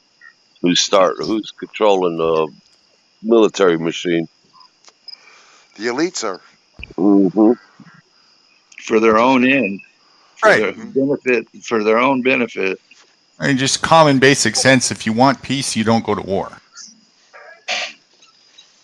There's your first clue. They're also thinning out the herd. You know what I mean? Yeah. You know, I thought of that one word. It's a real simple word. We all know it. All you have to do is just say no. Right. Exactly. And then what are they going to do? Take away the victuals that you prepare, that you go out and get. Right, especially when they're relying on you to be the minion that controls you to do what they want you to do. If you say no, exactly, you're out of luck at that point, aren't they? The perfect example is our Trump. We could change. I'm sorry. Go ahead. Go ahead. I'll just say when they walked in his home, just walked right in there and took everything. You know, was the president of the United States, and they just walked right in there for nothing, for no reason at all. Right. I think we could change this all around in one day. And yeah, you're right. And this is the first time a president ever had to go through this, an ex-president. They're just like, they didn't exhaust all nonviolent means before they jumped right into force. Yeah, it's the opposite way around. They don't exhaust nonviolent. They jump into most violent. Let's start with that. Right? Yeah. And, you know, they don't call president / CEO / commander-in-chief by accident. Okay? That's not an accidental title. Well, they call Biden poopy pants in chief. And now they are. Now it's just no holds barred how much of a Muppet show it really is. When we put a dyslexic Alzheimer's commander-in-chief in there, you know that this is all a facade at this point. You have to. Yeah, I mean, it's like they deliberately are telling you this is how it's been done for decades. Right. They're flaunting it, and they have been flaunting it, but they're just flaunting it to such a degree at this point because they know you guys are so not you guys, but gullible. Yeah, the level of gullibility now at this point is just, I mean, literally, like I said earlier, after everything that's happened in the last 2 years, look at how many people are still give any rat's ass for this bullshit royal thing going on right now. Like, who gives a flying fuck about that? Really? But you can see that the current office holder in the Oval Office is so far removed from the idea of an ethical, virtuous servant. You can see how far removed it's come from what was originally expected or supposed should be there. There's a million ways to make $1 million. Not one of them is ethical. That's right. That's right. I'll watch for that. Because by design, the system is unethical. So it doesn't matter how ethical or whatnot you are as an individual. If you operate in corrupt parameters, you're corrupt. There's no two ways about that. So, but that being said, this particular corporate parameter and structure we're talking about has no consideration for any ethics, even if it was possible to do so. That is not in its and these people's forefront eyesight. They have their goal, their agenda that they're trying to achieve at all costs. Moral and ethics is out the window. Last thing on their mind. And you know what's bad about it? We're feeding the monster by paying this fictional money. That's correct. By using it, by paying attention to it, by eating it. Oh, as bad as it is, this guy is about to say it's going to get worse. And I concur. Don't worry. It'll get worse. Hope I didn't erase that one. We'll see what happens. But it might have been previous, but I think he's going to say something to that effect. We're pretty much towards the end of it. Yeah, I didn't take it all to remember I had it. Well, never mind. Okay, we'll see what happens. Everybody all set? Right. Oh, Guru? I think we Ready. lost Guru. Oh, there he Ready. is. Okay. Persist because it's hard to deny the distinction between truth and opinion. It's hard to deny that truth refers to a reality external to opinion.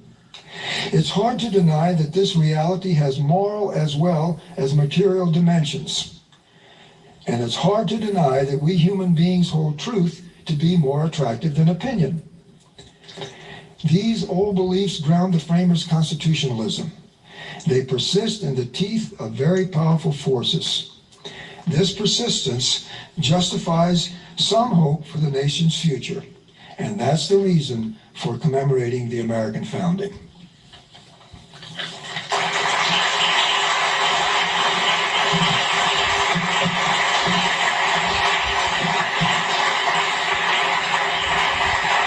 And that's pretty much it. There was some question and answers, but because the question and answers kind of get into the weeds on one particular issue, that it's difficult for a lot of people to follow.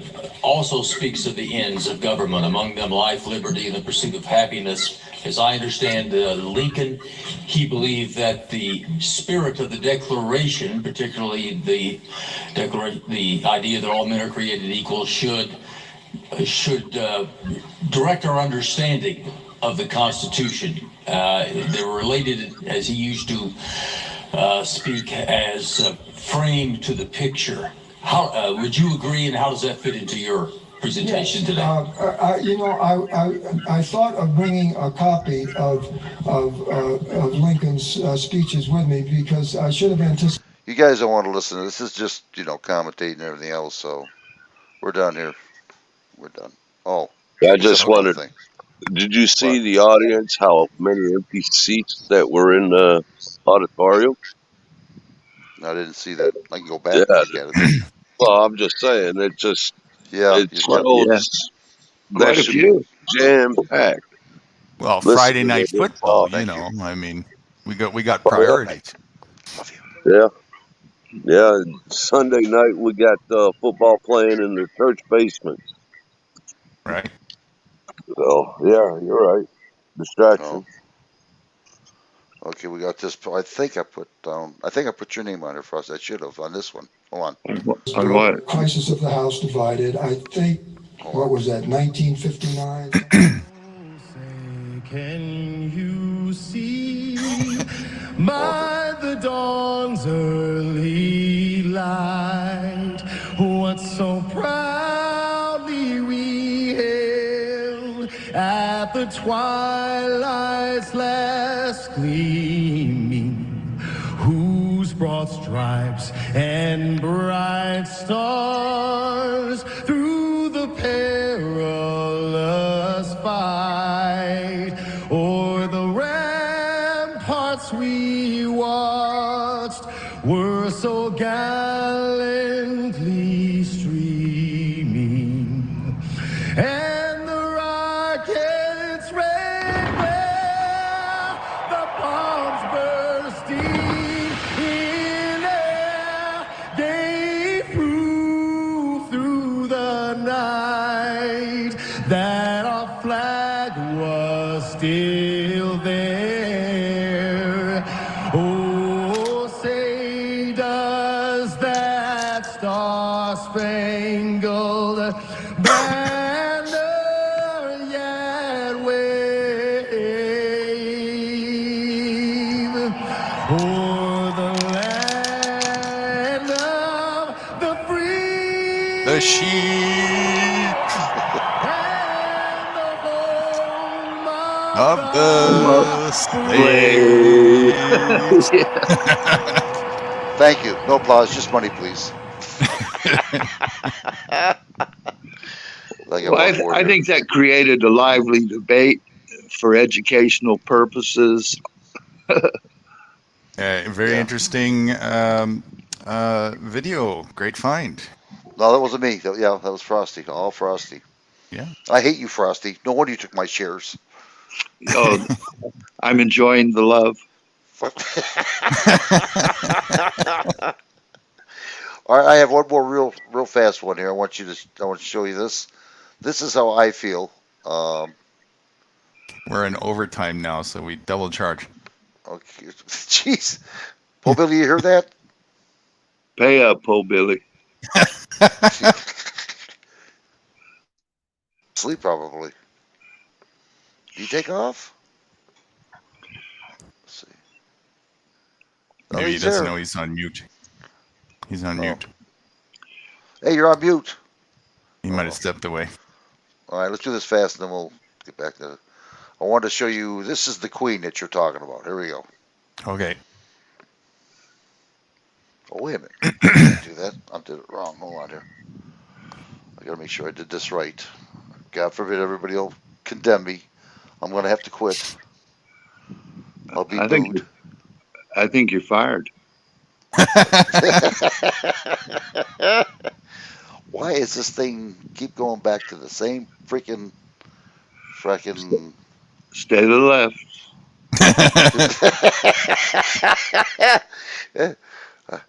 Yeah. I need. Oh, here it is. This is why. Okay. My apologies. Oh, I see what I did. When I made two. I forgot the reason. Okay, I got it. There we go. You're right. It was to the left. All right, let me go up here. I'm getting better. It's okay. We're billing by the hour. Yeah.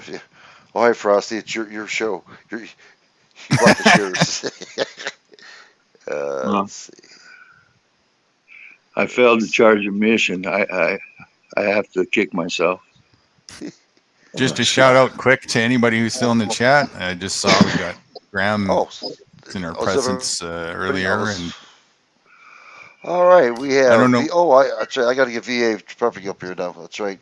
Hold on here. I don't know if Prairie's still here or not. Probably not. But Prairie is part of our group, so if you see her again or whatever, she's definitely wrench worthy. Oh, is that? Hold on there. But I think you gave her a wrench, though. No, that was JH556. I'm not too sure.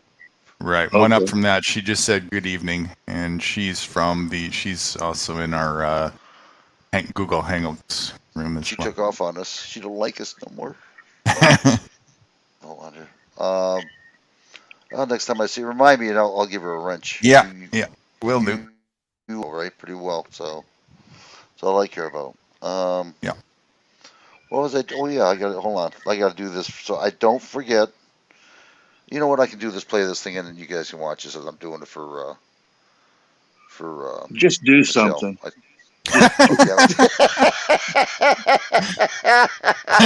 There you go. Wow, it's terrible when he's the boss.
ladies and gentlemen, for being with me today.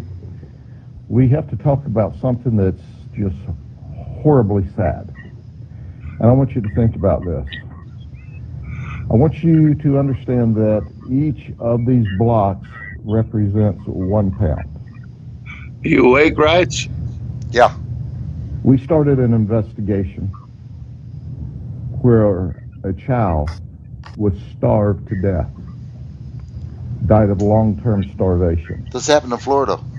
And what shocks our conscience is nothing in this world is more important to us than our children and their growth, in their ability to thrive. They're the most important, precious thing in our life. They're innocent, and they depend solely upon us for everything. So this little girl, this baby girl, was born at 6 pounds and 10 ounces. 6 pounds and 10 ounces. This baby, when it died, weighed 9 pounds. This baby should have weighed 32 pounds. This baby was born on July the 25th, 2019. Between July the 25th, 2019, and when they took the baby to the doctor in January of 2020, the child had gained 3 pounds, was thriving. Listen closely to what I'm going to tell you. Between January the 2nd, 2020, when the baby went to the doctor for the last time, and May the 10th, 2022, which was 2 years and 4 months, that sweet baby gained 1 ounce. 1 ounce. So the baby should have been 32 pounds. The baby should have been talking, putting sentences together, asking questions, telling that my diaper needs to be changed, running, jumping, and playing. When this baby died on May the 10th, she couldn't stand. She couldn't talk. She couldn't walk.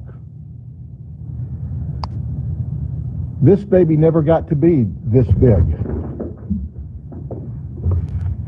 because of these people.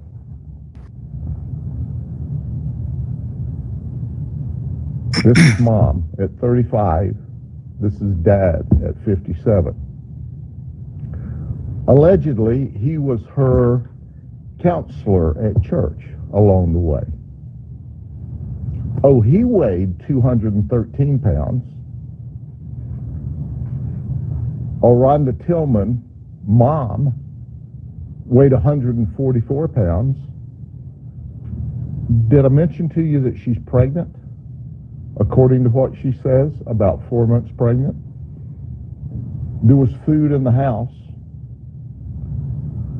Regis Johnson, the dad, told us, oh, the baby ate a sandwich yesterday and some chicken nuggets last evening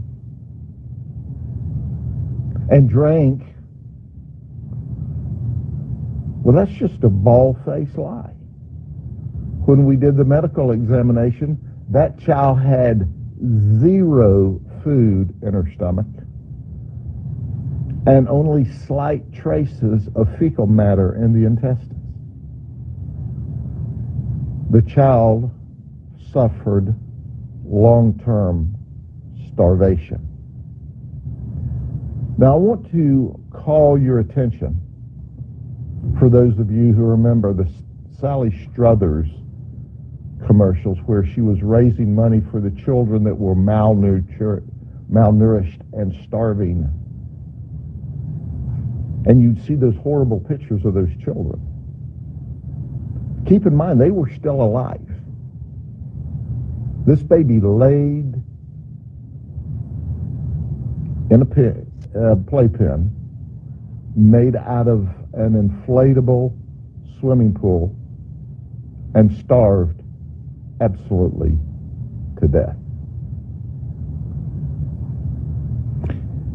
Regis works for his brother at a business called First Class Card Getters on Highway 1792 between Haines City and Lothman. And that's allegedly where they lived.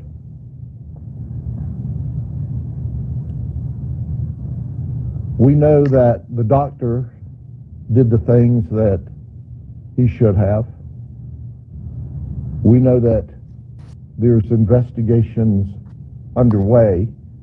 We're doing a lot more investigation. There's a lot of questions we can't answer because we're early into the investigation. There's some questions we can't answer because they're protected by DCF regulations. These folks are both charged with aggravated child neglect at this moment in time. Obviously, it is our intention to charge them with the appropriate murder charges, but we've got to do medical investigations. The medical examiner's got to complete some work before we file those charges. But we got them into jail just as soon as we could.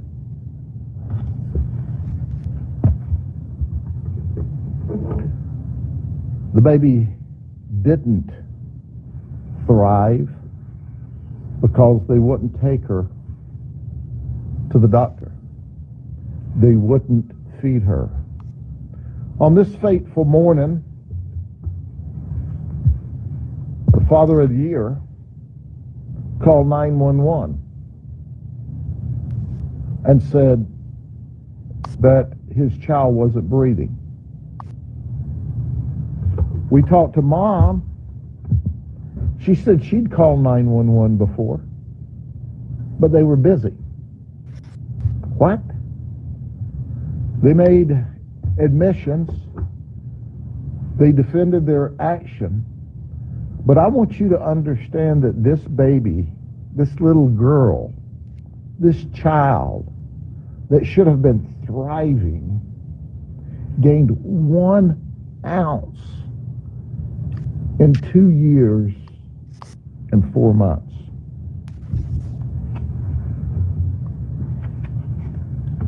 If you can imagine looking at such a heartbreaking sight, basically it was just bones and skin.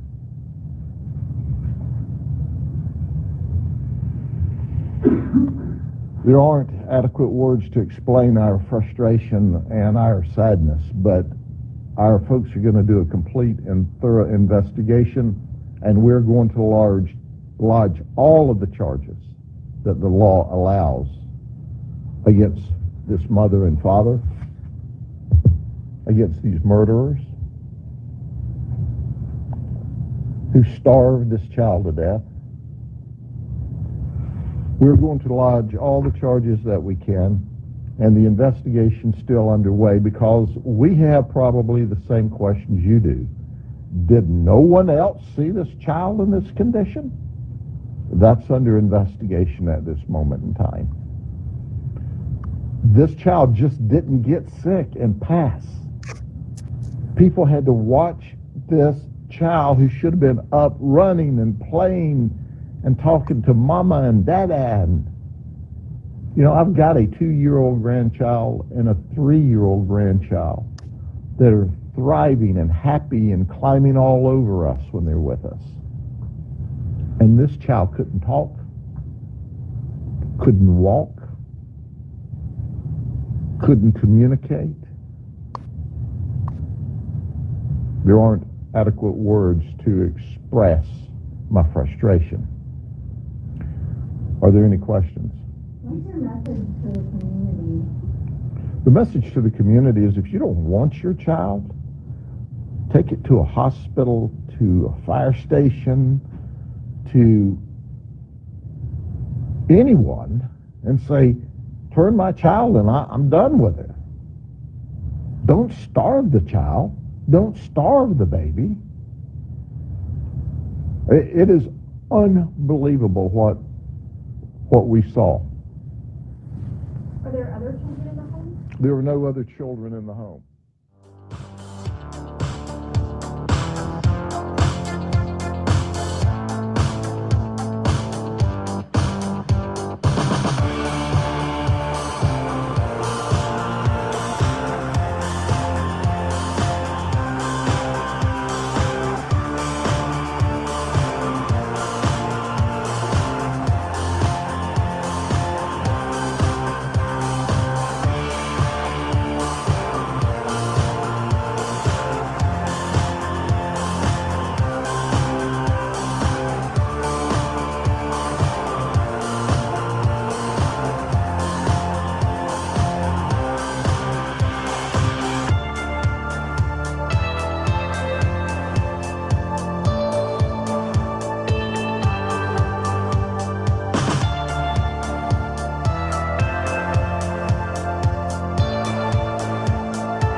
Yeah, I hadn't seen that before there, Bill Brown, but I want to just relate a story. When I was working in the medical community, that I seen something very similar to this, and thank goodness I acted appropriately, and I didn't make accusations against anyone until I found out the backstory. But when I initially encountered it, I told the police officer that this was the worst case of child abuse and neglect that I had ever seen. But what I didn't know, and later come to find out, was this child was born defective. It was more than the mother could handle. So she put it out for adoption. The state took it and found a couple that would try their best to raise this child the best they could. But the child had bruises from one end of its body to the other. You couldn't find a square inch on there hardly that wasn't bruised. That's And sad. it was due to the defect at birth. And so I'm looking at these people as if I didn't say anything, but I'm looking at them as if they were abusing this child. This is when I first encountered this. That's what went through my mind. So you have to be very careful about Absolutely. making accusations when you don't know the background. If you see something like this, to investigate it is a good idea. Oh, I keep losing them in and out. That's my fault. Yeah, go ahead, Guru. There is some absolutely essential wisdom in due process, and I concur with that. When it's fair. The problem is that I did this purposely. Seeing Queen Elizabeth die, which I feel sorry for. Don't get me wrong, but I wanted to see if people would watch more Queen Elizabeth than they would watch my video here.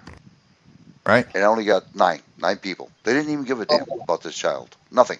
But that Queen Elizabeth, oh, if I would have put that up there, it would have been, oh my God, just all kinds of people. We are sick puppies. We are definitely sick puppies. We bow down. No, Careful with the we there. I would change that. I would change that word from sick to wicked. That was just pure evil. What happened to that first baby? Yeah. To do something like that. That's I just would say that's pure evil to torture a kid that long. You know. In my view, and it's just my opinion, but quite a large portion of this humanity species, whatever you want to call it, is a virus. Bill Brown. Yeah. I consider people love, like here on YouTube, it's a fantasy world. They love to play dress up over in England. That's why they love about the Queen and all that stuff, because they love playing dress up. Hey ho, Kermit the Frog here. It's the Muppet Show.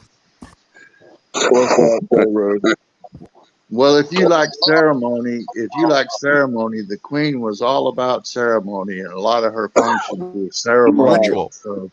Ritual. But everybody in England and the monarchy loves to play dress up. Yeah. Yeah. Well, they have rituals that they must perform and practice. See, I don't feel sorry for the Queen. Everybody dies. I don't feel sorry because she died, especially at that age. She lived a long and privileged life compared to. Bill, you were a little too apologetic and sympathetic on that video, in my opinion. Fuck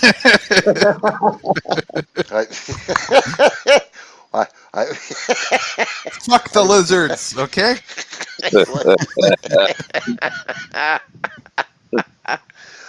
I just didn't want to hear anybody coming back on me. You know, something. You know how they are out there. You can pin the liability on me if you want. Give it to Frosty. He's the one that owns 51% of the shares now.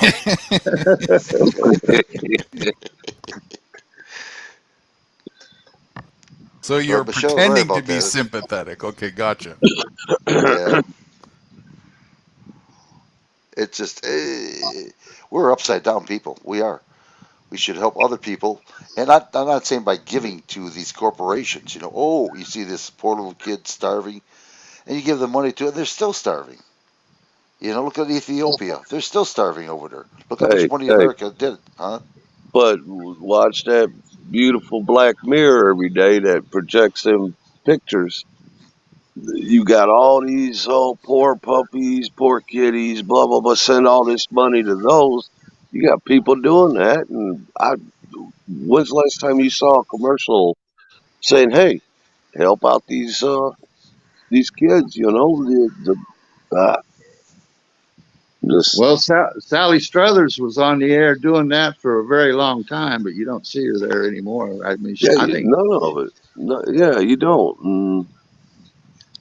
It blows me away. It's a multi-billion-dollar industry, and you know, there's a lot of kids that are going hungry every single damn day. And like you said, we could feed the world probably 10 times over, but we don't. But we don't. Nope. Mother Nature provides. Back to greed and control. That's all, you know. Mother Nature provides, government don't. That's right. And the government doesn't have to. There's no obligation for them to that. In fact, the very idea that the government should, I reckon, is the root of disease. I still can't get over that one woman back. It was 2010. She was counting on a welfare check, and they were talking about the money that it was going to cost the people. And she said, "Oh no, Obama's going to pay it." And we're like, "Well, where does Obama get the money?" And we had to actually break it down to her taxes. People that go to work, so you could sit home and collect that check. That's kind of jacked up. I mean, so they just take advantage of a good thing and destroy it. Her education definitely failed her. I'm right back, everybody. I got to go do a 10-100 and get some coffee. Right back. My favorite was I'll get a free cell phone. It's better than doing a 10-300. The Guru What the hell is special. that? The Guru special. 10-300. Michelle, did you get to watch this thing in its entirety before you came up, or where did you come in at?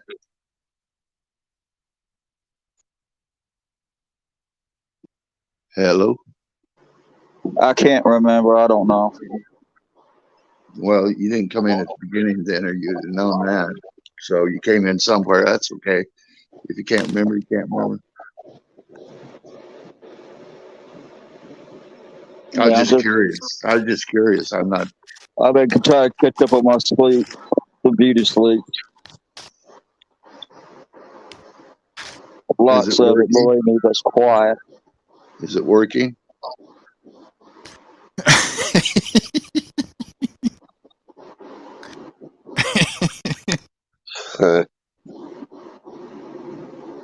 All right. Who's made some damn comments about beauty? I just inquisitive.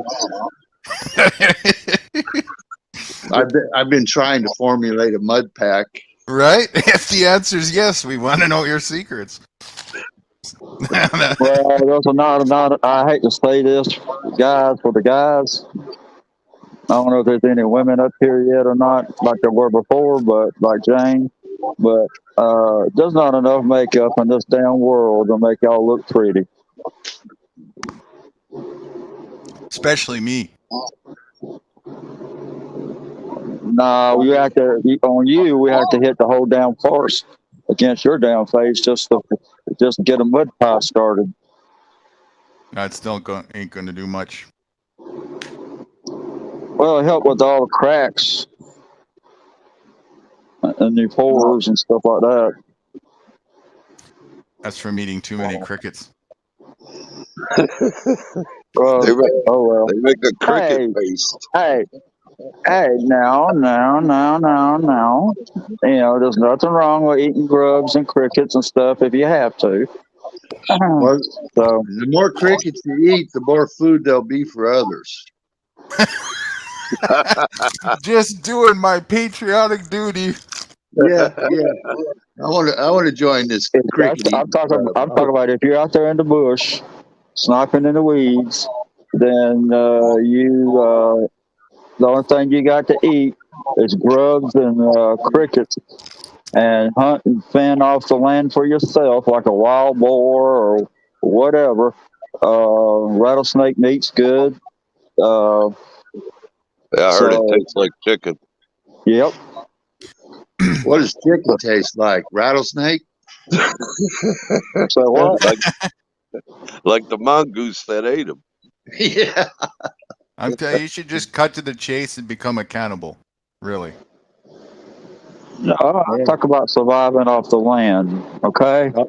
Well, eat a monkey. I don't think Guru will go that far if he don't have to, but if he had to, maybe not. That's questionable. Eat a monkey. I only eat as a cannibal. I only eat carnivores. So you eat them GMOs. Well, if you're gonna do a job, you better do it right.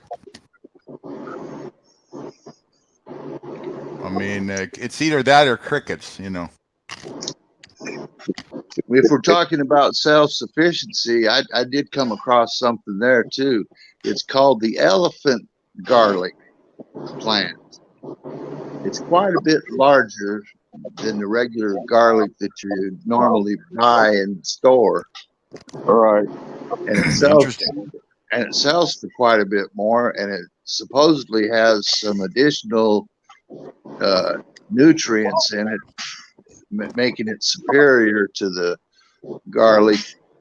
And it's got a bunch of benefits to it as nutrition wise. Interesting. Is this more of like an heirloom type of garlic? No. You have to Google. It'll pop right up if you Google elephant garlic. I'll check it Oh, out. it's just like a regular garlic. Technically, it pops up just like the regular garlic does when you stick it in the horse's bum to make it go faster. When you stick it up the same way on a man, and it'll make him run faster too. Well, I don't have any experience in that, so I'll default to you. Because garlic is acidic. Garlic is acidic, and it will burn and burn and burn until it'll make you go so fast you'll do the 900-meter in 2 seconds. Well, they do caution you that if you get it on your hands, don't rub your eyes because, yeah. Right, you're correct.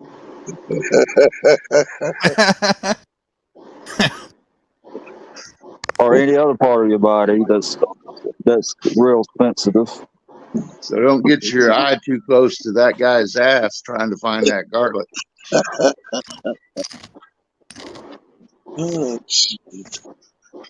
But anyway, I'll let y'all talk. I'm gonna go on mute for a little while and let y'all talk. And are you going to listen to our wisdom? I always do. That shows some wisdom in itself. Very few women really have that wisdom that they'll actually listen to a man these days. Yeah, especially when you're not trying to give orders and say you do this, you do that. Screw y'all. Y'all supposed to give us. We're supposed to give y'all orders. It's the other way around. They convinced you feminism was good, huh? Ooh. That's always good. I like feminine women. We gotta fetch Sassy out of the woke club real quick.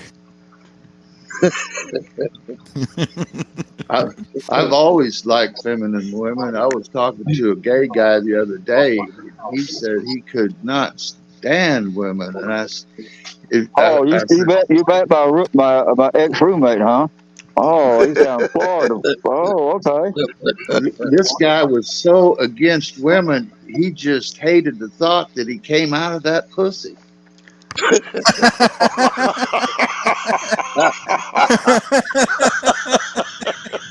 Oh, what a dilemma. I mean, he kept washing and washing.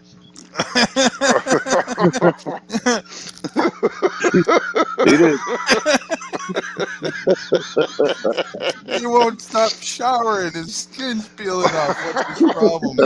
Vaginitis.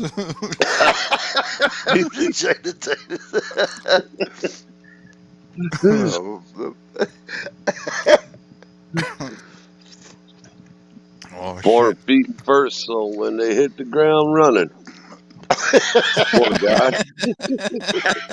They couldn't wait to get away from it. And believe me, them flamboyant boys can really run. Oh, I don't like the rain. I have to tippy toe through the rain when I'm running. You already got caught. She must have ate a lot of garlic. Well,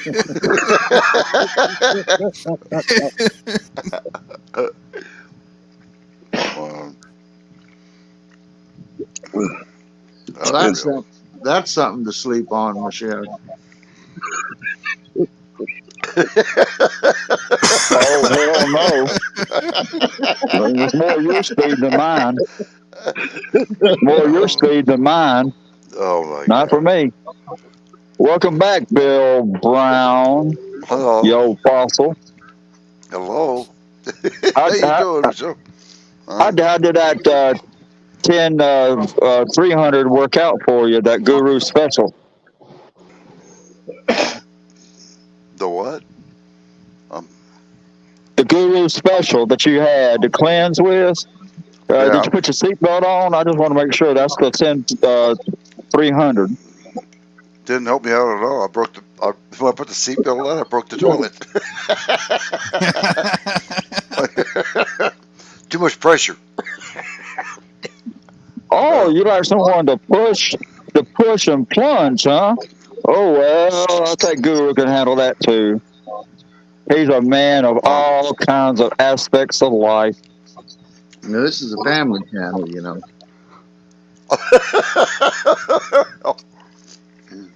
We can laugh at that, Bill Brown. I can't. I just walked in here. What the hell happened?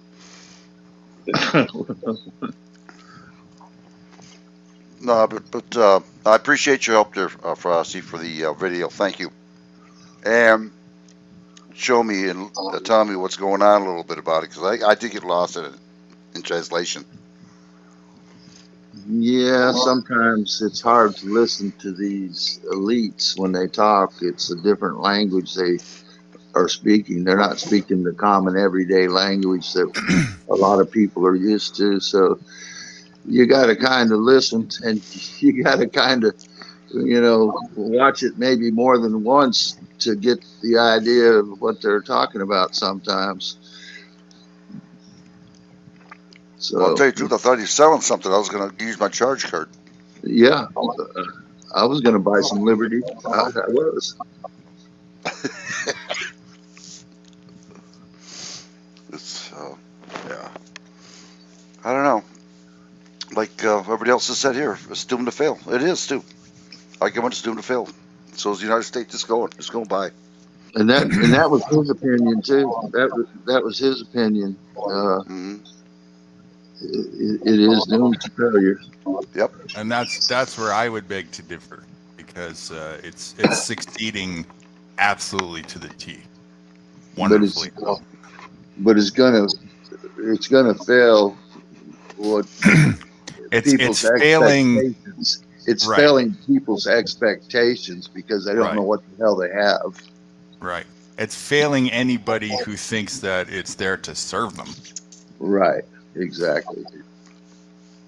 Well, by the sounds of the Constitution, if you read it, you think it is. You know what I mean? Oh, they're going to serve me. You know, they're my servants. I'm not their servants. But and that was the point I was going to try to make. Is you see a lot of these First Amendment auditors out there encountering people in the public buildings and encountering peace officers. And somebody is roboting or doing something. Maybe it's me. Oh, it's Bo Billy. Let's see. Bo Billy, when you're ready to talk, just unmute yourself. There you go. All right, go on. He's got it. But you see a lot of these First Amendment auditors saying that they are the boss, and the police work for them. People in these government buildings work for them. Right. And they really should stop doing that, because they are wrong, because they're wrong. Yeah. The Constitution, as they say, provides no positive benefit and no obligation to do any of that. And not only that, but it's a presumption that it's the same America that they're thinking of.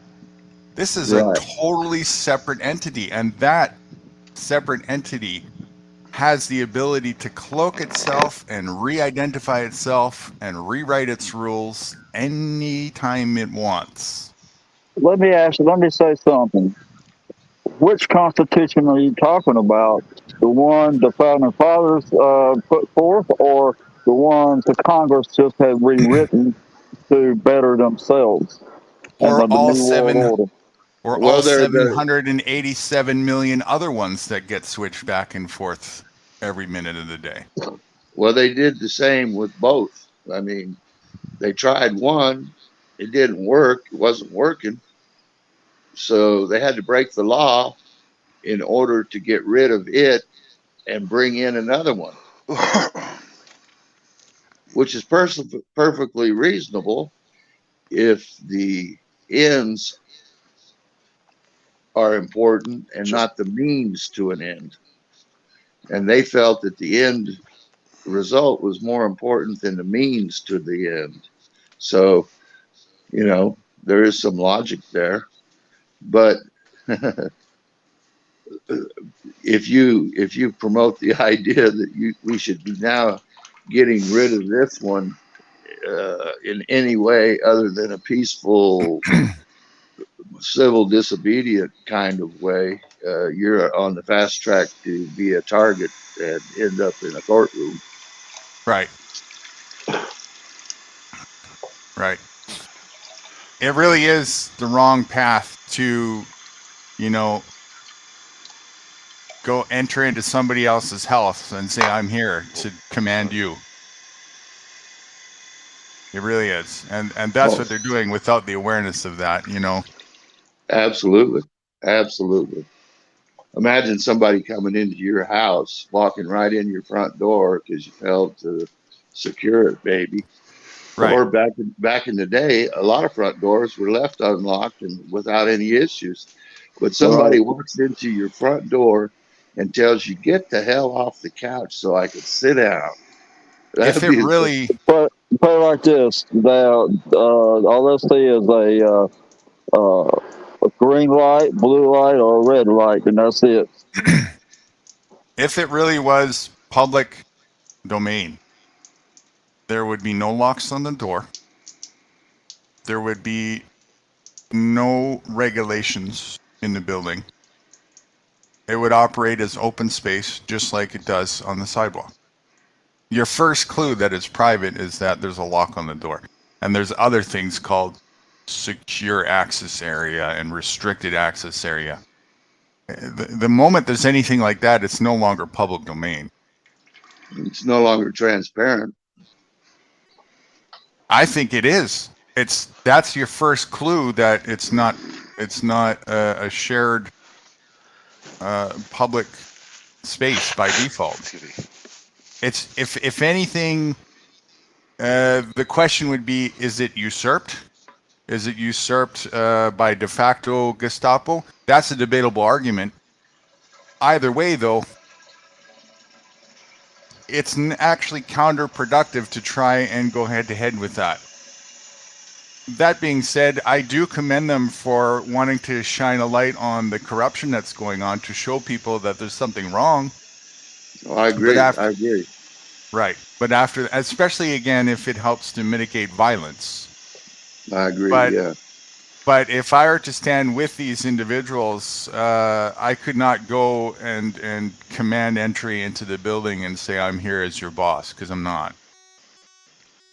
I can't stand in honor with those individuals doing that part. I'm not their boss. They're not my boss either. That's the thing.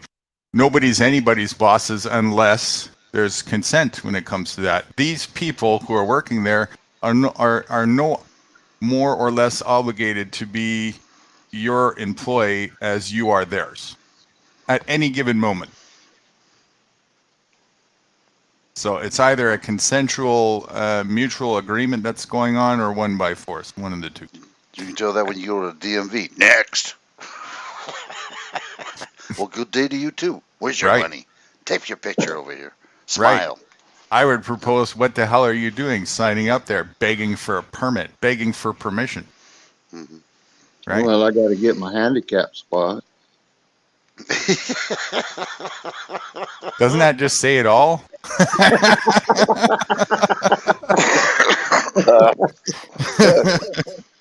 My mental disability doesn't allow me to walk that far. Right. Do you know where the term handicap comes from? Hand No. in cap, dysfunctional panhandlers. Yeah. That's where it originates from, right? So be go damned. ahead, I get your didn't know that. panhandling permit. Well, panhandling is legal. Yeah, the government is notorious for it. Yeah. That's all they do. They hold out the hat. So we're going to create all this money. We're going to lend it out to everybody, and then we're going to say you give it back to us so we can function. It's the Well, most. see, on handicap in my city, you go to the county, you get it, blah blah blah. That's fine. To the state patrol, that's fine. But you put it on your license, they give you a placard and all that bullshit stuff. But then when you have people parking in like Walmart, you see there's nothing wrong with them because they're using their grandmother's parking spot placard because they get a little bit close. They're too lazy to walk into Walmart or to another store. That makes me mad. When there's no sign of disability whatsoever. Now, I do know that there are some disabilities that are not seen. I understand that. But I'm talking about physical limitations, where someone's using a cane, a walker, or whatever, and transferring themselves from a Walmart cart or mobile cart of some kind to so they go in and shop them, if it's from their own or using the retailer's cart. But that's fine. But these people this city here, that's the easiest ticket in the world for this city to make. And they don't, and since I came up out of office, they only wrote one ticket. And that was 2007 when I came up out of the office. They hadn't wrote a ticket yet. But I have caught a police officer's car parked directly in a handicapped spot, and I took pictures of it and I sent it to the police chief and the news. And what happened?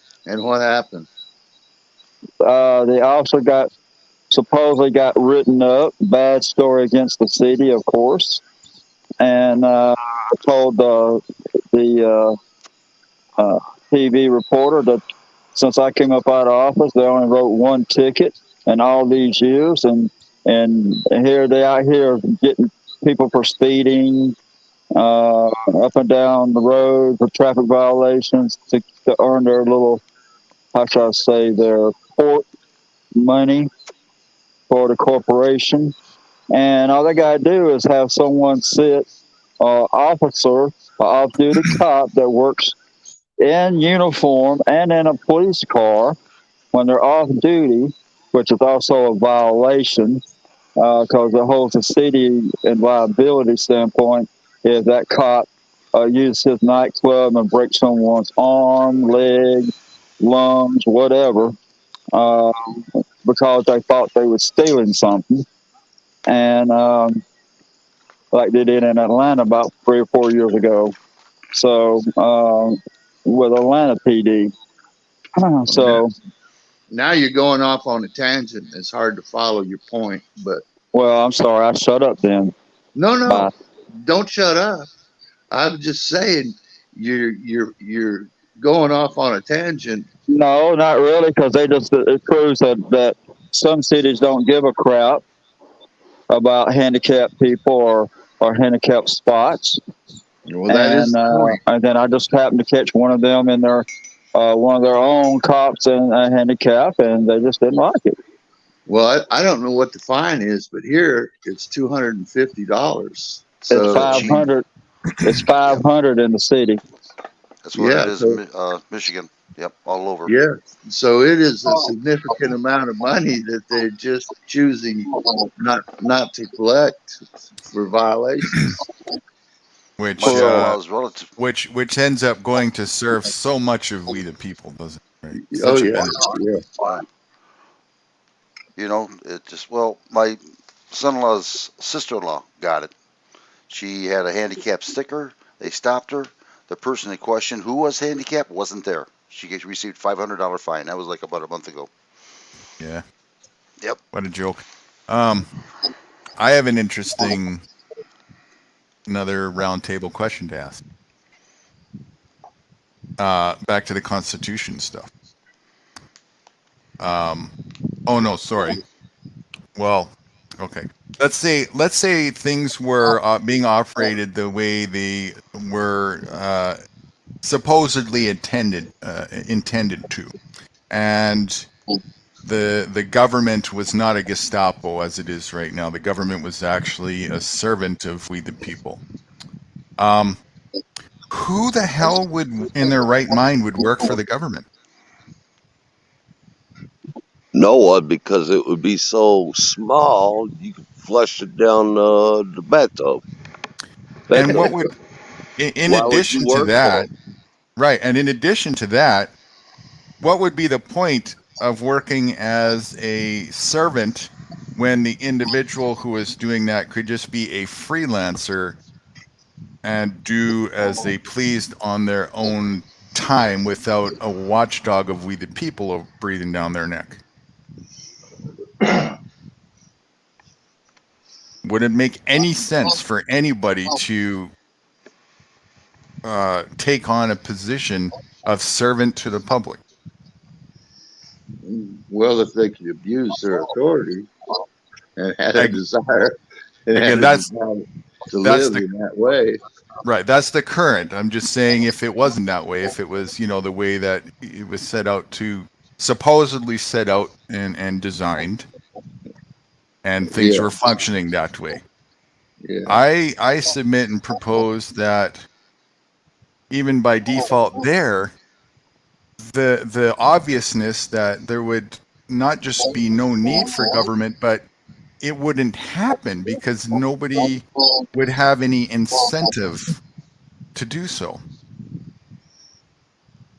So take that to the original design and ask the question, what function at all would it have, and how could it even function at all? Whoever came up with that idea came up with a fiction that just could never even manifest itself. Well, that could be the end result. They could let's say that everybody in government now would continue to be in government while they changed over to that system. You would find that people would be leaving government at a rapid rate. Right, because there's no incentive to be there. What you're talking about is a voluntary system. Yeah. Which is what we have by default. And that's a very functional way of life. You can't have one and the two, and that's why they would leave, because you could no longer be on that side voluntarily and have it make sense. Besides that, you're not going to work. You're not going to work without pay. Right. Nobody would do that without pay. And if there's no reason to get paid for things, then there's no incentive to be a servant.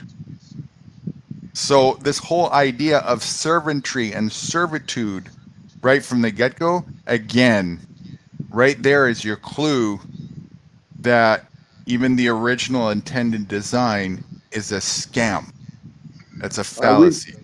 I wish you would have whispered that, because Bill Brown was going to be my food tester.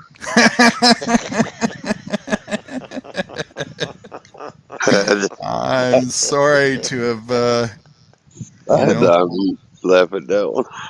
I heard that, Paul Billy. You better watch out. You better watch out by Bill Brown by being your food tester, because he takes the Guru special and don't listen to the Guru's rules and regulations before he takes it.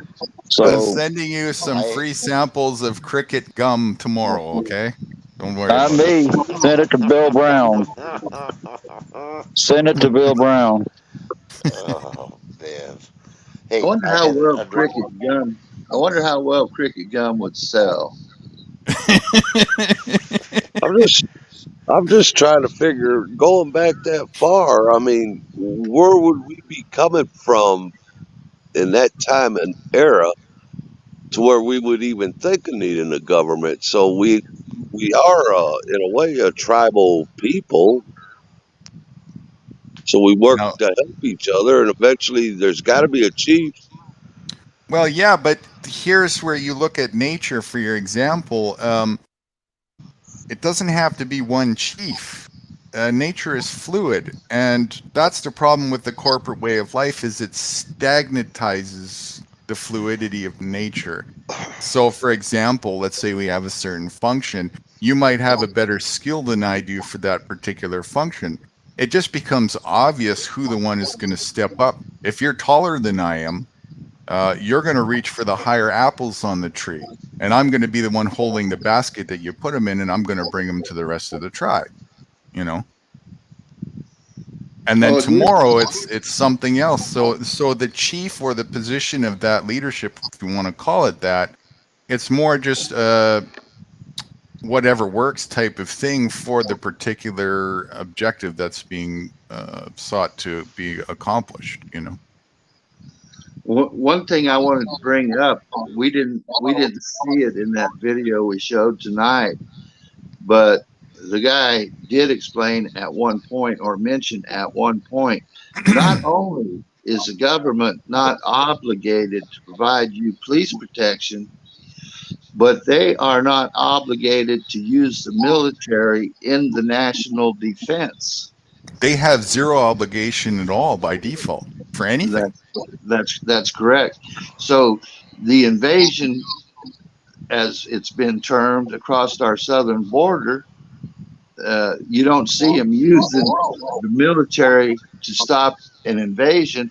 Why would they? If China or Russia or Iran or any other country decided they wanted to invade, it kind of makes you wonder, would they use the military to ward off a foreign invasion? They wouldn't have any obligation to do it. They might do it because they think it's reasonable, but you know, they're not obligated to.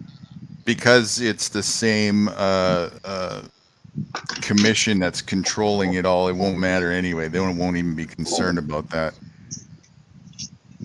They're giving orders to all the dictator, what do you call it, franchises, you know. They do as they're told. If they don't, then they're chastised in public because they did the shitty things to get in that club, blah, blah, blah.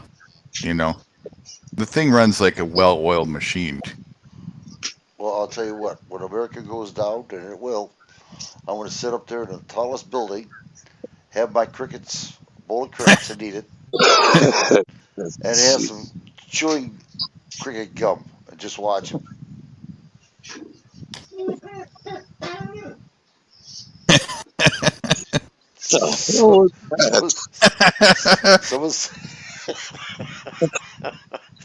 That's Bill in the future, chewing the gum, watching it going down. How's the cricket gum taste there, Bill? I can't pronounce it. Yeah. I'm gonna start producing gold. I don't want there to be a shortage. Y'all should not knock Asian remedies. Asian remedies. I didn't know Bill Gates was Asian. They have something that's good for men. They got something good for men. It's called it's a powder. It's called deer penis. It's supposed to get your manhood back up. I don't know if I'll get our old fossils up or not, but who knows? Well, tigers were used for that same purpose. That sounds like another excuse for practicing some kind of ritual to me. Ay, ay, ay, ay, ay,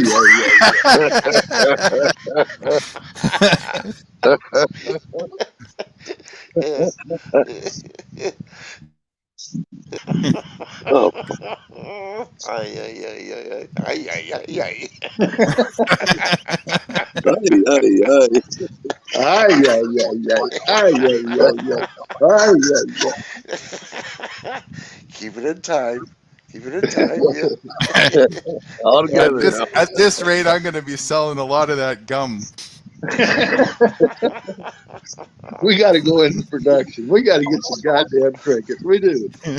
For sure. You know what I'll do? Next time we go up there, I'm going to put a monogram up there of a cricket before we start up. You know what I'm saying? I'll put it in front of it. Well, let's see if I can find it right now. I'm going to get one on my shirt. I'm going to have one embroidered on my shirt. I want to be head cricket man. Well, I'm gonna be the first guy to introduce the cricket gum that you can blow bubbles with. You'll make millions. Legs and all. You can have We'll crickets have, all over your face if you can blow this bubble big enough. You gotta get a bird repellent to keep the. Oh shit! I like your thinking there, Paul Billy. Yeah, well, The first time gum is has a reason to be aspartame free. cricket ass protein. Pretty tasty. Even pesticide. Oh. Well, what happened to it? Put something in the basement there, Mr. Brownie. Oh, I'm sorry. I was looking for a cricket. They're awful quiet up here. I'm gonna go on mute for just a bit. Couple little goodies.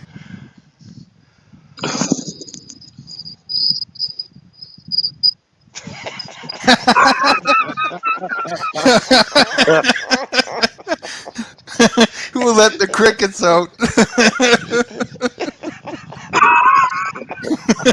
It totally sounded shit. Hurry up, Bob, put him back. Production doesn't start till tomorrow.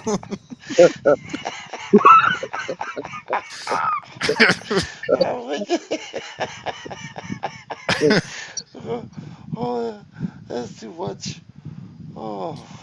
All right, have a read there, somebody. It makes me want to get some gum now. Cricket gum. You want to do the honors, Mr. Brown? Oh, I'm sorry. Get another one? What's that? What's that? Well, I'm sorry, I missed that. I'm looking for a cricket here. On the screen. Oh, we're not paying a tax. Where's my glasses at? Shit. Okay, we're not paying a tax for tea, and I literally pay income tax to pedophilias? Pedophiles. Pedophiles, I mean, yeah. I meant to That's say. the difference. 1838 is the first one, and today is the second. Income tax. And you know what? I hate to say it, but you're absolutely 100%. You are absolutely, yeah. You are. You're absolutely right. That. This is my new favorite meme. I think my most favorite meme. This is gold.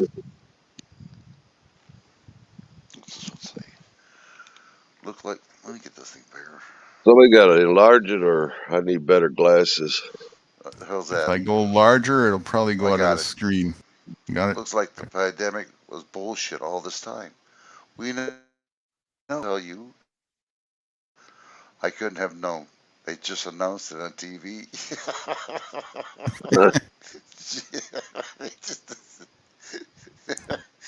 Almost, he said. You couldn't have known. The guy looking like, what the? That TV set, I tell you, I'm getting away from it more and more. There's nothing really much. I watch old pictures, you know what I mean? That's about it. You're right about one thing. It's a hypnotizing thing. Like Television. Right. I like Or that. tell a vision. It tells you a vision. Mm-hmm. I like that too. Yeah. And it's true. If they don't follow You the know, narrative of the government, then they'll get rid of their license. Huh? you know how you can tell that you're onto it is your blood boils and you get angry, although that could be their cause or their reason for that certain broadcast.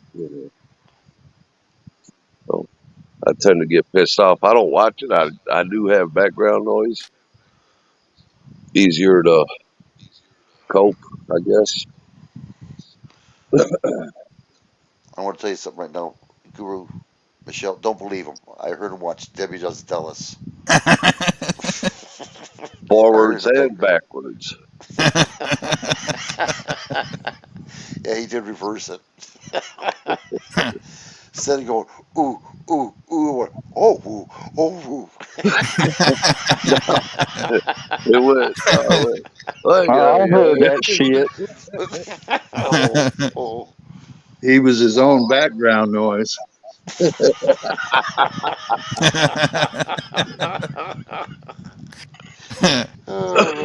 I prefer to be my own echo chamber, thank you. Hey, I'm coming in okay, or yeah, you just no got tunnel that. or nothing. I don't know. What did you say? Hell if I know. What am I looking at now? Normal. The only problem that you get Is a that a feedback. line I'll for tell a you. gas station? You're getting a feedback Oh. on your. Did you catch the other one, Frostley? Yeah, I did. That was good. Okay. Okay. Next one, Mr. Brown. Okay. Oh, what the? Oh, okay. Normal is getting dressed in clothes that you buy for work and driving through traffic in a car that you are still paying for. In order to get the job you need to pay for the clothes and the car and the house you leave vacant all day so you can afford to live in it. This is jeez, oh man, Aren't you glad you're normal? that's got to be California.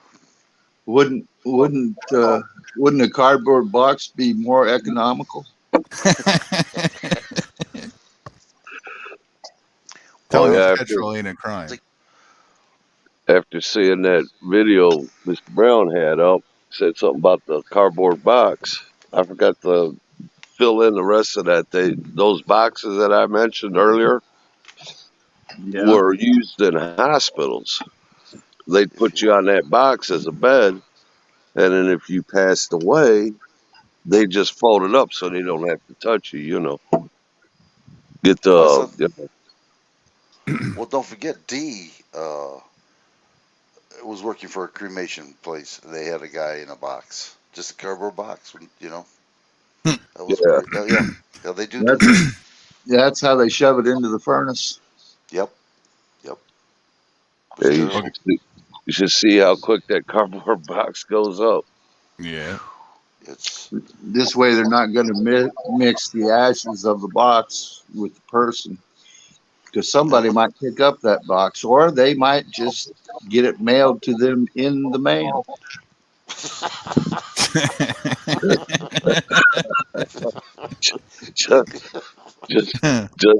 just don't fall asleep around that kind of job.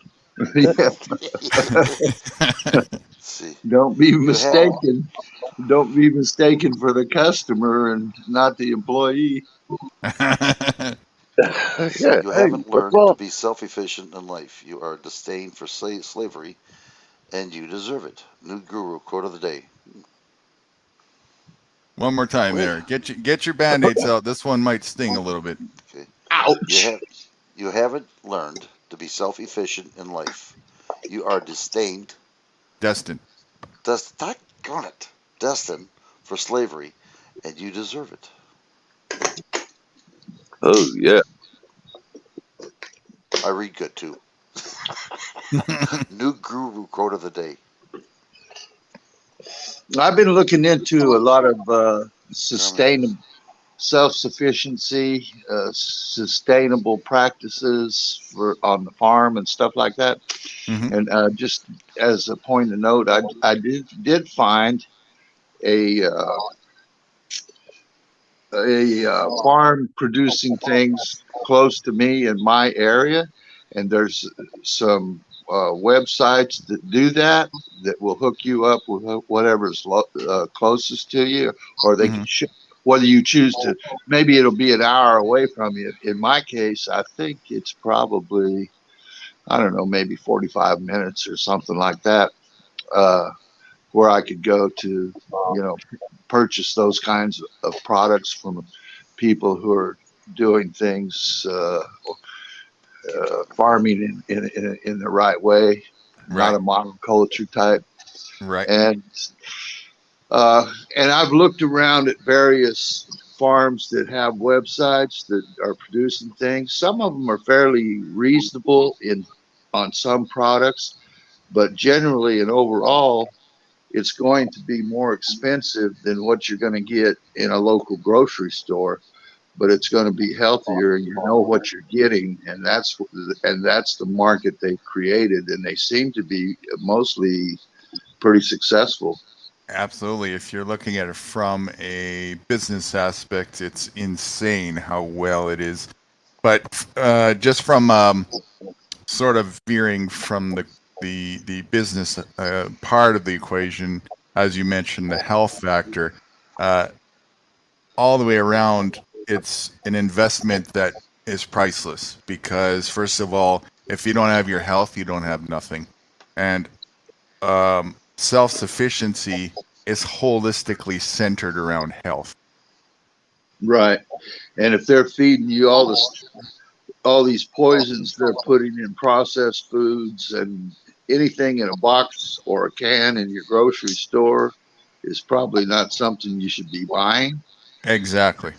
And so, it'll eventually make you sick, and you'll be taking medication. You're going to pay for a better quality food and have a better quality life.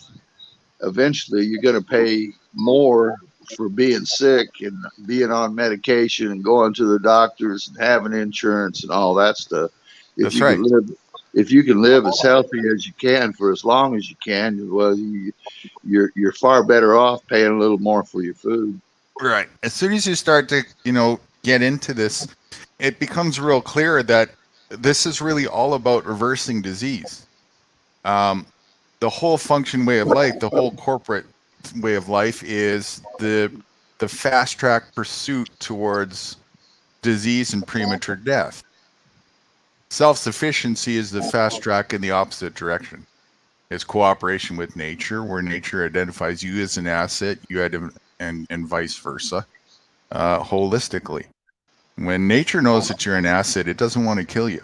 When nature looks at you as, identifies you as being on your way out the door, it's got a predestined code in it to help that process out, Yeah. Because otherwise, that's how nature keeps its perpetual balance. Otherwise, you could become a disease that takes over things, I don't know. Somebody's making me hungry. They keep flashing up this subliminal message about food. I'm about to throw up. Makes me want to hop on over there and get some. It's so hypnotizing. That looks like a grasshopper in behind there, Mr. Brown. Is that, when we run out of crickets, that's what we turn to? What's going on here? No, that's my pet. Oh, That's the king. That's the king of the crickets. Service animal. Well, it's good because I was a little just concerned it was your girlfriend, but as long as you know. No, he's Nice legs, though. Nice legs. That's all I say. You gotta see what she puts on her nylon. It's kind of holy, but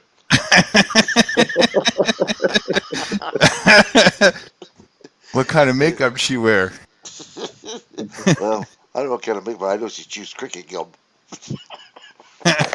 Oh, hey, that's the other thing I found out. They're actually putting this cricket stuff into cosmetics also.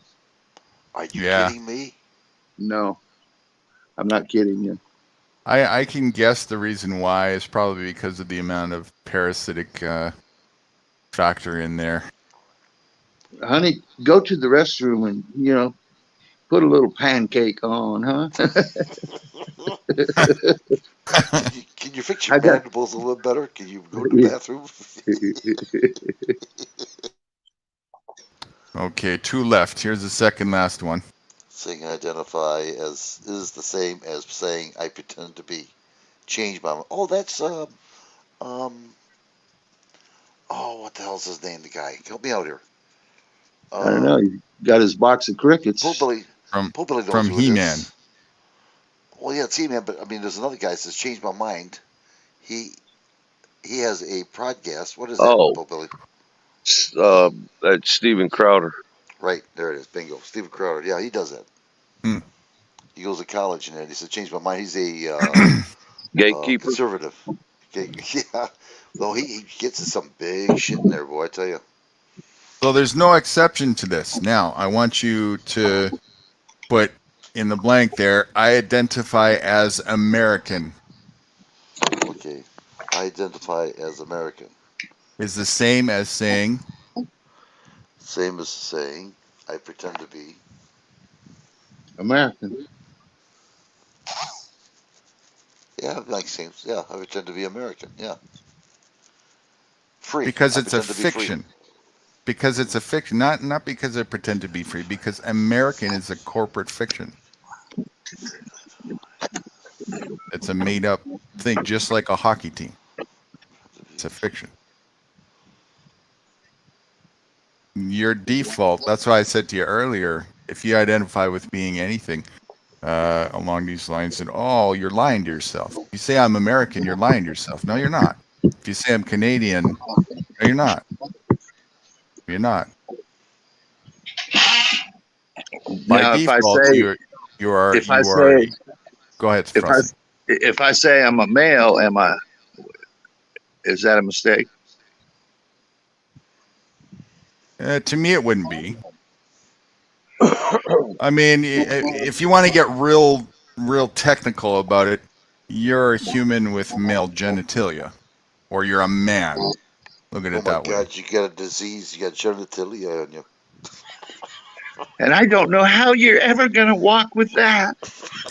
Because you could say, if you presume male is the overall, then I could say you're one and the same with a kangaroo. That's male, you know. Yeah. To get technical about it, but what's mostly important is identify is properly spelled I-E-Y-E, dent, You're making a dent in your ability to see when you put a persona, which means a fiction or a false identity, to impersonate, persona. You're playing a part, you're playing a role. So American is a persona. It's a fiction. It's a team play. But it's not who you are by default. You're just playing a role. You put on a costume. You put on a costume. That's why it's very important to do so, because you all us folks, when you went to indoctrination school by your parents as well, have been trained to actually not differentiate the difference between persona and you, who you truly are. So you actually embrace the fiction and embrace the lie so blindedly that you actually believe that you are this thing. And it goes so deep that to try and disassociate yourself or detach yourself from this persona fiction tugs at your heartstrings, especially when you've gone into battle for it. You think that it represents your freedom. You think that it represents everything that your tribe is worth, that you're in honor to defending and fighting for, and all this bullshit, all this corporate fictional bullshit. So part of the conditioning is they label you when you enter school as a student. Yeah. You're now a student. Oh, wow. A student with a debt to pay. Money. Yeah, I get it. It's money. Money, money, money. I'm just livid about this. I am. And everything right. Damn. And the secondary reason why it's so important is because if you can't separate your persona from reality, you will never understand your default and what freedom really is. You're done at that point. You have to cross that bridge and understand who you are by default. And you'll hear people say you got to know who you are. The reason why people are lost is because they don't know who they are. Well, they think they're these things that they've been labeled. Student. That's right. That's right. A student, you're a teacher. You know, that is something that has always disturbed me. A lot of times when you meet in a group and it's a number of people in the group that are meeting for the first time, they always want you to talk a little bit about yourself. And the one thing that comes up is the occupation that you're employed at. Oh, I'm a teacher. I'm a janitor. I'm a professor. Right. I retired. I retired from Bill Brown's FBI. Even the name that your parents granted to call you, that you're used to being function with, is also a persona. Fathom that one. Well, I'm glad you said that. I thought about. So I'm really not hey you.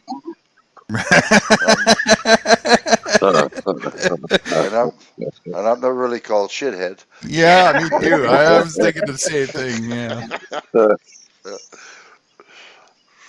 Right. That's a persona. Good. I'm glad to hear that. And your first clue that it's a persona is because you weren't that name when you popped out of your mom's canal, were you? They had to think of it. It's an imagination. Well, they might have thought of it before you popped out, though. Maybe, but no matter what, it came from an imagination. You weren't born with this, name thing. That's a persona. Bill Brown was born with a bill, so I mean, he's been trying to pay that bill off ever since. Food bill, that is. Yeah. Pay your bill, Bill. And here's your clue, the next clue why that's so important. To make it as obvious as I can, when a cop pulls you over, what's the first thing they want before anything else? ID. They want ID. Why? Why is that so important? Know who you are. Not to know who you are. Position. To know what your status is. To know what your status is, and also to be able to track and trace you. Without persona. Hold on here. You said status. You mean they can actually find out what you work in every place else with this damn thing? Well, you're declaring your status when you turn that license over. Right. You're saying I'm operating under this contract. Oh, okay. All right. Right? You're saying here I'm a citizen. Yeah, citizen. And I'm not kidding. It's citizen. Go on. I'm a member of the club. Why the government is so hell-bent on identification is the same reason why you, as a business owner, would want to know where your employees are. would want to know how much hours they worked, want to know how much stock you have. Why is that so important? For production purposes, I'd say make money. Or To be able to trace you. Because if they can't trace you, how can they have any accountability? Right. So if you know your default, if you know your true self, which is without persona, it's impossible for the government to trace you and put joinder on you and bind you to fictional contract. In other words, it's back to the fair game scenario where the only way at that point that they have any agreement with you is if you choose to enter into one with them. Yeah. Boy, I get so. This is good news. This is good news. No, This is not. This shouldn't be No, I understand what you're saying. I'm just wondering, these people in America better get on or get off the pot, one of the two. I wouldn't hold your breath. I know. I'm just thinking, damn. It's not just Americans; it's people across the world. Correct. They're under the same illusion or delusion. Remember, I wasn't born in the American hockey rink. I keep saying Americans, it's so built into my head, you know. Yeah, and that's what I noticed about the American arena is that's the most patriotic of across the board that I've experienced, and that's kind of why I focus more on with you guys, because I know that if I can break through that ice, like, it's easier to go everywhere else as well. So thank you very much for your participation in this experiment. You guys have done extremely well. Do we get paid? In freedom, you do, and cricket gum. This is not a corporation. They lied to me. This is my last meme. This is where is it? Here it is. This is a present for you, especially Bill. For those that remember what I said the last time: teach the teachable, ignore the ignorant, and enjoy the freedom of responsibility. And for those that are on the ignorant side, have a bill. Well, Bill is looking very intellectual there. Notice that? Unless I have no hair. Always drinking coffee. Yeah, I like that. Can I have that? Yeah. Yeah. Okay, hold on, sir. No, I can take a picture of it. Hold on. I like that. Thank you. Appreciate that. You can't photograph here, mister. You need my permission. Well, that's right. You do own 51% of the. That's right. I forgot about that. Who's in charge? Just try and remember that. Sir, can I take the picture of your stream, please? Not if you're going to show my feet. Oh, I just screwed up. I laughed so hard. I took half his head off. Well, Bill kind of has a question mark on his face there. He looks like he's constipated, confused. Well, that would be suggested by the coffee and a cigarette. There was a toilet in behind him. I just didn't have room in the square to fit it in. So that would be hilarious if you did that. I would. I'd laugh my ass off of that. Yeah, I'll tell you, that probiotic really helped me out. That was the best shit I ever had. Wow. I'm telling you. Well, I came through it all right. Really. Yeah, you need a picture of that, because I mean, that expression on that Bill Brown picture right there, I mean, that says so much. You can take that a lot of different ways.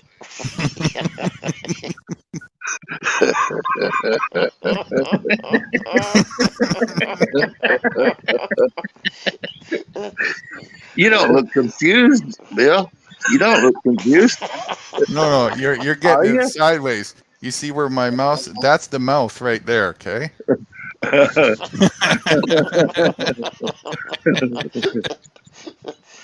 Oh my gosh. Yeah, I'm gonna show this to my wife tomorrow. She said, "What the hell is this?" Have a bill.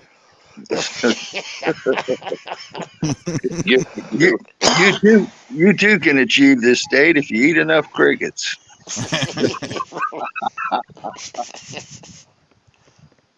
My God. I like that. Thank you. I appreciate that. That's an art Yeah, right there. Believe that. It I'll is. send it It's to an you. art. I'll give it to I you in like email. that.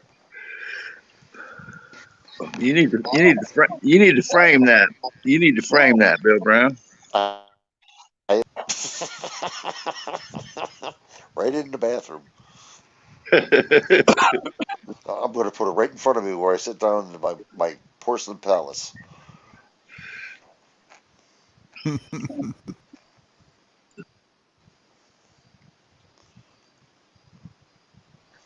It's amazing. It really is.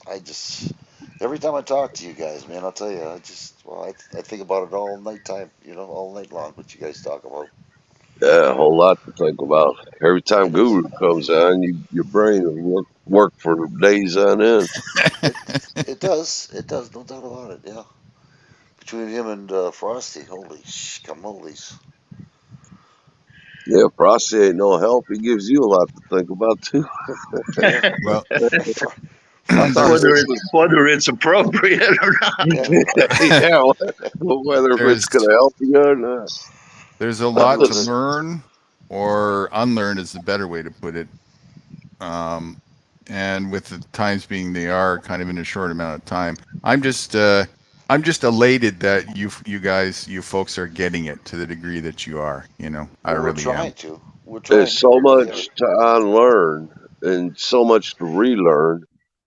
Yeah. And when you spend your entire life thinking one thing, you know what I'm saying? So yeah, it's hard to reprogram that. Right. I mean, I can sum it up by saying that everything you were taught in indoctrination school is all a scam. Reality is what's not a scam, and you're free to do whatever you want to do. That's really the gist of it. But then you still have to unravel the whole hows and all that kind of stuff because it's been ingrained, right? I think once you're exposed to it and you begin to understand it and you begin to further understand it and learn it, it's bound to produce some kind of action on your part. You can't help it. Right. It motivates It might be you. small. It might be small. It might be, jumping in with both feet or whatever. But you're going to do something. Yeah, there's got to be a resistance, that's for sure, but how much of a resistance is up to the person or the individual, Yeah, but I'm talking about the self-sufficiency end of it. You're either going to buy your food from somebody different, maybe you're going to grow a couple of bulbs of garlic, maybe you're going to do something. You're going to do something. I don't care who you. Well, prepping for food, gathering in food, like a lot of us have been doing, is one thing. Yeah, I'll tell you, when you grow your own food, not only is it healthier because you know what's in it, it's you're also doing the work, so you're not sitting on the sofa waiting for it to show up or go once a week to the store to get it. But yeah, and then you get that self-worth for some reason. You feel great about it, and the taste is great, 10 times better. Oh yeah, and the nutrition value and also just the energy in it. It's kind of like the same when you make a meal at home for you and your family compared to, especially from scratch. There's all that energy and love behind it, and it just comes back to you, and you're in sync with nature. I mean, some things just can't be spoken of; they have to be understood by experience, and that's one of them. Yeah, I mean, perfect example would be buy a tomato at the grocery store and then pick one from your garden, cut them both open, and then that should tell you everything you need to know by Right, looking right, at the differences right there. right, Same tomato, just different places. right. Oh, So which yeah, I reminds mean, me. Hold on, which reminds me. Frosty, Yeah. I sent you a how to grow tomatoes in a bucket. So step by step. Don't you worry, it's coming your way. Hillbilly style. so Oh, look, we got another guest. Mr. Dennison X is in the chat there. See, I can't see nothing. I got everything. I can't see nothing. Another one, definitely wrench worthy. Bill, you know him a little bit from back in the day, I believe, but it's been a while, so you might not remember. I'm not sure. Dennis, who is it? Dennison X? Dennison X. Do you know him? I That do. sounds Quite familiar. well. I can't remember. I'm sorry. It's been a while. It's since I've been out of. Okay. Does he deserve Him and I have had some really great intellectual Okay. discussions from That's all time I to want time to as know. well. That's all I want to know. Hold on here then. Okay. There he goes. He's all set. and I would like to say to all the bucket growers, I still have tomatoes on my plants, and they're doing just fine. I don't want to hear it. I'm not So going to sacrifice the one bucket I own that I use or I had. yeah, you got to put holes in it. Just like Frosty. Hey man, you're gonna like lemon. What you do is you put it in a blender, blend it up, and put it in a drink. Put an ice cube in it and enjoy it. Shit, he didn't tell me you had to put water in there. That was so thick. I put honestly, I put ice in the glass with that Yeah. stuff in there, and it didn't even cool down the lemon. It was so thick. It was like an insulation. I drank that. What the? I said, well, I'm missing something here. I got to ask him again. Well, yeah, Common it was knowledge, what you're missing is the common knowledge of how to use the blender. I follow instructions. Even Just a eyesight, letter. even eyesight would tell you, that's gonna be hard to drink. I trusted my Frosty. I was Corey. deficient. I was deficient. My instructions were deficient. I wasn't clear. I have to admit fault in there.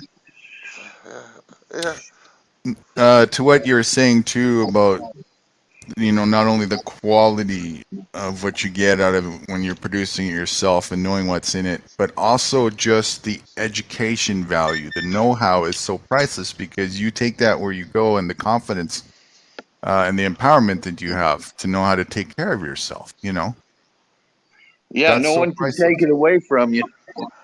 Right. Yeah, it's like you don't really, if the grocery store closes, Who well, cares? they're It's- right. That's only. Learn to can too. You can even can those tomatoes to make them last you a little longer. Things like that. Yeah, there's so much information out there. To be self-contained. Guru, There don't really give is. him a fat head. Don't even talk to him. I'm just saying. Tomato in a bucket. I can't believe that. Listen, I'm looking. They're doing. Listen, I'll bring you some. I'll throw. We're eating mine, not yours. That's what he's trying to say. I always grow more than I can eat. I got enough to share. I actually had a nice beefsteak sandwich today. Between you and Frosty, I'm telling you, you guys are out to get me. Tomatoes are good for you. Most of my life, I've lived in the country someplace, and I've always, grown stuff. I had 50 chickens at one time. I had a big garden until I had to change locations and sell that place. I think I was there like 6 years, So for 6 years, I was becoming as self-sufficient as I could and still be employed. There's really only a few basic things that are crucial. If you know how to forage, if you know how to plant, and if you know how to work with the elements around you for the earth, and if you know the seasons, you're pretty much good to go wherever you go. Yeah. Yeah, that kind of covers it. That's the basics for But sure. there's a whole lot of learning there. There is. Oh, a lifetime. There is. And, A you know, lifetime. that's the sum of it, and it's variable from place to place, of course. But if you have that foundational understanding, you'll pick up the variables rather quickly when you get used to it a little bit, you know. And that type of confidence is the ultimate, because now you can go almost anywhere. And you'll find there are a whole bunch of organizations and people that will help you out, no charge, get you started right in your local area, wherever you may decide to start something. There's just a ton of resources out there that are. There really is. They're free, and they're free. They're free. Not only free, but if you want to make a living at it, you can do that too. I know a lot of people who do that, but the fact that they're free is the big thing. And there's so many things for learning when it comes to this. There's foraging guides, there's foraging teams, there's foraging apps, just as a start. If you want to do some of the structures that we talked about, the cob and whatnot, and the natural structures, there is an eon ton of people doing that and teaching different schools. Bill Brown just looked up that rocket stove or something recently, didn't you, Bill? Yeah, I did. I sure did. Yeah, I was getting into that. Yeah. Well, like the financial aspect is going to really take off, because there's going to be issues, you know, like we have now in the stores. It's slowly, you know, picking up where there's shortage. So yeah, I didn't tell you. I'm glad you said they're that. really. You know, Sam's Club that I go to, Po Billy? Yeah. Their whole refrigeration shut down. Not the lights, not the building. The whole refrigeration shut down. Always can buy cheese, milk, or nothing. Couldn't buy meat, nothing. Huh. And you know how many compressors run on those damn coffins? Yeah, Quite a bit. that'd have to be a lot of. They'd have to have. They usually have generator backup or something. Yep. Nope. They did have no power at all, they said. I'll be damned. Yeah. Go back the next day, you'll probably get a great sale. Right? I was just thinking that'll be on a discount very quickly. They're not going to just throw that out. No, they'll give it a day. Wow, this here's another factor that they'll never teach you about that's so crucial to know. That will be very obvious to anybody who learns self-sufficiency. In the corporate world, the last thing they want you to think about is diversification and putting your eggs in multiple baskets. They want you to just hone your skill on one, maybe two different things, so that you're so stuck. All you can do is that one mundane, dreadful thing and be stuck there for the rest of your life. But in the real world and in the self-sufficiency world, it's very important not to put your eggs in one basket.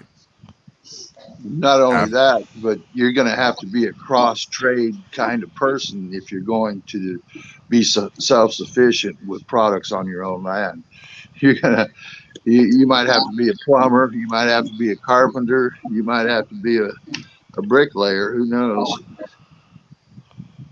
And you very well might just choose the thing where you're passionate about, and that's what happens when you have the time to develop.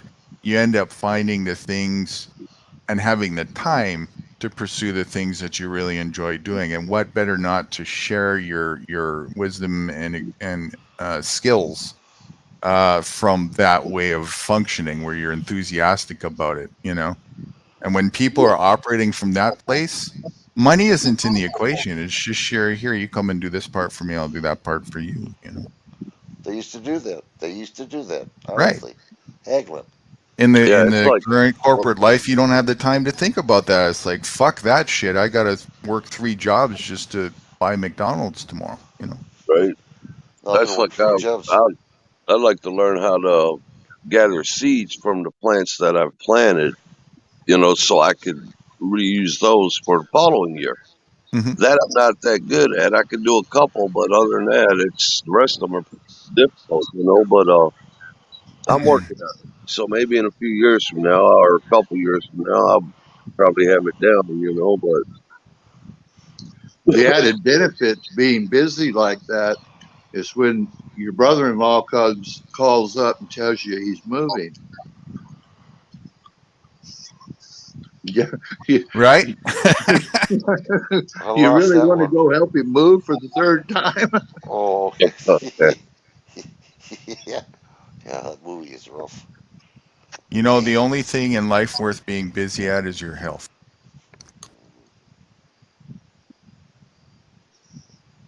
Which makes sense. If you're busy taking care of that, everything else falls into place. And I mean with no exception. You go as far as nature provides for you when it comes to that, and everything else falls into place. I swear, I worked my ass off so it would be healthy. I mean, oh my God, I was healthy.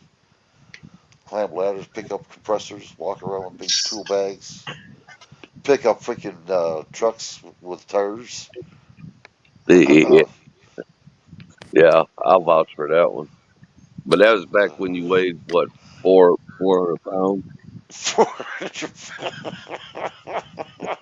We had to take 2 cars. The rest of nature is only really concerned with 2 things, and they both go together when you look at it: its own health and reproduction. Well, I'm all in for that reproduction. and again, Yeah. it coincides. If you want that to go well, you better have good health, right? That's right. Good health equals great kids. You got good kids, or well, most of the time. And yeah, it's just reproduction part. I got that down pat. Yeah, You nature know, kind of gives us a little bit of an edge there because, you know, I think it knew that we'd falter on the health part. So Well, it's okay. I'll wing my job. Hey, baby. Yeah.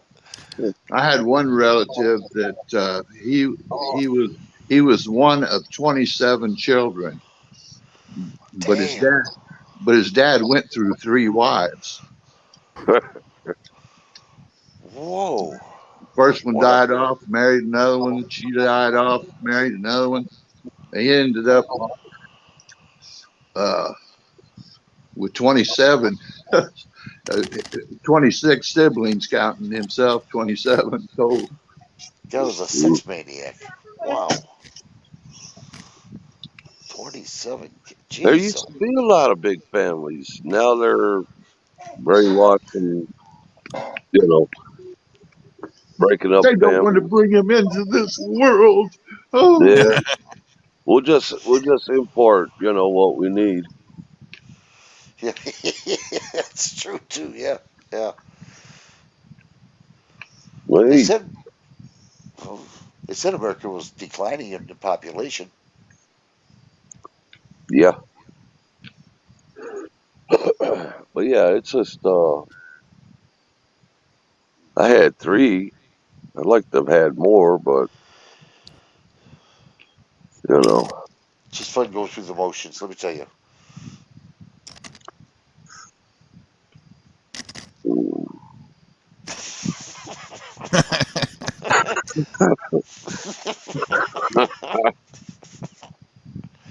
Damn it, I'm gonna have to go get my tape.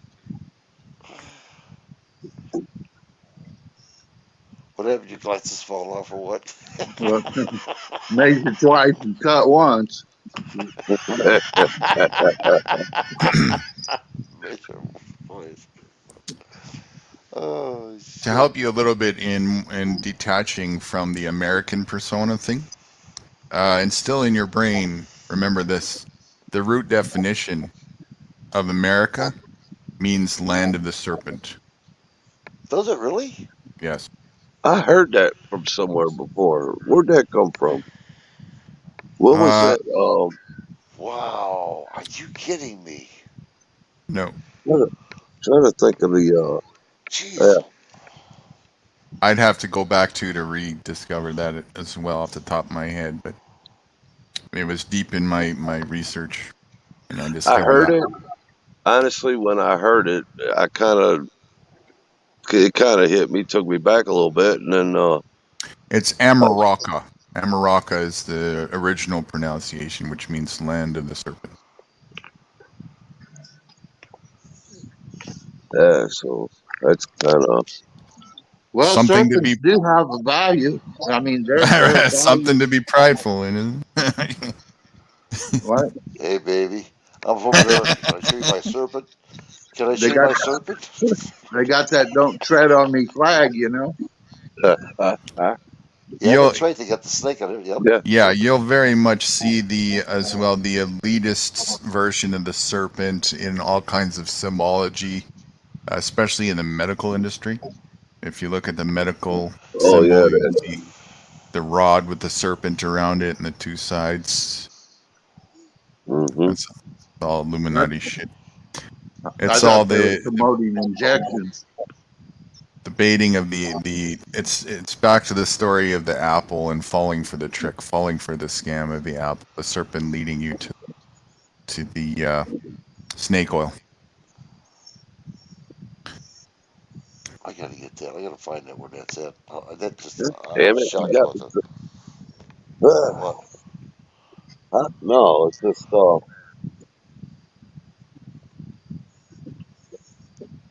Guru got me thinking again.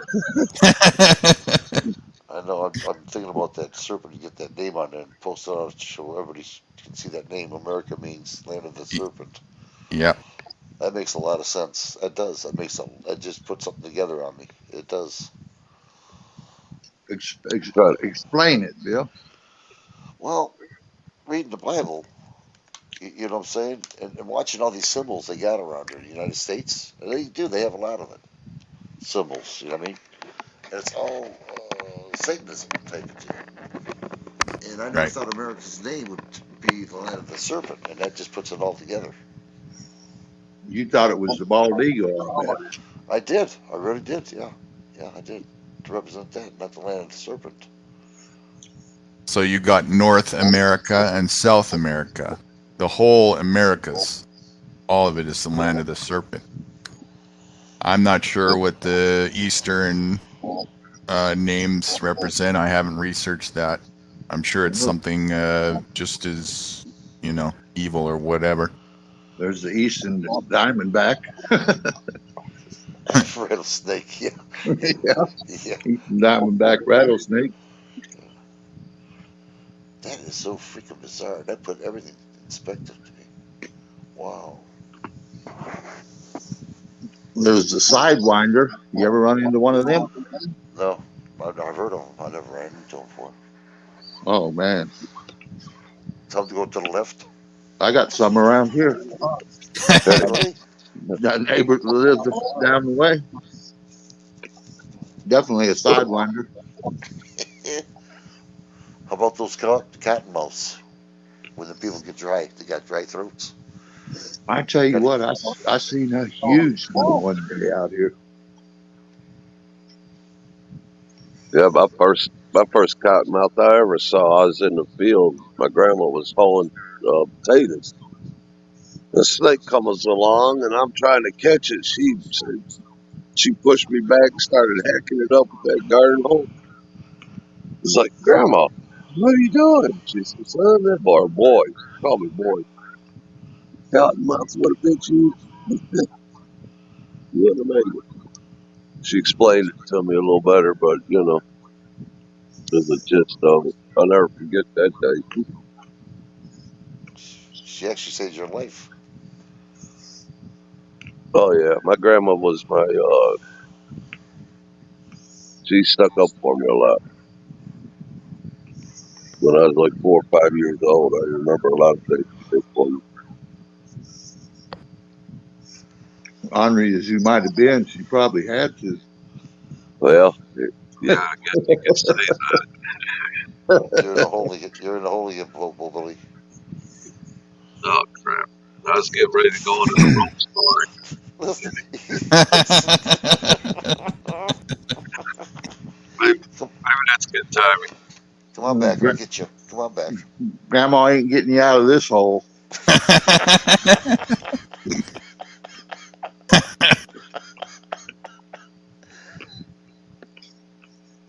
Come on, little cricket. Use them legs.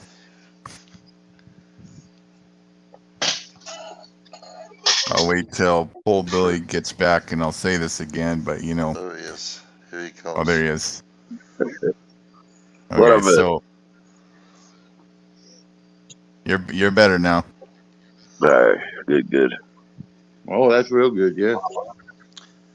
So back to the Amaraka thing, Land of the Serpent.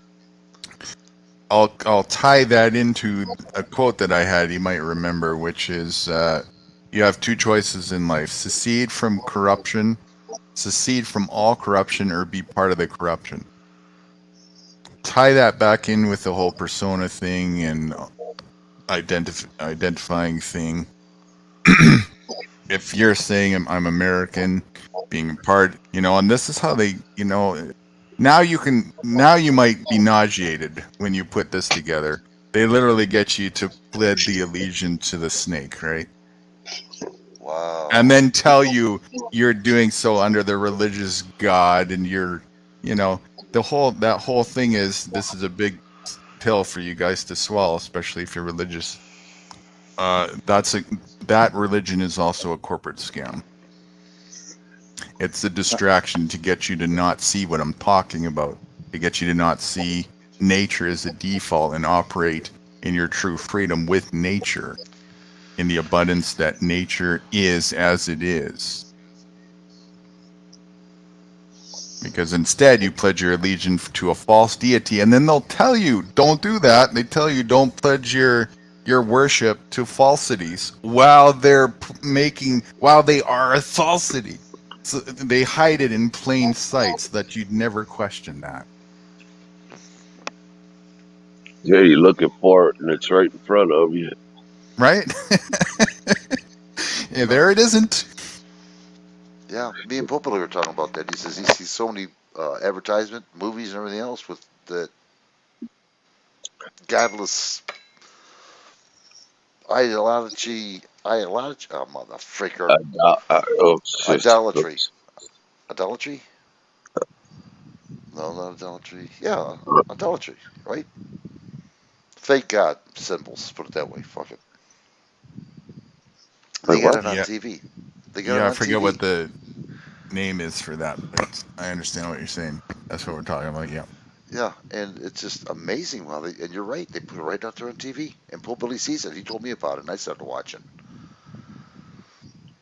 They are the false deity. Yeah. They're acting as God. They're acting as, you know, you worship us. And they're saying you do so. And you pay us. And you give all of your attention and effort. And you put your hand on your heart. And you pledge allegiance to us. And you pay your taxes to us. They're the false deity. They're not a god. They're fucking crap. And you get nothing back from them either. Nothing. But a heartache. Of course not. Because if you're stupid enough to give over your energy to them, why would they give you anything in return for that? You're giving it to them. They're just going to take it. You're begging for them to take it even, you know. Because you wholeheartedly believe that's the divine thing to do. That's I'm being obedient to my perception of divinity when it's a false deity. And so you end up experience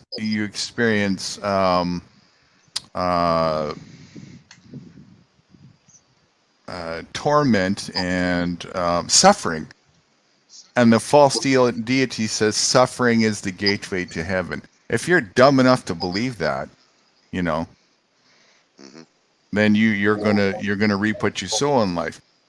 Heaven is when you let go of it all and experience your default. Your default is you were born in divinity, you're of divinity, everything is divine. It can't be any other way. And they don't want you to think like that. They want you to no, you have to earn your way. Yeah, that doesn't sound very divine to me. Sounds like something man would implant. You know something, you're Yeah, right. that's called, that's religion. Pass the hat. Right. Give me 10% of what you made. Right. Not the And government. then Give me 90%. and then guilt trips, right? The corporate religion, you got to pay every Sunday. If you don't, then you're not in good servitude and the whole 9 yards. And don't question the faith. And that's why at 5 years old I got thrown out of the church for asking a question about the legitimacy of this bullshit I was hearing. I'll give you a good example. That 9/11 with the Twin Towers and the rescuers come on over there. Even civilians went over to try to help out and everything else. And they got this breathing condition. The government didn't even give a fuck. Oh, well, it's your fault, They didn't give a shit about the American people. They only care that you have enough cricket food to get up at the time the alarm is is set for you, so that you can continue to be in the cogwheel to produce energy for them. That's all they care about. And so long as you continue to do that, they will continue to usurp it. Dirty, dirty bastards. They're just taking advantage of what's being handed over to them. Yeah, what's being given to them, yeah. Right. You can't even really blame them for doing so. Right. Just, I can't, but I can't. The way we were taught in school was all just a big farce for persona. It was a persona. It was. Well, that's what your parents did. That's what the neighbors' kids do. That's what it's like. I don't know, the American culture, the way we do things, I suppose. So yeah, it's like to erase all that, to get rid of all of that. Right. TV sets. Easily done if you're taught what they should have been teaching you, which of course they never will. Right. Look what they're teaching our kids today in school. Oh, it's 10 times as worse than when we had it. These kids are really being taught hard. Yeah, that's why the hammer's getting ready to come down on all of us. Every year, that little, it's slow boiling frog syndrome. Every year, it's turned up a notch. So we're in our 40s and 50s, so that's 4 notches from when we were back in the day, right? So now, but can you imagine 4 notches before us? They did the same thing. That they're looking at us going, oh, they're saying the same things we are. I heard it, right? 2, 3, 4 generations up from us. I heard it. They're saying, God help, I would thank God I'm not born in that generation,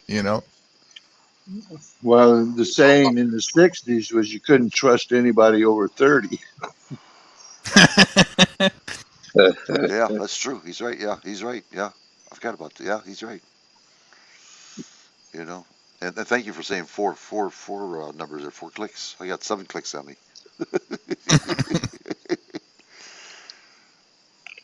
Ah, God. Well, as a kid, I used to watch Run Silent, Run Deep. All Army pictures, combat, Hogan's Heroes.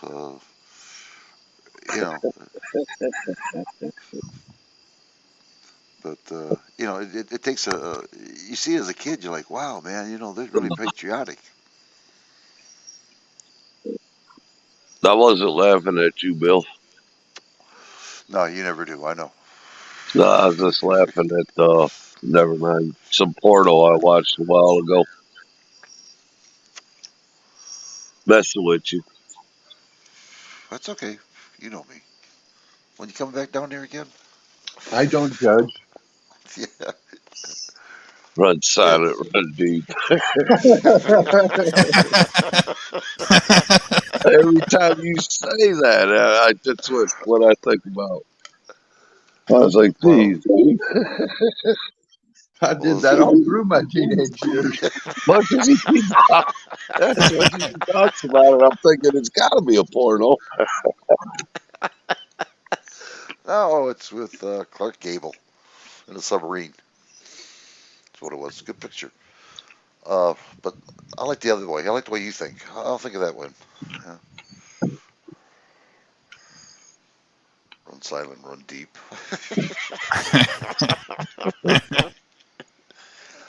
Only the Pobily. Yep. But, When you're back, Mr. Brown, I have a short clip. I'm back here. You must know when I'm always in the window there. Yep. Okay, here we go. Well, they doing nothing. It's in circles. Yeah, it's waiting for you to put it up there. Oh, is that what it's doing? I have it on pause. Yeah. Oh, I'm sorry about that. Okay.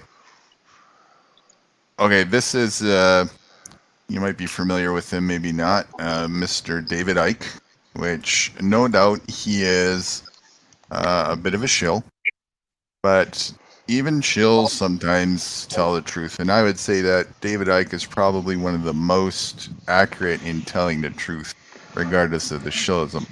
And this is a clip of, I guess, one of his presentations that he did that is a really good summary as to, well, it just speaks for itself. I'll put it that way. Here it is. Talk in between there for me, will you please? Just make sure. Okay.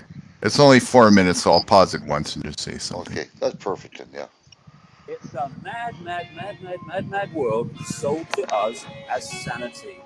And it starts with the kids now, younger and younger. Oh, you've got to pass this exam, you've got to pass this exam. Oh my God, what will happen? Oh, you've got to get good grades. Oh my, hey, let's have some bloody fun. Have a bloody laugh, mate. We should have happy lessons. What makes you happy? Okay, we're going to do that today. What makes you fulfilled? What makes you feel good about yourself? We're going to do that today. No, algebra. Algebra, what the bloody hell's all that about? What does X equal? Couldn't give a shit, mate.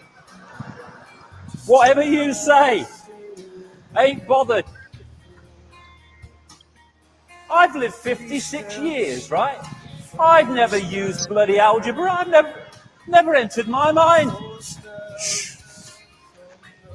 So we have this world of apparent confusion because of the way that it operates. We turn out shite that we don't know what to do with. We reach a level where we can create amazing technology, and we use that technology to pepper bomb cities full of civilians. And you know, we've at the cutting edge of evolution. We can kill more people in one goal than ever before. Hey! But we don't want to talk about that. Hey, here's a game show. Watch this. Shut up. Hey, honey, quick. She's going for the car. People around the world get bigger while people die because we've got enough to eat. Massive amounts of food available, thrown away, while others, people living off rubbish tips. Halfway, just saying whatever to make it. Okay, here we go. Well, we don't want to talk about this. Oh no! Hey, quick, honey! There's a picture of Paris Hilton naked in the back of a car. Quick, watch this. Shut up! Don't let's talk about this and get all moral about it. Let's talk about Janet Jackson's breast at the Super Bowl. Hey, the moral fiber of America is collapsing. What difference does it make to the dead, to the orphans and the homeless, whether the mad destruction is wrought under the name of totalitarianism or the holy name of liberty or democracy? None whatsoever. They're all tyrannies when they do that. Then we have the money. What you do is you go to the bank and you borrow money that has never, does not, and will never exist, called credit, and then you mortgage your house to it, you mortgage your car to it, your land to it, your business to it, And if you don't pay back money that doesn't exist, called credit, then the people that have lent you that non-existent money get your car and your business and your house. Yes, that makes sense. Let me play that again. Listen to that closely. What you do is you go to the bank and you borrow money that has never, does not, and will never exist, called credit, and then you mortgage your house to it, you mortgage your car to it, your land to it, your business to it, and if you don't pay back money that doesn't exist, called credit, then the people that have lent you that non-existent money get your car and your business and your house. Yes, that makes sense. And this money scam, where they get us into debt by borrowing money that has never, does not, will never exist, is in the very DNA of society. It controls choice, controls maneuverability, or if we allow it to, controls society. And who controls money? Controls society. Who controls money? A tiny few people, as we'll see. But you don't want to talk about that. Hey, honey, quick, on the Jerry Springer Show, this man's going to hit his girlfriend. Quick, quick. Watch this. Shut up. It's a war on the human mind and human perception, so we see the world and ourselves in ways that allow this conspiracy to go on. And then, if you want to know what's going on in the world, that's no problem, because these people will tell you everything that the people that control and own their industry think is fit for you to know, so you'll believe and see the world the way they want you to see it, called the news. And then be afraid. It's a world in which we must be afraid all the time. We must be afraid of not enough money, afraid of what's going to happen in all areas of our lives, afraid of the future, afraid. I would say patriotism is the art of living in fear. Survive, we must survive. Or we must always be in a state of fearing, not surviving. It's a crazy, crazy world. Wow. And it's true about the one thing. That's why I was showing him with the Queen Elizabeth dying. You know, I mean, she lived a good life, but we got other kids out here being killed, and no one gives a shit.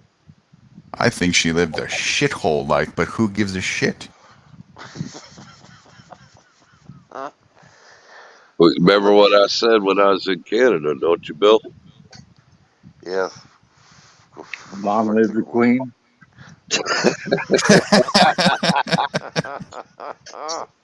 Big Mike says daddy. People say, God save the Queen. I say, what for?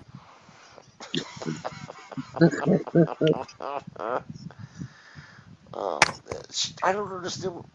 What did she do? I mean, she's just a figurehead. That's all she is. She's a Muppet.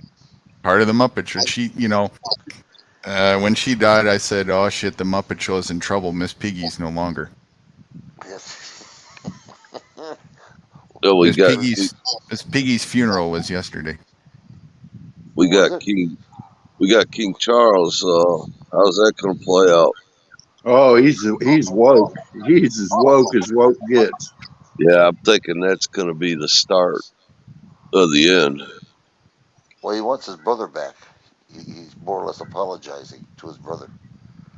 He misses his brother, you know. You guys, if you want to see what's really going on, it's all just positions being switched in the corporate hierarchy. So Prince Charles now gets designated as chairman of the throne for the corporation called Her Majesty the Queen, which now he gets a pay raise, but he no longer has the ability to move up any higher in the ranks. It's as high as he can go in that corporate structure. Above him is the Vatican. That's his paymaster. It's not him. He's, you know, the Vatican Incorporated is paying Her Majesty the Queen for landlord services rendered and tendered. Her Majesty the Queen Corporation, the Crown Corporation, is a landlord agency over the Commonwealth lands. The Vatican is in charge and owns in the umbrella structure, Her Majesty the Queen Incorporated. Wow. So If you ever notice that it's called a VAT tax, that comes from the Vatican. It's a VAT tax. It gets rendered to the Vatican. And I looked it up today what that actually meant. I forget now off the top of my head, but it's kind of interesting. Let me see. And that stands for Value added tax. value added tax. That's right. So, anytime you add value to the corporation, you get taxed. And that's how it rolls, isn't it?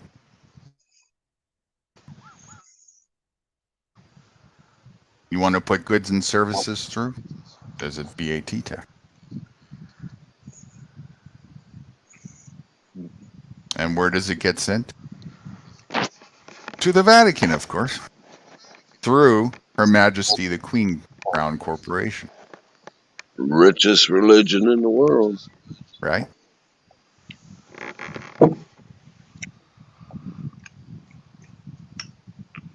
And they know all this shit, and they never say a freaking word about it. Not one word. So Well, yeah. I mean, am I obligated to tell you about my financial affairs? I want to be rich. No, it's just, I understand what you're saying, but it hurts you though, you know?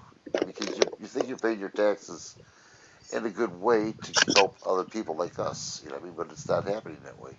Right. They make you feel very guilty in every way, shape, or form if you even think about denying handing over that. Don't they? Yeah. Pay your fair share. We'll take everything you own. Right. One way or So another.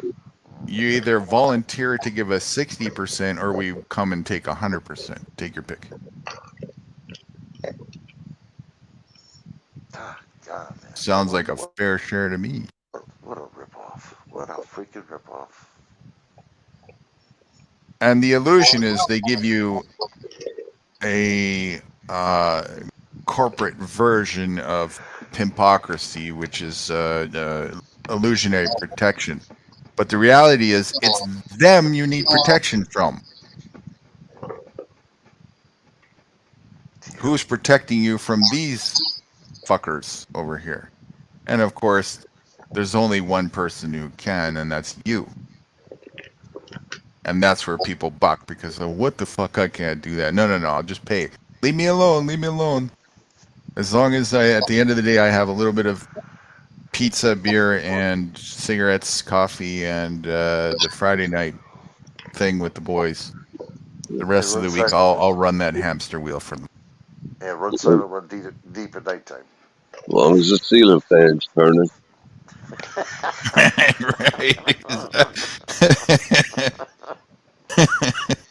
It's a shame how they got us. They do. They got us really bad, you know, just to get out of this mess. But you know, watching that video, that that people that do see that, it's got to put them in the thinking, really, this is what's going on. So there's got to be people waking up. Is what I'm trying to say.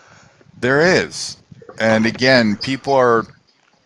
I mean, look at us, okay? And we're talking about it, and you guys are going through the process. It's happening in front of yourselves, as yourselves are doing it. And I'll tell you that this is just one of many unfoldings that I've been involved in just myself over 20 years. And I'm just one little pea in the bucket of thousands to tens of thousands where this is going on all the time.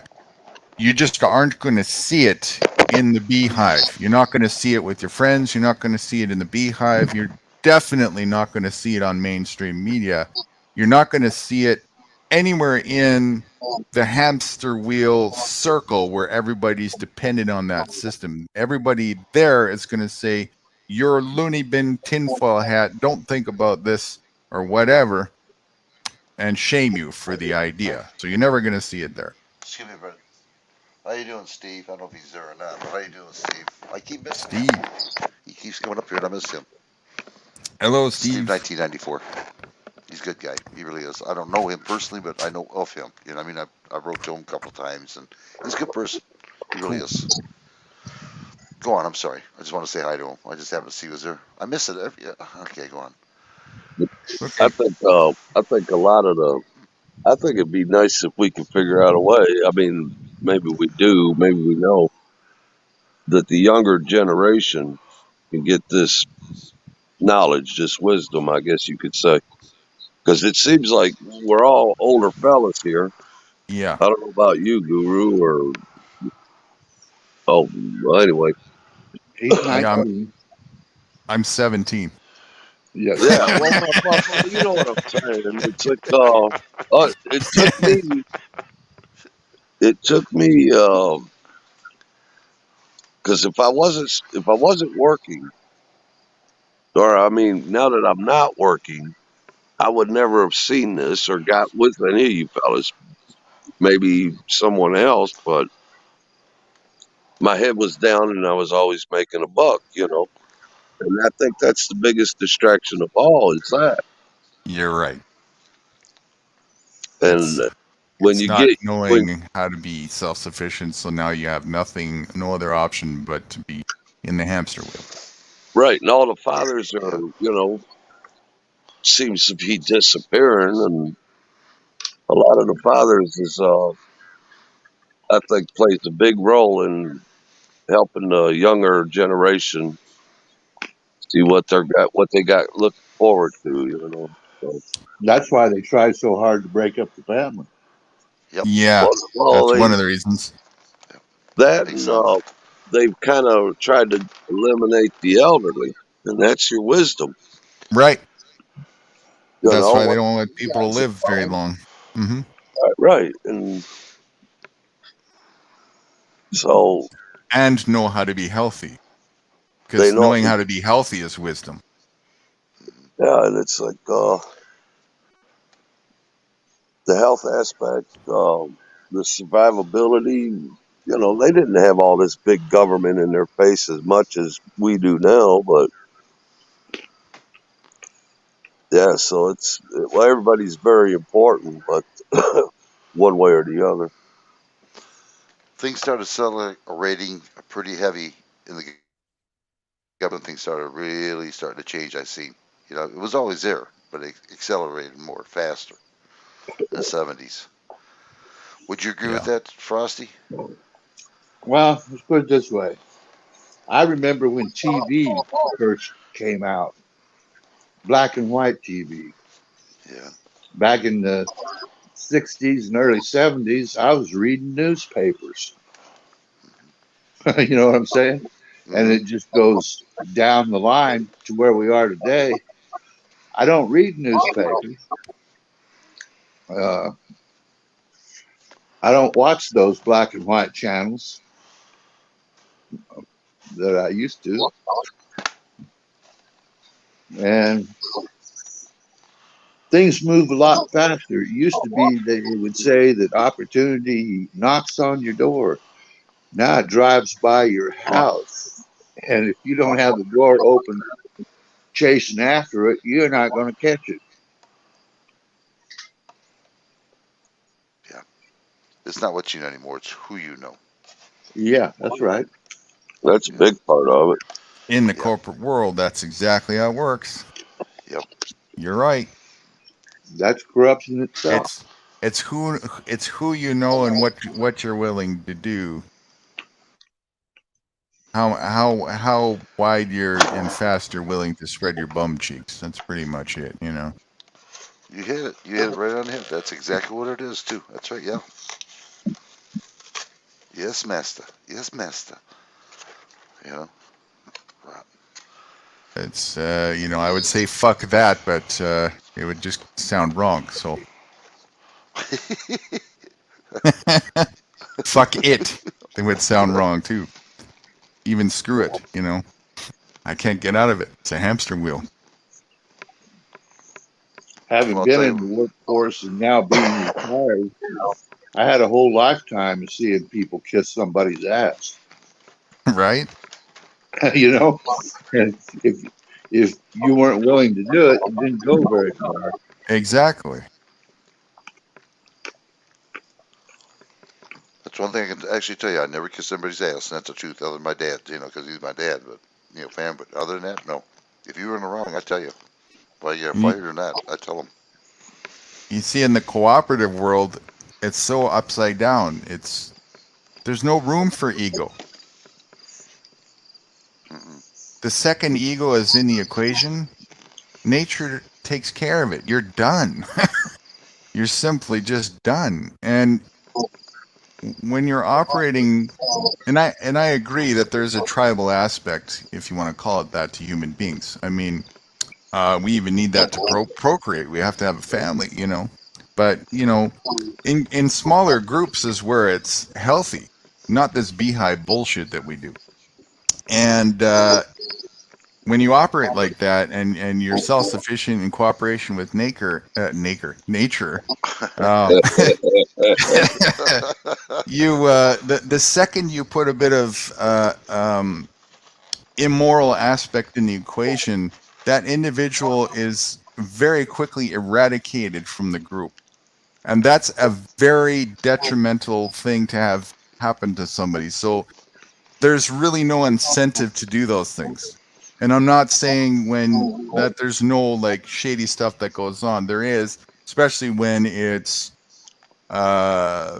corporate-minded individuals learning how to do this and whatnot. They got to come out of that. So there's still, you know, a lot of that stuff. But nature, the foundation of itself practically takes care of it. And there's no reasons for people to do a lot of the things that you see and experience in the corporate world. There's no point in me stealing an apple in your hand when I know that there's 17 apple trees 15 feet away from me, right behind you. It's when I don't know that there's 15 apple trees behind you or how to access that when I'm really hungry, the only thing I see is that apple in your hand. I'm probably going to look at you as a piece of meat that I need to take care of, you know? You're going down, Johnny Appleseed. Right. Johnny Appleseed.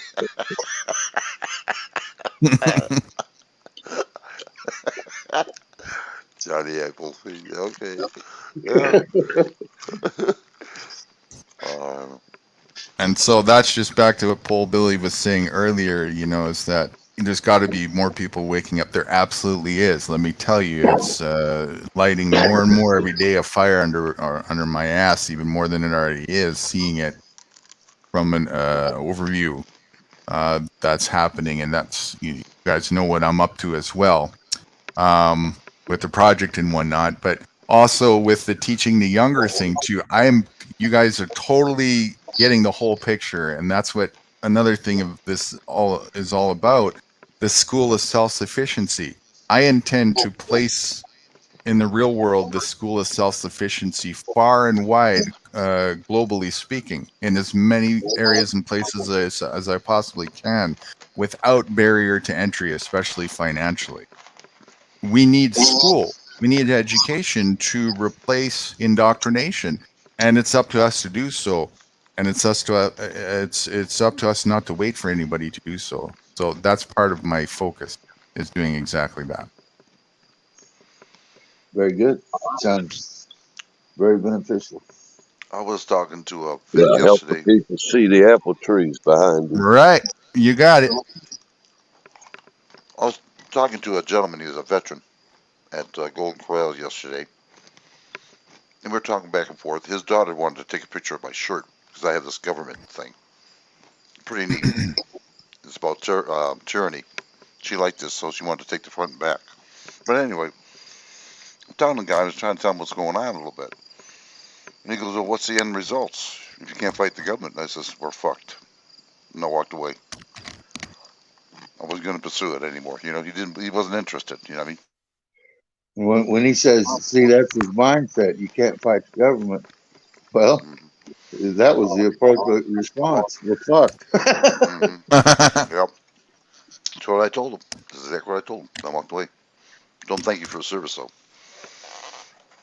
But yeah.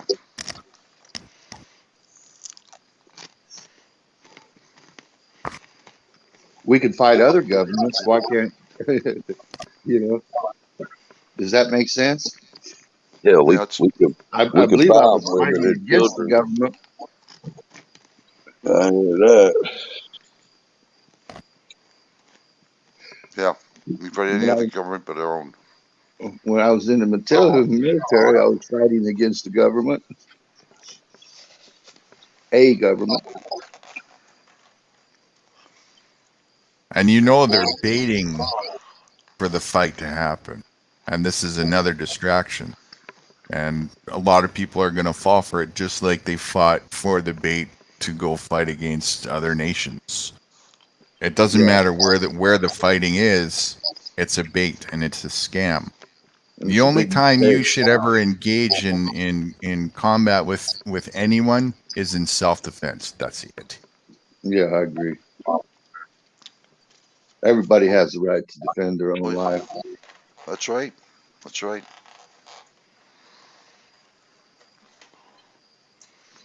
Now, I mean, that being said, you know there's going to be some fucker-minded individuals that they're so corporatized. We might as well use them as collateral damage. At least we aim them towards Biden and whatnot.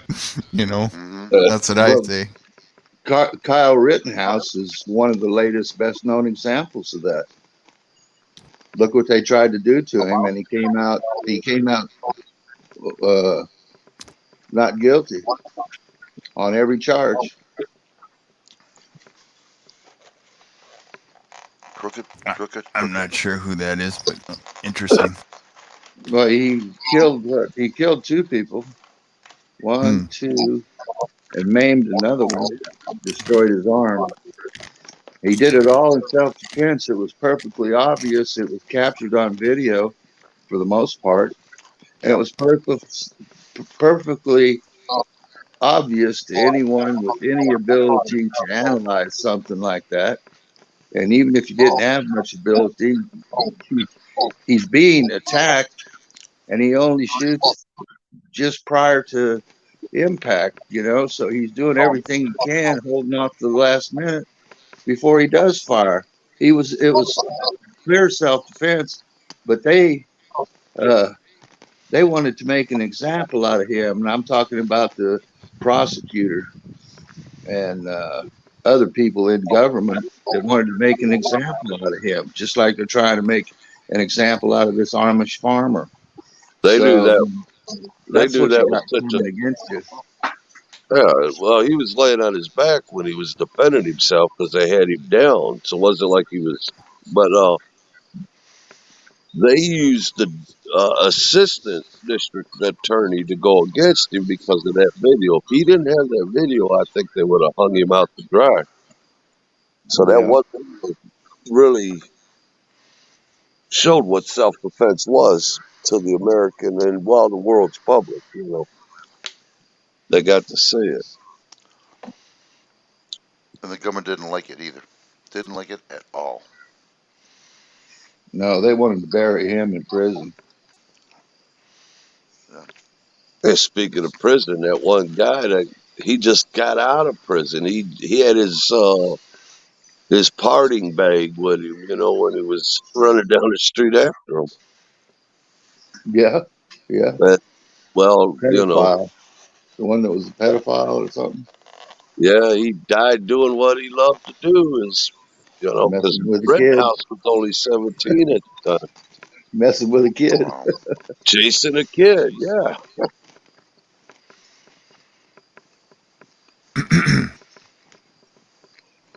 Well, you figure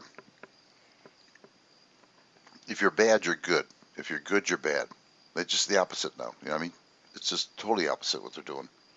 What about another example in recent news is that old timer that was in the store, and the guy comes in, gets behind the counter, and starts pushing him down and yelling in his face, all kinds of derogatory stuff, I'm sure. And he ends up being able to get up. He manages to get up, but he's an old man, and he's facing this young guy, you know, young athletic guy. Well, he ends up grabbing a knife and stabbing this guy in the neck and killing him. And so they arrested the old man for defending his own life, and they're trying to prosecute him, just like they did Kyle Rittenhouse. Yep.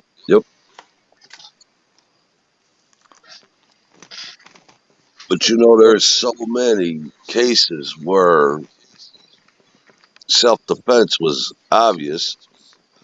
They're not even showing. Like that one guy that went into the church where that guy was going to shoot up the church. Like that seemed to be the thing. And he defended the church because he heard the shooting, from across the street at his house. You don't hear stories about that where it took a gun, a law-abiding citizen with a gun, to take out the wicked with what he was doing. You are the first responder.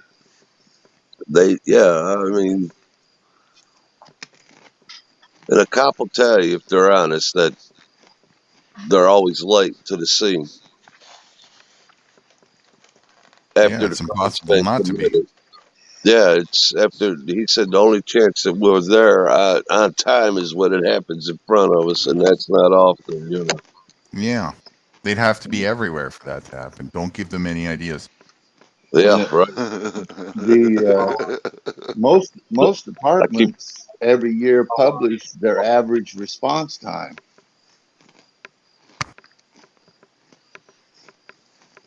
And very few of them are under 5 minutes.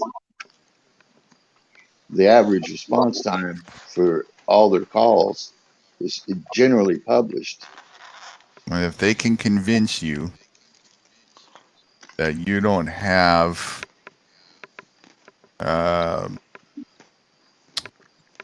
righteous position to defend yourself, that you have an obligation to call them in any situation for defense against crime or whatnot, then they have the perfect stage set for you to call them while they perpetrate the crime against you. Well, I think that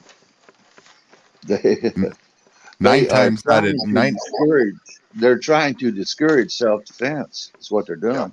That's exactly it. And again, defend yourself.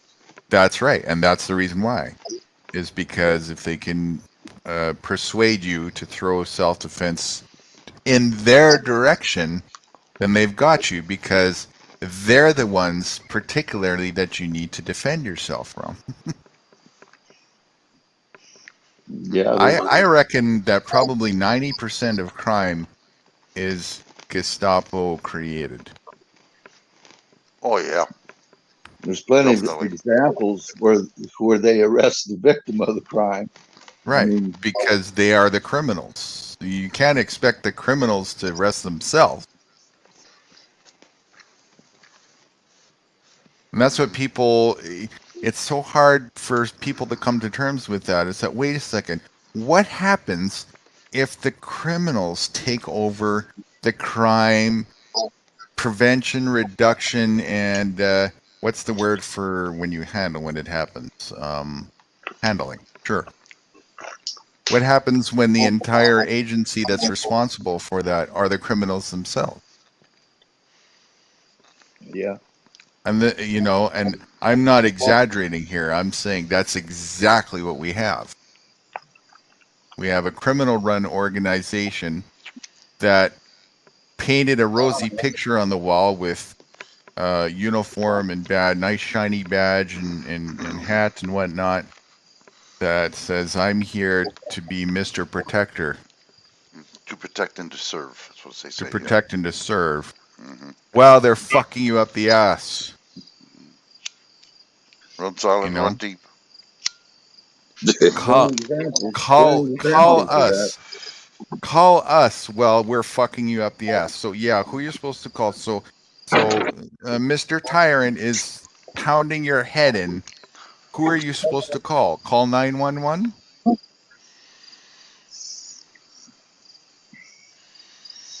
And most of the time you get bullied. Most of the time is by an ununiformed Gestapo member. Most of the time. Unless it's pretty bad when they tell you if self-defense, don't say nothing to the law, call your lawyer and let him explain it to them. Because that's how they're gunning. That's how bad they're gunning for the law-abiding citizen with the That's right. self-defense. You know. That's right. And so any semblance of self-defense, what is chastised and ridiculed, and that's why they want to do away with your guns. Aside from the fact that if you're armed, it levels the playing field. So now they want you to be licensed at the very least so that they know you have one and they can track you even more with it. So they know what they're up against. That's all that's about. Yeah, register so they keep an eye on you no matter where you go. We got one who can think a little bit, you know. That's what that is. Well, that's what they did during Katrina. They were going around. They knew people who had guns, and they were going to their house, and they would force entry if they had to, and disarm them, take their weapon. Right. So the criminals could come back later that night and rob you. Yeah. Yep. And then when you Rob call them Raven. all, we're too busy. We're helping someone over here. You know. Yeah, rob, rape, and murder is what they're laying you open for. Do you know, I saw a statistic. It was 68%, I think it was, of the current police task force across the United States. I didn't look into it for Canada. I would imagine probably the same, if not more. 68%, I think it was a combination between ex-military that performed something that got out of line. Let's put it that way. They got out of line. They were a criminal, basically, in the military. In other words, they passed the test. Or hired directly from the inmate roll call. Wow. Holy sh! Fathom that one. Yeah. Again, they just want to, show you fear. That's all. Be fearful. I'm sorry. I'm not bowing down to their tyranny. I'm not. Beat you down if you step out of line. Well, can you imagine if the average hardworking American citizen just knew that statistic? That alone. People don't take the time to study. Even half an hour a day, 15 minutes, they don't do it. Well, they're busy making a living, trying to raise their families, trying to do what they can to survive, put Trying food to on pay the the table. government. Yeah, that's what they ended up doing. They don't, but they're so busy doing that, they don't know what's going on a lot of times until they hear it from someone else eventually, and actually start it. It raises the curiosity in them, and then they start paying a little bit more attention, and then they start learning, and then they start forming opinions that are not popular with the status quo. Right. When I went to that party, there's like about 50 people. Not one of them talked about the government. Cars, babies, college, cooking. Yeah, not one person. Driving. I just got a job driving a cement truck. I'm like, well, okay, whatever. I don't know. I just can't believe people can't see what's going on. If they can, why don't they really speak up? I just don't understand this. Well, awareness is growing. Awareness is growing. I think we're all proof of that. It's definitely growing, and that's a good sign. But again, teach the teachable, ignore the ignorant, and enjoy the freedom and responsibility. If I can find the teachables, that's the problem. You start talking about it, you already get the negative attitude. The feeling that I don't want to hear. Ignore the ignorant. Yeah, ignore the ignorant. I really like your response at the Golden Corral to that veteran. We're fine. Thank you. I do, because that is the appropriate thing to leave that situation with. I mean, he's got to think about that at some point. He does, if he's really a veteran. He's got to think about that. He said he's a lifer. Yeah, oh yeah. That might have been just enough too. Yeah, could be. He went home and he let that bug him for long enough to where he might have actually looked into it a little more. Well, his daughter, or whoever it was that was with her, him, I should say, she wanted that picture of me so bad. She asked me, "Can I take a picture of your front back?" I said, "Yeah, no problem." And she just enjoyed it. She took a picture. I couldn't believe it. Yeah, I bet her response would not be, "You can't fight the government." If she enjoyed it that much, that would be my impression. Yeah, well, that's a Billy. I wear it all over the place, that shirt. It's all about socialism and tyranny. And, oh, yeah, I wear it all over the place. I have been bothered yet about it. I thought you wore that bright green shirt so people wouldn't run you over. Yeah, well, that's what you drive.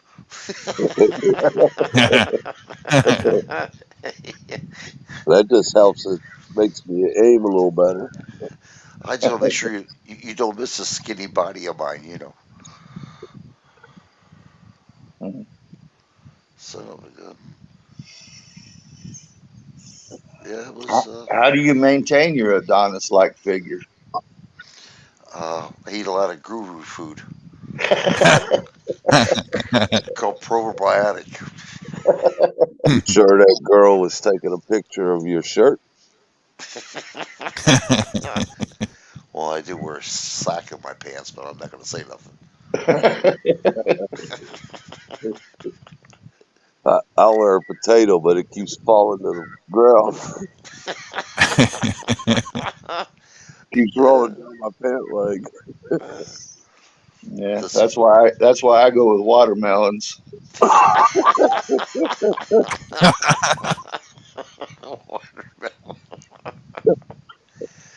Damn, I guess the sack that says antique. I'm gonna have to start going with the watermelon shit with the seeds in it. It won't go through your pant leg. Yeah, but Bill, you put it in the front, not the back. That's right. That's right. Don't get that mixed up. Oh my god. Shit. So that's what it'll look like.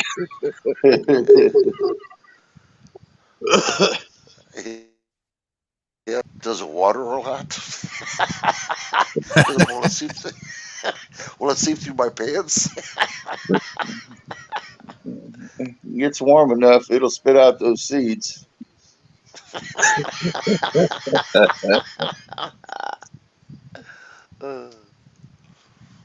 Yeah, a bunch of little baby watermelons around. Oh. Be fruitful and multiply. Eat watermelon. Yeah, but that is good that young girl took the photo of your shirt, because hey, that's the whole point. Teach the young, Yeah. Teach them how to learn, not how to think. And there is an organization, I think I highlighted it before. What's that? There is an organization that's going around, and their target is young people, high school and age kids that they're giving lectures to. Remember, I think we actually had a stream on it where they're interviewing these people that grew up in communist countries. One of them grew up in, I think it was actually the the Ukraine when it was controlled by the USSR. Another one from Cambodia and lived under Pol Pot, and I forget where the other one was from. But they have an organization. And they are going around giving lectures to young people and getting them to understand that you don't want this socialism, which is just a transition to communism, basically. It's not what they're telling you it is. Well, they're saying right now in Canada, I was looking under the healthcare system. It's a wreck over there in Canada. Jeez, oh man, the wait you have to wait it's just immense. Millions of people die under both scenarios. I'm not kidding about this. I know somebody who had an issue, not them directly, but was having an issue with somebody who is in the midst of having a heart attack, went to the emergency, and they were told to take a number. You know those little number dispensary things were now serving 9, now serving 10. Yeah, they were told to take a ticket. In the emergency.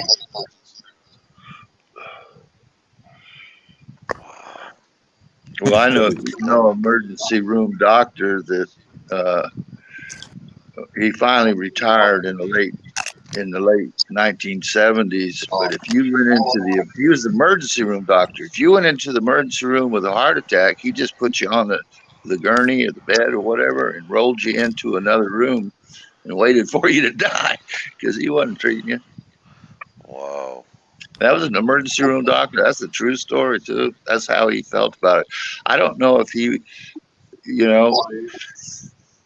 didn't keep up with the advances in medicine as he got older. Maybe it was too much for him because you have to have a lot of knowledge to deal with a heart attack when it comes to reading EKGs and all that stuff. I mean, and if he didn't keep up with that kind of an emergency, he would be lost. And I think he did just what he was had the ability to do, which was nothing for that guy. 1968 or 1969, I'm not sure what year it was, but I used to be an orderly for a hospital called Pike County Hospital. That's what it was at. See, to grab the gurney and everything else and push it, so they naturally they picked me. So I went down there and they had an emergency. Apparently the guy was having a heart attack, like you said. So we pushed him in the emergency, the room. Well, I couldn't see anything. They told me to get out. And all of a sudden the lady says, "Get the doctor." She opens the door, "Get the doctor, now. And I said, "Where's he at?" And she's in the conference room. So I ran over her. She says, "Don't run, just walk as fast as you can." So I did. I knocked on the conference door, nothing. Knocked on the conference door, nothing. I opened the door, it was dark. I turned the light on. The doctor was drunk. Had a fifth of booze in his hand. I had to go back to the nurse and tell her. I said, "Well, the doctor's drunk." "What?" I said, "He's drunk." "No, wait." And she ran down the hall. She didn't walk. She ran. I don't know what happened after that. Yeah, well, doctors have issues too. Some of them are addicts. They have access to drugs and become addicts. Some of them are alcoholics. All of them are indoctrinated. That's yeah. to be concerned about.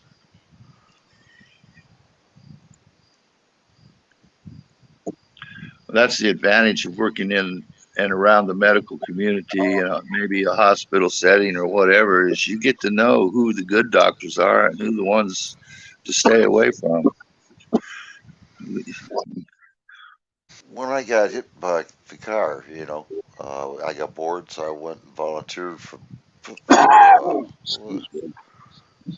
hospital? It was Pike County Hospital, yeah. And I was a assistant patient advocate. And if there was a complaint, I would go there, to people's place and write it down and report back to the gentleman that my boss was. Anyway, this lady, I walk in there and I'm reading her chart, her name on her. It says, "Well, Mrs. Blah, blah, blah." She says, You don't call me that. I'm a doctor. And I says, oh, excuse me. I didn't know that. It says, it's not on here. So I put the damn thing close to her eyes, like, well, don't you see? Her eyes were all crossed, you know. And I says, what's your problem? But it was bullshit is what it was. But it just kind of like, she had to be called doctor, you know, not her name, but doctor, blah, blah, you know. I went, wow. It just amazes me. Maybe next time I go to the hospital, I'm the patient. I say, call me climate controlled, you know. Call me the CO2. Yeah. Yeah. I'm a carbon base. Yeah, I'm a carbon-based unit. Call me CO2. Yeah. I need some oxygen. Yeah. Get rid of my carbon base. Yeah, I think a lot of the medical profession is, well, we all know it's for the buck. They had to get you hooked or put you on something, you know, and then good luck if you can get through that without getting put to the ground. That was the best thing I ever did. It was throw that bag of prescriptions right at the doctor's office, you know, in his desk. Boom. Keep the change. I was so freaking mad at him. I didn't even bother to tell him when I stopped taking the medicine they prescribed. I just quit taking it. And then one time he asked me, well, are you still taking this? Oh, no, I quit that months ago. Oh yeah, I like to announce that I actually quit one today. Did you really? Proud of you. I did. Nice. Very good. So I got a few more to go, and then I'm all right. Was Awesome. it the blue pill you quit or what? No, it wasn't the potato pill. Was it a suppository?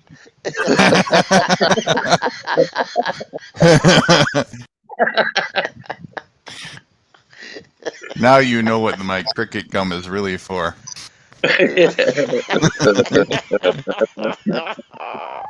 Secondary use is hold those suppositories in place. You eat less. It's a diet pill.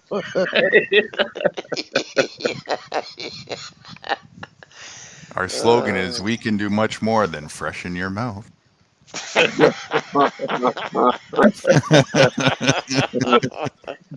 Your ass might chirp, but who cares?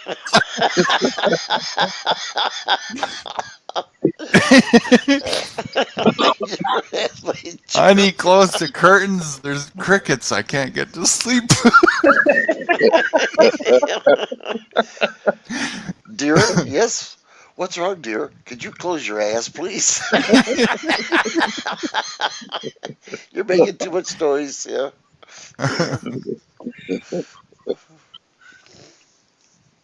Oh my God. I still can't believe that they're slipping that shit in, crickets. I just can't believe that. That's nothing. That's nothing. Let me tell you, when you get really deep in research, if you knew what I knew about corporate food, you wouldn't touch any of that shit in the supermarket with a 10-foot pole. You would never consider it. Not even the slightest bit. I'll just say that anything you can think of and beyond in your imagination has already been done and put on on the shelf. Forget the labels. That's nothing, you know.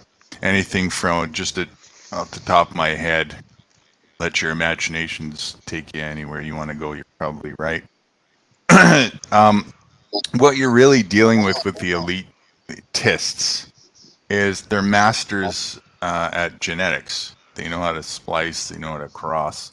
And they have laboratories beyond the tits of cross genetics going on everywhere. So just put two and two together, and that's just one thing that's going on in your food. You think that's an apple you're eating? No, that's probably a cross apple crocodile, some other random thing, you know, you name it. Jeez, oh man, you're kidding me. For all you vegans out there only eating vegetables from the corporate store, you're not vegan. I'll tell you that for sure. Not even close.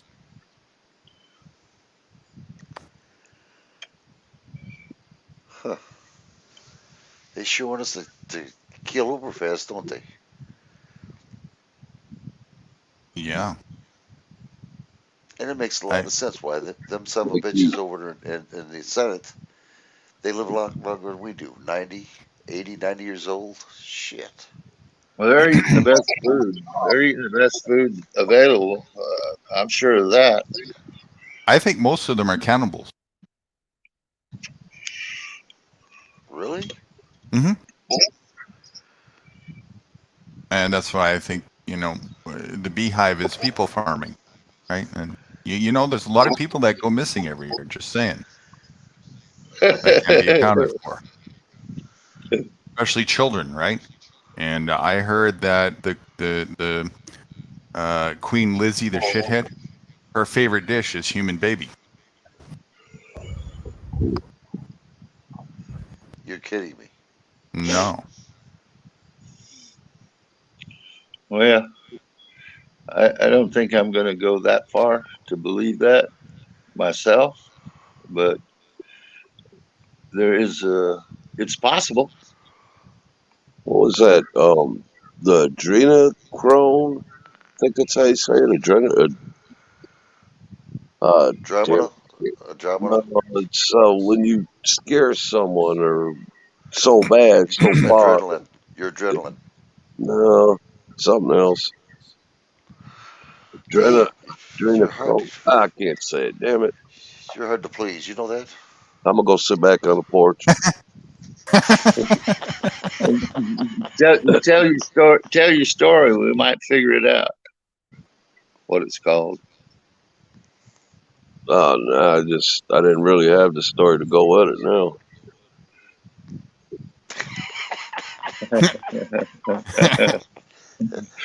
Sit your porch. You got that tinfoil hat on? Yeah. About 5-6 hours past my bedtime. Well, I have heard, and I think Pobilly's the one who told me this. I'm not sure. Someone did. And I've been trying to find out for sure, but these elites, when they join a fraternity, they drink blood. Yeah, they do all kinds of ritualistic things. Yeah, that's what I thought. Okay, you're right, Pobilly. And that's entrance exams to get into the higher levels of the secret clubs, which aren't really that secret, which is where the next levels of rituals go, i.e. spirit cooking, which is just a fancy term for human sacrifice ritual. It's a witchcraft thing. And all that leads up to that stuff I know factually goes on because I was invited to participate. Being transparent about what Frostley said a minute ago, though, I have never seen myself, the Queen, chow down on a human baby. So I agree. I can't say that's factual, but it wouldn't surprise me, and I don't really doubt it either. But it is hearsay, something I just heard. And to think they went after those people that were sacrificing chickens in their rituals down in Louisiana. Yeah. They were quite concerned about that, but nobody cares if you eat a human baby. Well, remember, McDonald's got sued several times, at least 3, maybe 4 that I know of, maybe more, for having human baby meat in their burgers. What? Uh-huh. Look it up. What a... Promised each time they weren't going to... Go ahead. That's okay. I finished. Why do you think they call it a Happy Meal? Right? With a little toy in there and, Yeah. A Happy Meal. Yeah. Oh, dude. Put a little toy in there.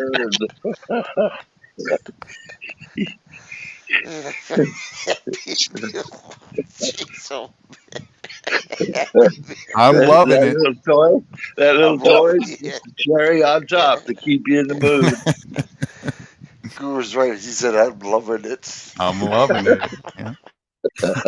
Da da da da da. You know.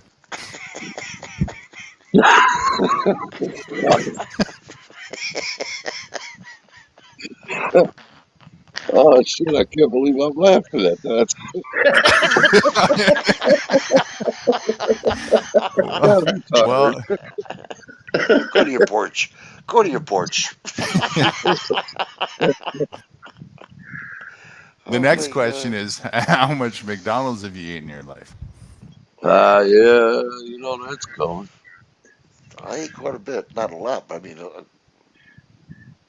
I ate, yeah, quite a bit. Oh, it was before he was doing that. Oh, I was young.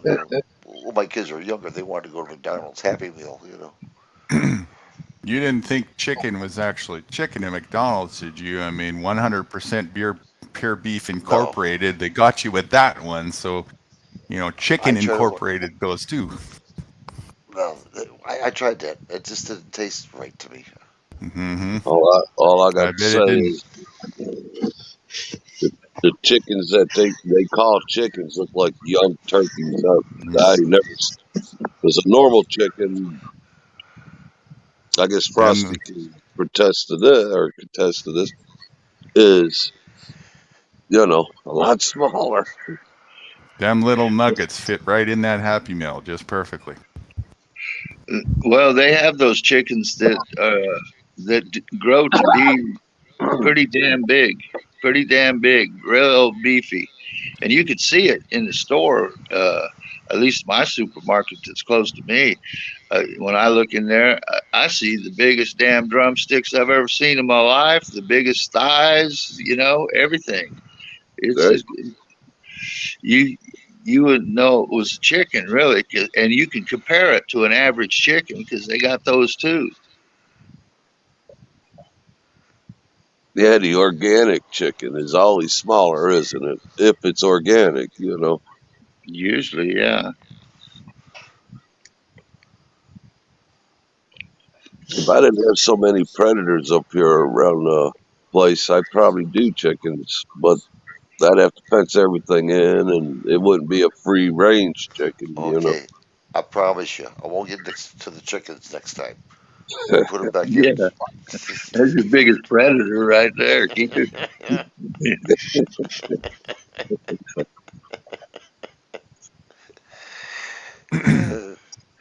Well, that's the other interesting part of some of these small farms. Even these small farms, people with 5 acres, 20 acres, a lot of times, if they're running any kind of livestock, even chickens, they got predator dogs that are trained to protect their animals. Right. Well, yeah, here's an interesting question. What if your religion requires you to be a cannibal?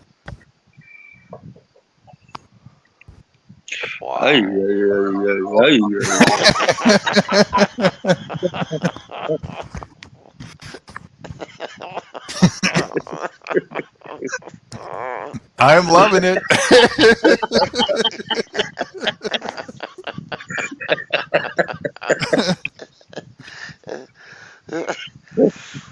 Oh my God. So, Phil Billy, where are we going for McDonald's? I want a Happy Meal. Okay. Bo Billy switched over to missionary stew. Missionary stew? Missionary? Missionary. In a desperate attempt to find ethical eating. Yeah.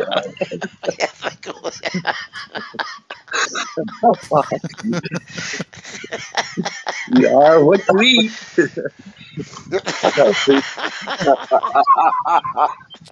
You are what you eat.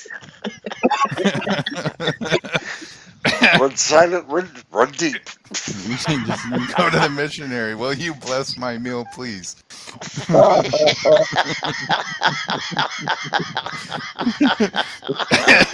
You want that done from the top or the bottom, sir? I can see when you got done your whole hamburger soggy. That's special sauce, huh? Would you like a little drink with your Big Mac, sir? Thanks for coming. Here's a free pack of cricket gum to take home with you.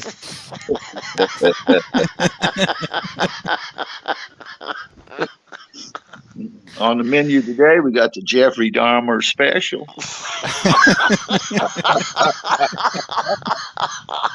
Jeffrey Dahmer. Jeffrey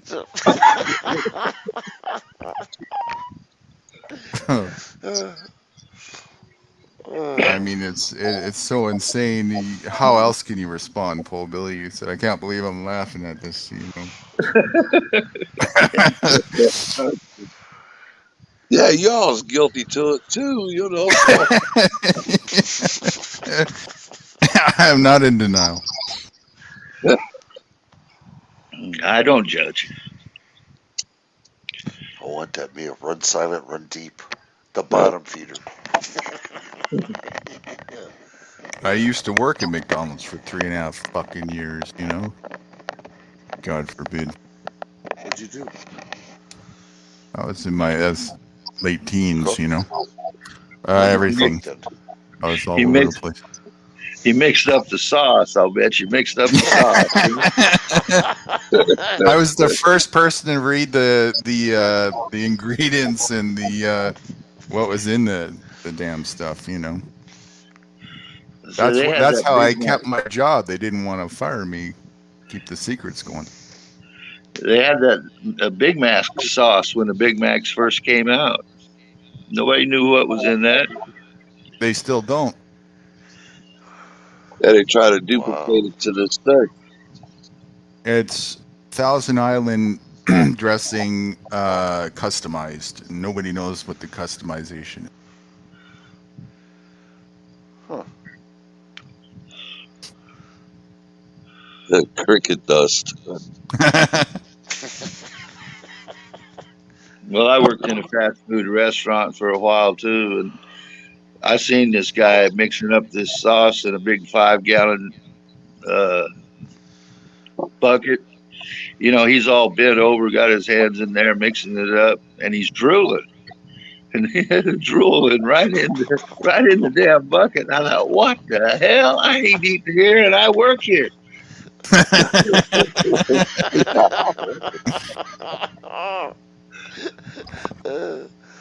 Oh yeah, I've seen it all. I'm telling you, 3.5 years there, seen everything from you know, from the floor back onto the burgers to finger licking good. I'll tell you that for sure. Nose picking good, you name it. They walk out and say, "That's the best burger I ever ate." If this would make a good commercial to grow your own food, I don't know what would. Really? Wow. I never worked for, say, at like a grill, but I worked for Wendy's, Elias Brothers, and Rallies. Really hamburgers. Did you eat there? I'll tell you what I did eat, though. I did eat at the Wendy's. They were the fresh food. They are. And they're pretty strict in there. They really are.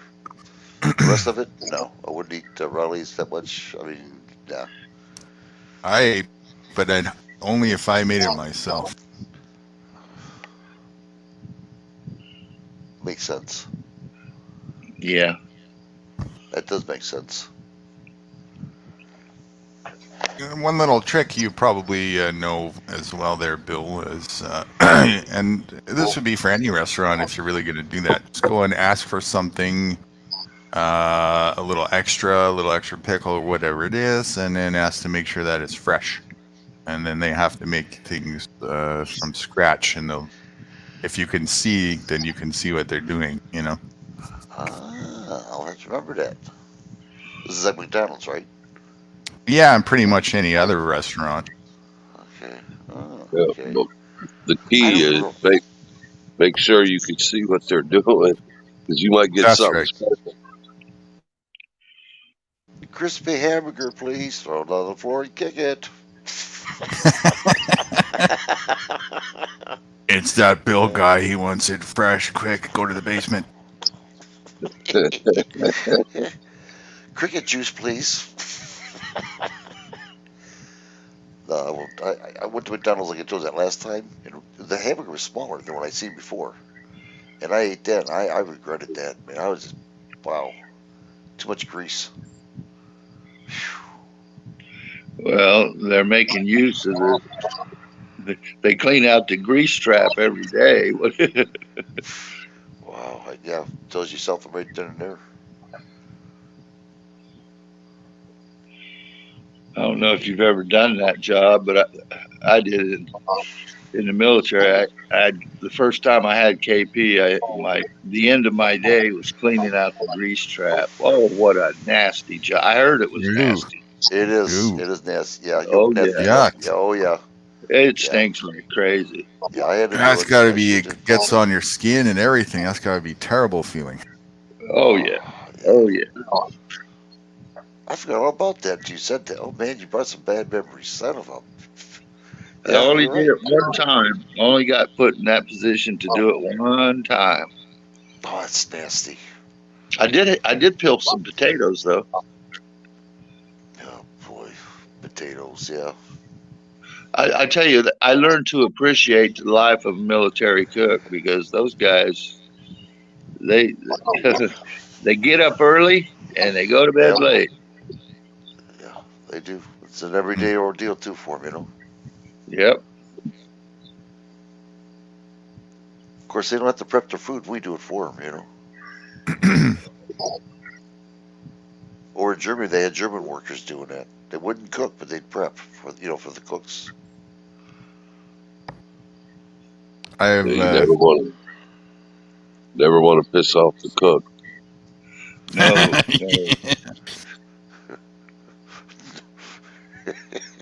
Well, I mean, yes, no never matter forget what that. restaurant you're in. Never forget that, and don't be cheap on your tip to the cook. Personally, I like military food. I really did. Yeah, it was good. I'll admit that it was after boot camp.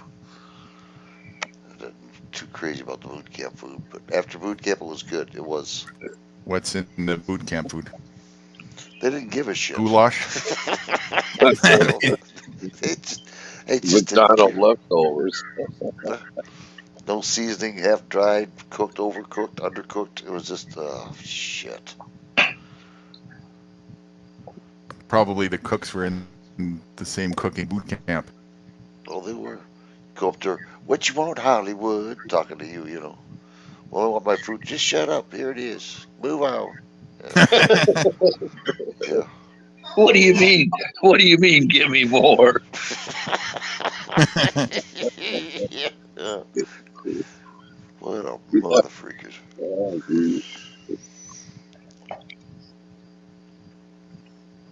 I have Go ahead, Bill. I was gonna say I just didn't get no respect. Go on. Yeah, in boot camp, you can get no respect. No respect at all. But That's you got a probably why it's haircut. called boot camp. You got a haircut, yeah.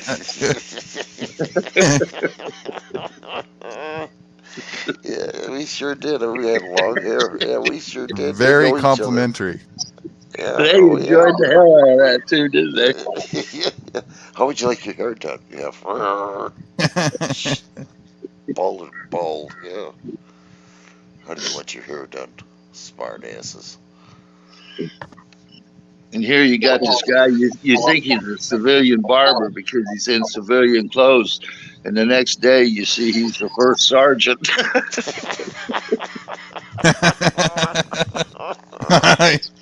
Right? Oh, wow. I wish you guys were there when that drill sergeant ripped his pants. I wish you guys were there. I tell you what, I'll never forget that. Never. I have a clip in the basement. Another one I think you guys would really appreciate.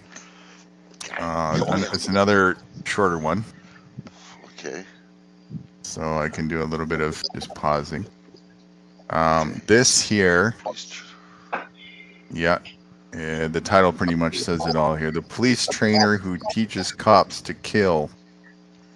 This is a good indication of, and I was searching for this when I was talking earlier about the 68% of the police force in America is brought from the military and inmates in jails. So in addition to that, here is part of the criteria that they're taught mental training. Let's put it that way. Write this down, Frosty and Bo Billy. You can have a test on this tomorrow. It's my... Oh, it's graphic content. Well, folks, let's be honest. I grew up in a law enforcement family. Maybe there was a day when if a man was asked for an ass whooping, it's a cop's job to give it to him, yes? Purple Rocket Ladder 2.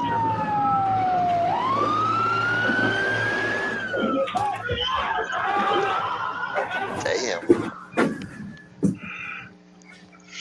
Well, he asked for that, didn't he? Well, that day is gone. If it ever existed, it's gone today. There is no action you can engage in that will not be on CNN and YouTube tomorrow morning. You don't have to like it. You got to accept it. It's called reality. There's cameras and umpires everywhere.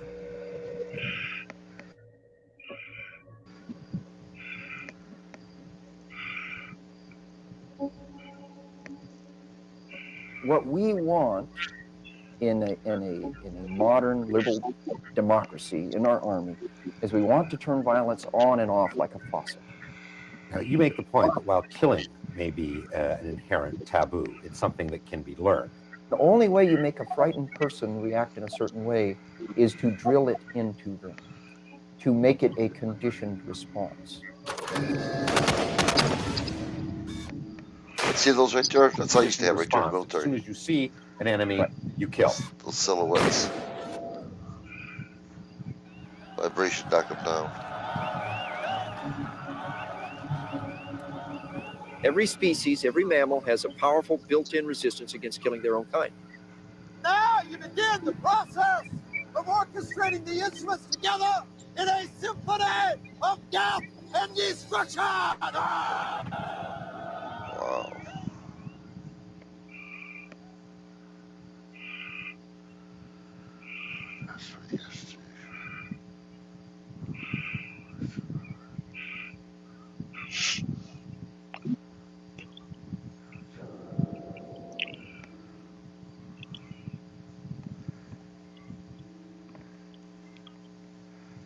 Once you've made the decision to take a human life, you're a transformed creature, you're a predator. What does a predator do? They kill. Only a killer can hunt a killer.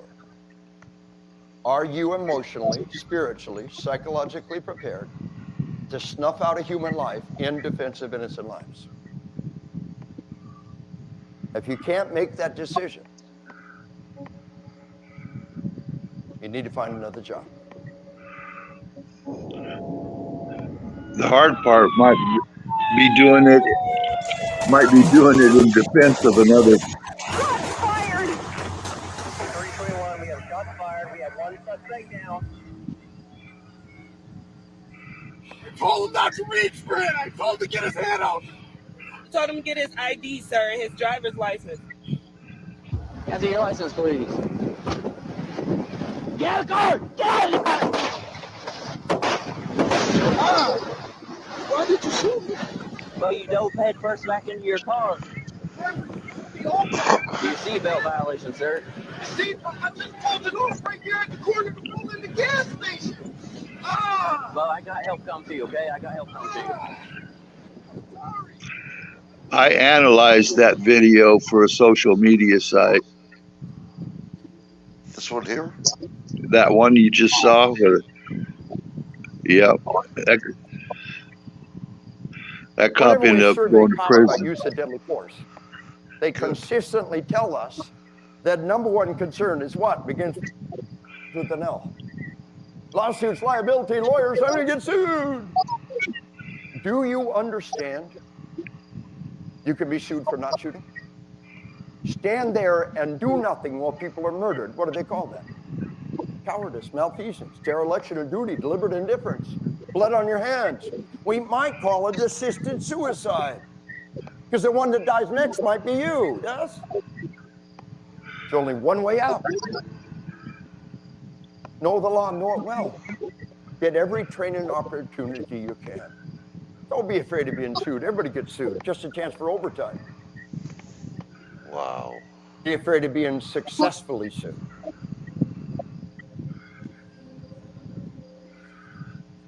Ecclesiastes 3:3. Time to kill, time to heal.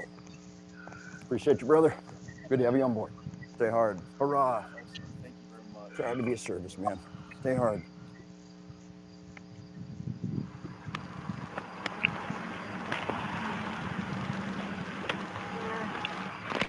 Good. How are you?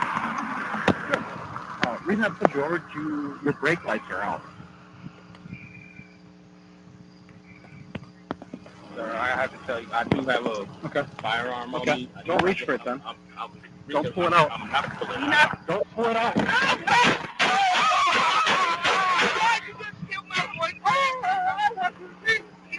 Don't pull it out! Go, go!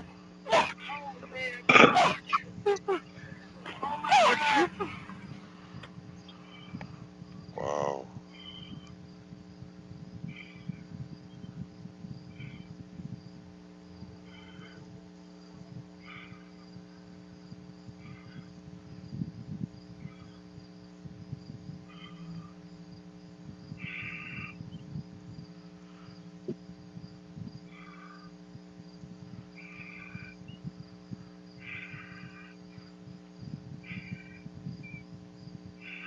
That was it.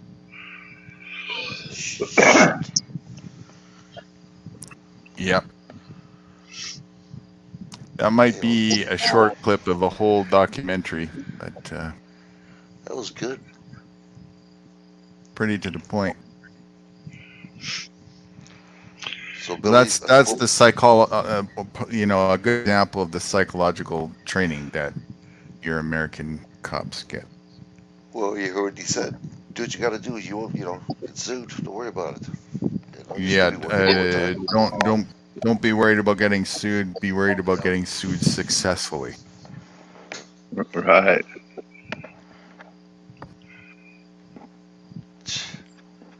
I don't know, that guy that reached for his gun with that guy pointing the gun on him, that might have been a bad move on his behalf.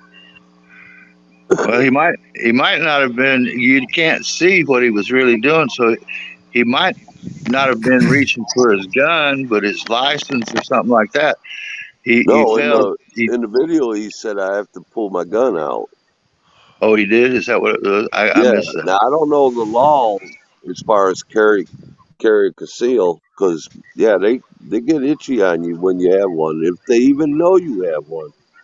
And now with the license plates we have, they can scan you and know that you have it.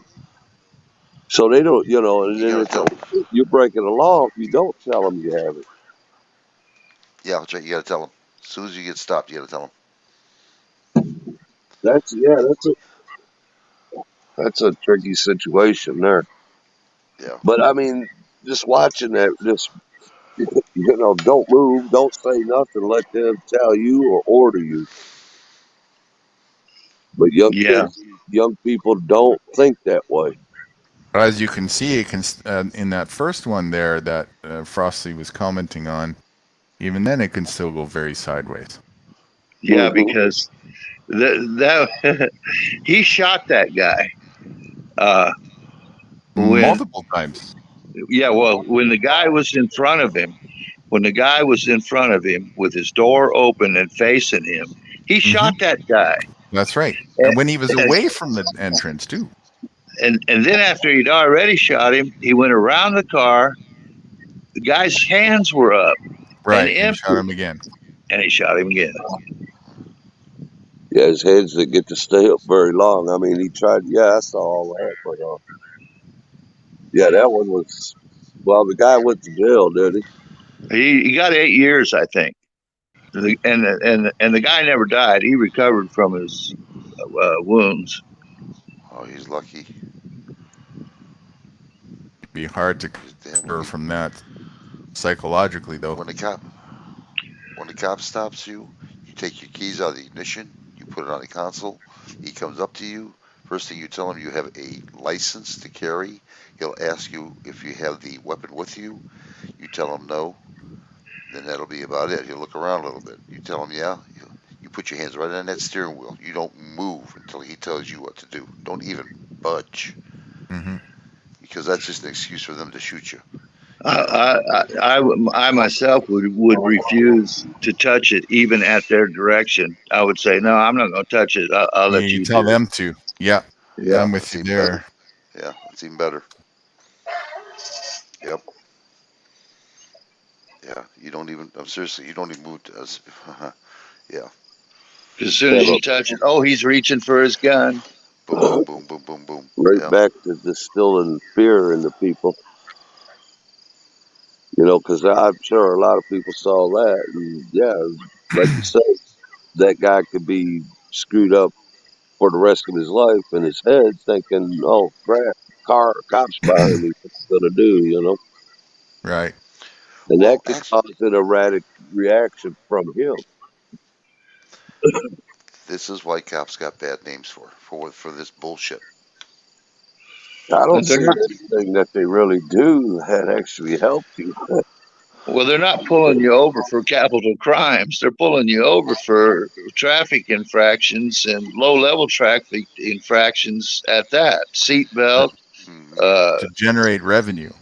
Yeah, revenue generation. And end up killing somebody. You know, that's... I don't know, that's crazy. Well, it brings to light a question I was thinking of asking you folks earlier.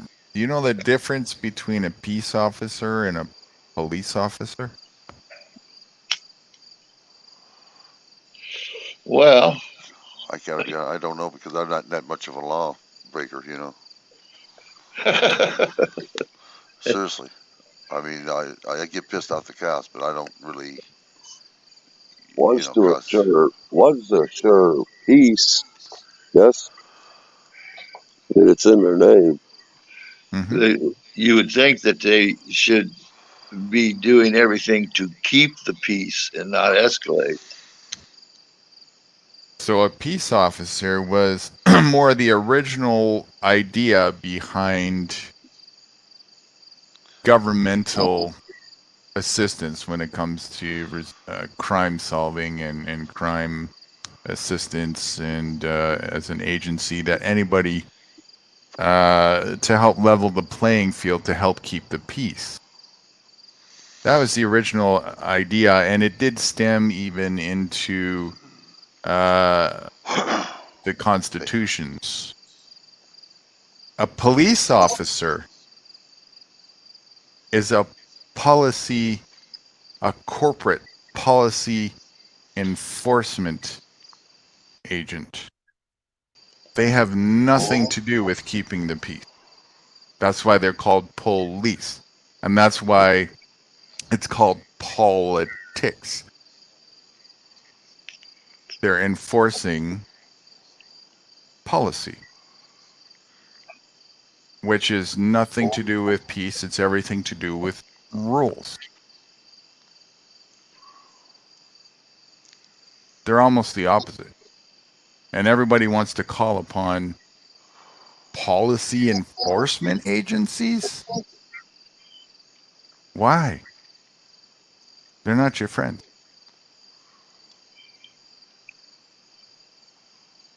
And even the original intent of peace officer is still a little bit,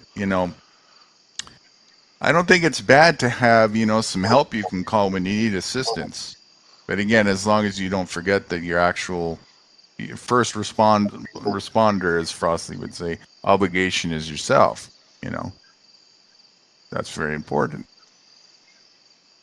Peace officer doesn't have to be somebody who's appointed by anybody. Anybody can be a peace officer. These auditors, they're peace officers. You and I, we're peace officers when we keep the peace. We're just people. People who help out. A policy enforcement agency officer is somebody who is, that's a fancy title for mercenary. Yeah, revenue agent. Yeah, I was just going to say the IRS collector. Yeah. Yeah. Gestapo, i.e. glorified pimp agency. Well, they did that already. IRS people that can carry guns. Am I right? Well, they've always been able to, a certain number of them in certain positions, but they've always had some that could. Most don't. Most are accountants, stuff like that. That's another indication how you can see it's a scam. Why are they so? How can you criminalize owing money? It's not a crime to owe people money.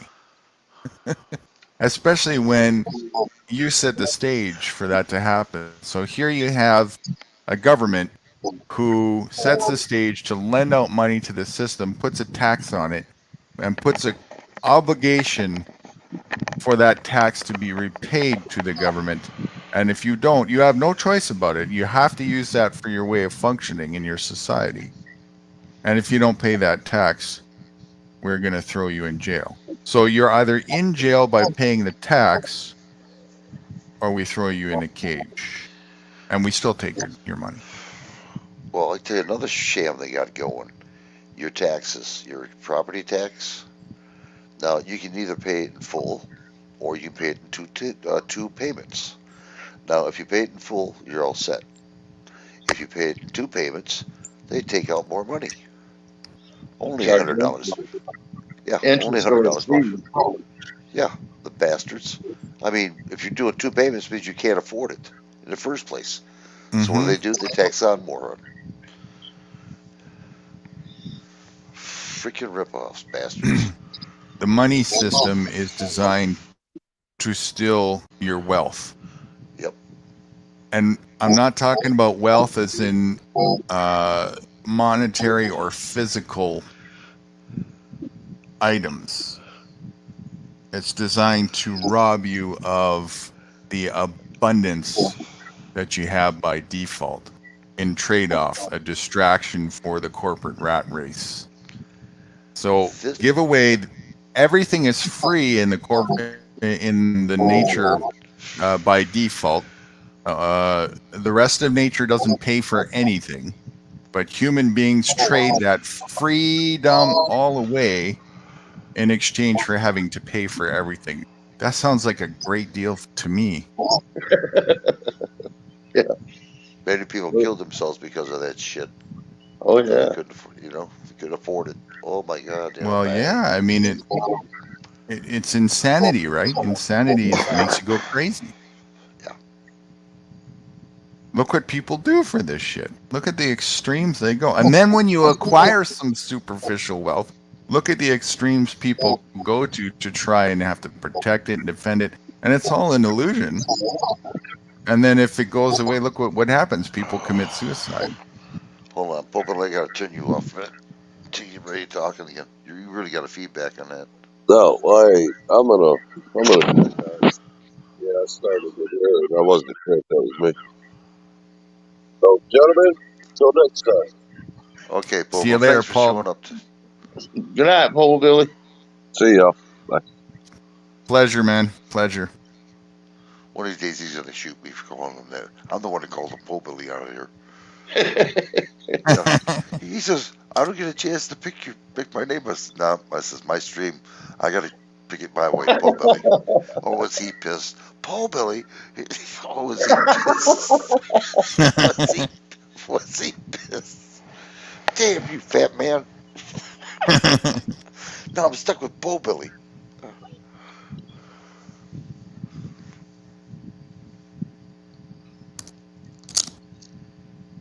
Yeah, well, either the American people find out what's going on, or just get off the fucking pot. One of the two, you know.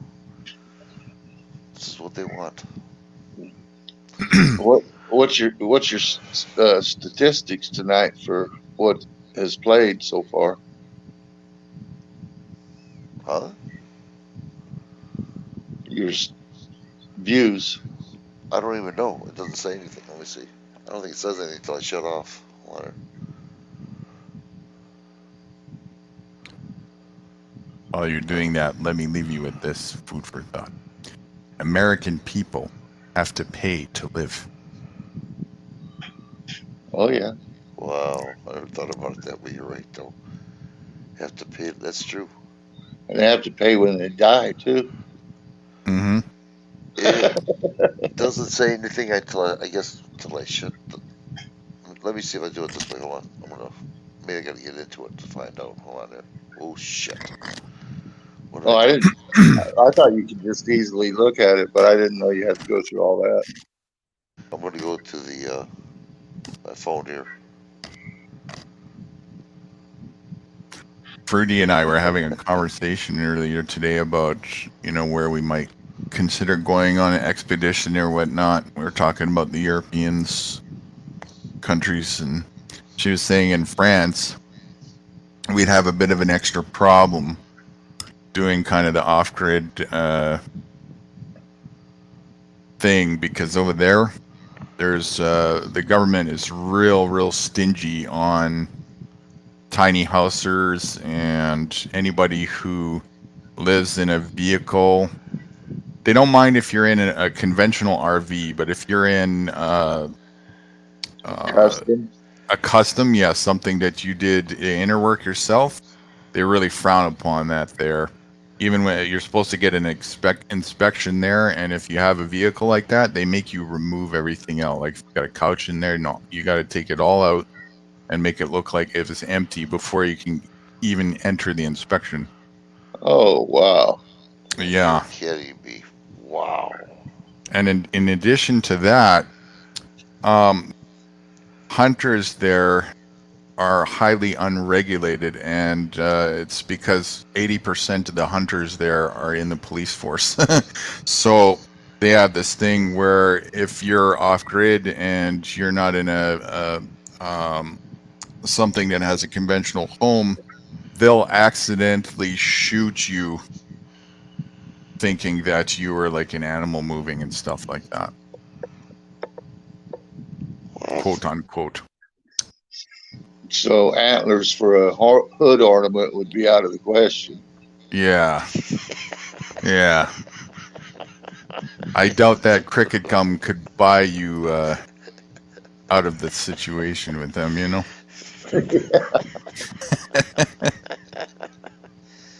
Yeah, there's quite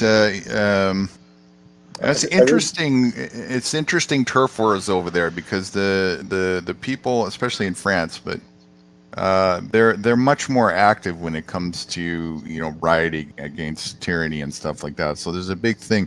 Government came in some of the some tiny house communities and just took a bulldozer and bulldozed everything. So there's a lot of riffraff going on. It never used to be like that. I remember going there in my teens, and it was even freer than Mexico back then, but now it's like more communism than Canada by the sounds of it. So oh yeah, I mean, talk about government overreach. Doing that on an RV is ridiculous, what you described. Right. I mean, What the hell business do they have with those kind of rules and regulations or whatever? That's just crazy. Right? You can't even have a chair in the back of your truck, you know? It's got to all be taken out. That's freedom? You okay? Yeah. Uh-huh. Yeah. They're just getting this is all done purposely. By design. It is, you're right. It's all done purposely. Yeah. Control. Fear. So, I'd definitely stay out of France, I think, if it was me. Yeah, for the solo thing, but that just makes me want to, put together some of my ally things going on this neck of the woods over there and showing people to start changing that around for them, because there's a big movement there in the self-sufficiency world, and there has been even from the get-go. There's a lot of people that have that sort of tradition already, but the government tries to crack down on it pretty hard these days. So I'll bring the School of Self-Sufficiency over there, but until the allies are ready to go, and maybe call the herd a little bit, the hunter numbers. You got to do us a favor, Guru. Mm-hmm. When you go over there, we want to see pictures of what's going on over there. Videos. The sightseeing, yeah. I wonder how they treat people with cameras over there. I'm thinking until things are off the ground and I'm not at danger, of course, to dox myself. What I might do is 1 year later release where I was a year ago type thing. That sounds good. Yeah, that's okay. Yeah, 1 year.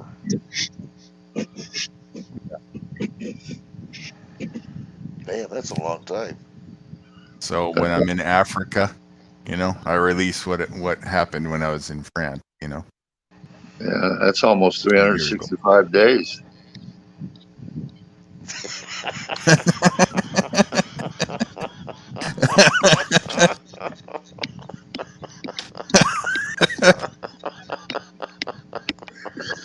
I forget how many hours. Well, thank you for making that clear, Frosley. 365 days.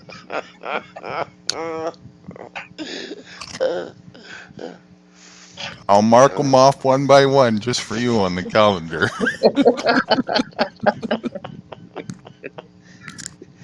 It is your guru. Well, 365. Oh, time to talk to Frosty. Yeah. Yeah. Yeah, because I really would like to showcase the whole thing and the journey and the expedition and whatnot. But of course, you guys know that I'm up against a lot. A lot, yeah. So I have to be careful, but. Yeah, we'll see how that goes. At some point, though, it's all going to be documented. And at some point, it's going to be, this will make a good movie a couple decades down the line. I won't be here to see it, but, someday. It'll make a good documentary. Are you going to go live at least? When you go oh, yeah. No, I'll be live all the time. Like I am now, though, right? You'll see Cricket Head.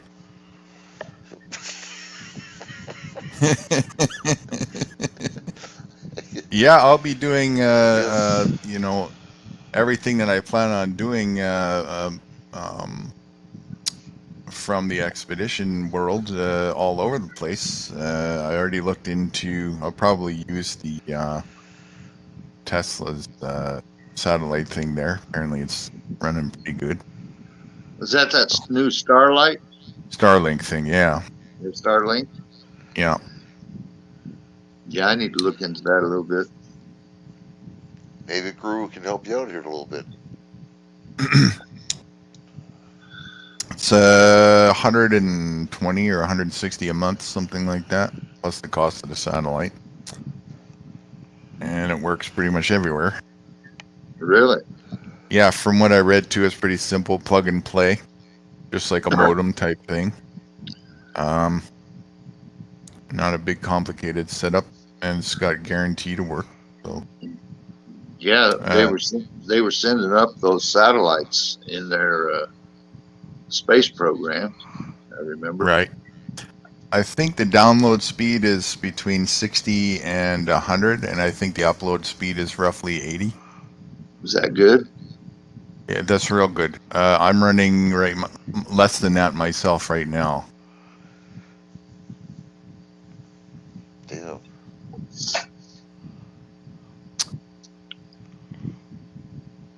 There might be a touch latency because it's different. It is being sent to a few different hoops before it gets to the public to see it type thing, but it probably won't really be noticeable. I mean, we already have a lag already, so it might just kind of get thrown away in the wash. I think where you would notice it a little bit more is if you're a gamer, something, that type of thing, you know? Yeah. But Elon Musk doesn't sound like he would be much into censoring anything. I gotta say something about you two. You guys take off to me. Thanks a lot. I appreciate that. You go to Peru, he goes to France. I'm stuck with the Po Billy. Thanks. Yeah, you can move out on Pole Billy's farm. I'll help you with the busboy application if you want. The busboy application. Only if I can wear a good tutu. We're not going to put down you gruesome tomatoes.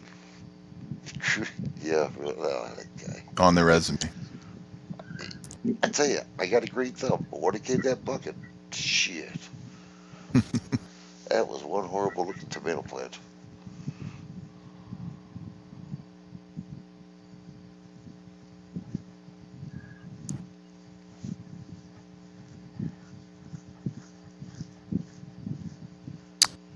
Yeah, so France, we'll probably go there just, you know,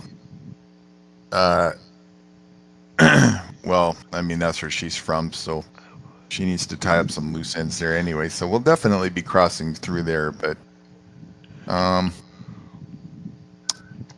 far as settling there, I don't think so. Portugal's on my list. What about Spain? Spain sounds Yeah, Spain is a bit of a toss-up too because they're kind of strict, but Portugal, there's a big movement happening there, and apparently the regulation for that stuff is really laxed. I think the government there is kind of they're more on the poor side, so they'll take any penny they can get type thing, you know. Well, they were one of the first countries. They were one of the first countries to relax hard drug use too. Yeah. Sounds like my kind of people. I mean, I'm not into that myself, but just for the regulation type thing. And yeah, I was talking to Freddie about Peru. Did you really? I was just joking. Yeah. Okay, yeah. You see the pictures of Peru, right? Yeah. We'll probably, again, at least run through there in the expedition, you know. The idea is we'll run through any place that has good potential and feel it out, and then after we do that at least once, we'll start thinking about where to do some bases, do another round. There you go, Frost. You might have a neighbor. Won't you be my neighbor?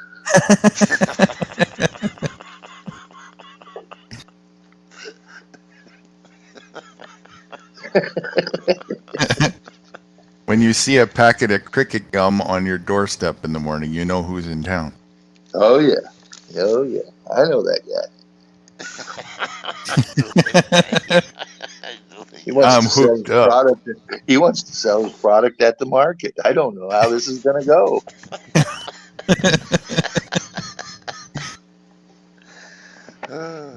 And he was talking about organic. That wasn't really what we had in mind, but I get to see Gru talking about, hello there. Hi, everybody. Won't you be my neighbor? Yes. Cricket company one. Won't you be my cricket's neighbor? You be my cricket's neighbor. You be my cricket's neighbor. He'll take his slippers off for you. Cricket, anyone? Crickets. I come with free breath mints. Close your ass tight when you take it. That's right. They work for all ends. Cricket. They're worse than meth on your teeth. Oh, what was that? What, Blackjack? Remember what? Blackjack? Blackjack gum. Oh, no. You don't remember that? The gum was No. black. I was never a gum chewer, so Yeah. I think I might promote this new gum as a better remedy for pinworms. yeah. That'd be a seller. Comes with diatomaceous earth. And a shovel. Put it right in. Yeah. That's too much. Wow. Only Frosty. Only Frosty. That would be Frosty down there, you know? Whatever. Show you around. His wife knows how to speak the language. You know, you'd be treated like a gold down there. And you're lucky I go down there, they'd probably kick me out.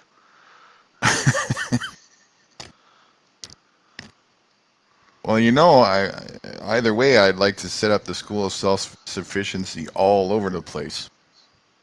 Yeah, So that'd be a great place. You never know when you might actually be Nude Guru is there.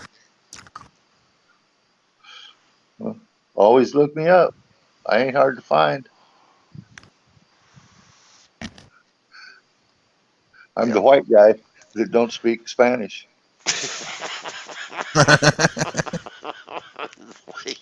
Don't speak Spanish. Yeah.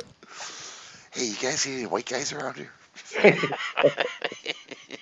I'm the pale guy that likes to eat crickets. Yeah, the man likes to eat crickets, you know. Named Frosty. Yeah. He likes to be on the park bench with his girlfriend sometimes, you know. Actually, it's beetles. I'm Beetlejuice. I like to eat beetles. Crickets will do. Yeah, Beetlejuice. That was a good movie. I did enjoy that picture. It was totally different, but it was good. It was damn good. Yeah, shoot. Well, I wish you do. I wish you had luck there when you do go out there, you and Fruity, you know. At least you guys will have a good time traveling. Life should be an adventure. That sounds like a good one. Mm-hmm. Yeah. For me, it's going back home. You know, that was my goal, to take my wife and go traveling now and then, you know. Can't even do that now. I was going to meet my friend over in Utah, see his wife. I've never seen his wife. I did the expedition thing twice and the snowbird thing a few years in a row, 5 or 6 years, I think, and I loved both. At the very least, snowbirding is that's life. I think it's very healthy for everybody to do that. I have never heard of snowbirding. What is a snowbirding?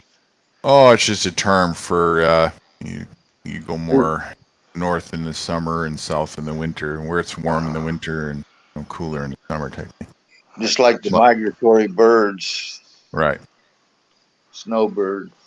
If it's snowing, moving south. Yeah, all the seasons. Yeah. I think humans are meant to be somewhat nomadic, at least for a portion of their lives. I always enjoyed. I was fairly nomadic. I always enjoyed traveling. Not so much anymore because of all the bullshit, but yeah, back when it was freer.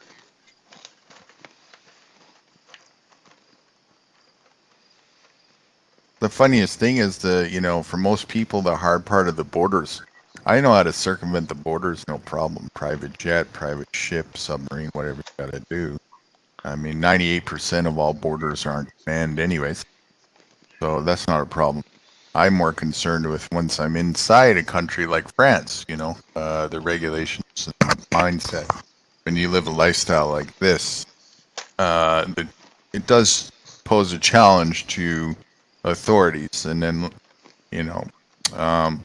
I'm not worried about that on this continent because I'm hooked up with allies and whatnot. But once I go to Europe, that's gone. So I have to see what I can do about that once I'm there, I guess. You think they Well, you might be able to make some like-minded contacts before you go. Yeah, I totally intend to do that and teach people these things beforehand. That's part of what the whole Freedomist Project is going to do, anyways, for anybody on a worldwide scale, is give people this idea. And, hopefully, people take it to the level where it's potentially capable of going and have the confidence to do so. I take it they're all over the world. You're talking about people like you, activists. There are. Wow. And I can't even find one other than you. Yeah, again, you won't find them. You won't find them in the beehives. I discovered it by accident. It's a hidden door. Let's put it that way. It's kind of a hidden world. And fixing my health is what led me into that. Learning how to fix my health and learning how to be self-sufficient. Long story short, I was when I had my health crisis in my late 20s, the individual who had a health food store and helped me learn about natural health and how to heal yourself introduced me to some local growers that he was buying from for his food, because we were talking about the situation about food and where do you get good clean food, who do you trust and whatnot. So as he got to know me a bit more and saw that it'd be really beneficial for the path I'm on for changing and whatnot, to introduce me to some private growers. And so that's how that was the entry there. And from there, it just sort of, I got to know a hidden market of people who they even just give you, if it's for health especially, they just give you medicinal fruits and veggies and herbs to heal you, because they know the corporate world is sick and diseased. They know how to fix that. And so then I just started meeting people that were already doing this, but of course they're afraid to announce their presence in the beehive world because the scrutiny that they're under, and they could be shot and killed, Wow. So they're very, very careful about who they talk to. And then when you get deeper into it, you learn about hidden civilizations, if you want to call that, or hidden, and not always hidden. There's actually a lot of groups that even advertise themselves and are looking for other individuals, like-minded individuals, to join their communities. So a common term for the community is intentional community. And there's some websites you can research and find out a lot of that advertise. But there's a whole slew of people that do this type of thing and will never advertise because they know that the enemy will be right there, So makes them a target. Staying under the radar is much more beneficial. Exactly. So, and that's why you don't hear about this in the Beehive City, but there's literally millions of them all over the world. millions of people doing these community cooperative type living without money, and they know how to function, or some of them a combination of some corporate money for certain things. Yeah. All depends. And so what I found is the ones that do the best are the ones that get rid of all the indoctrination. Do they have a lot of old people like us? Yeah, a mix, everything. Really? Yeah. And one of the most awesome things that I got to experience quite a number of times is children that were never institutionalized. They were never sent to corporate school. They were homeschooled, and they were homeschooled by their families and these intentional communities. And so a combination between that and eating the pure foods that they grow there, no chemicals, so on and so forth. I wouldn't even call them human. They're superior in every way. Their stamina, their thinkability, their functions, their magic, their essence, their brilliance. It's pretty profound to see the difference there. I've never met a feral human being, but that's not too far off from a feral human being. You ever know anyone like that, Bill Brown? No. Yeah, I think they made a song about you sitting on the park bench, eyeing little girls with sad intent.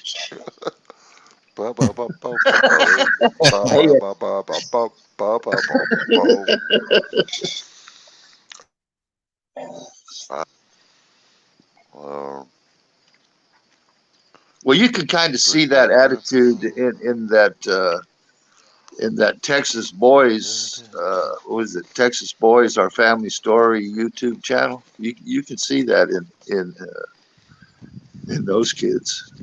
Yeah, you can see that. Yeah. But next time you do a stream, I'll show you a family that Fruity found online, and we've never met them personally, but they're a family that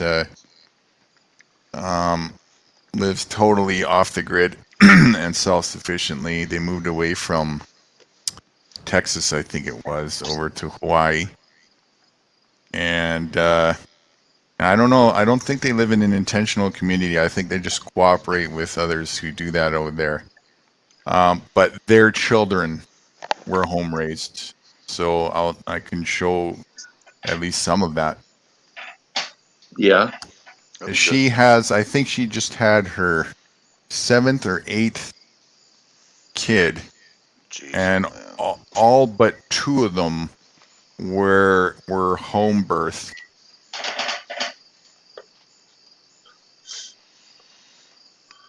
That has to be rough.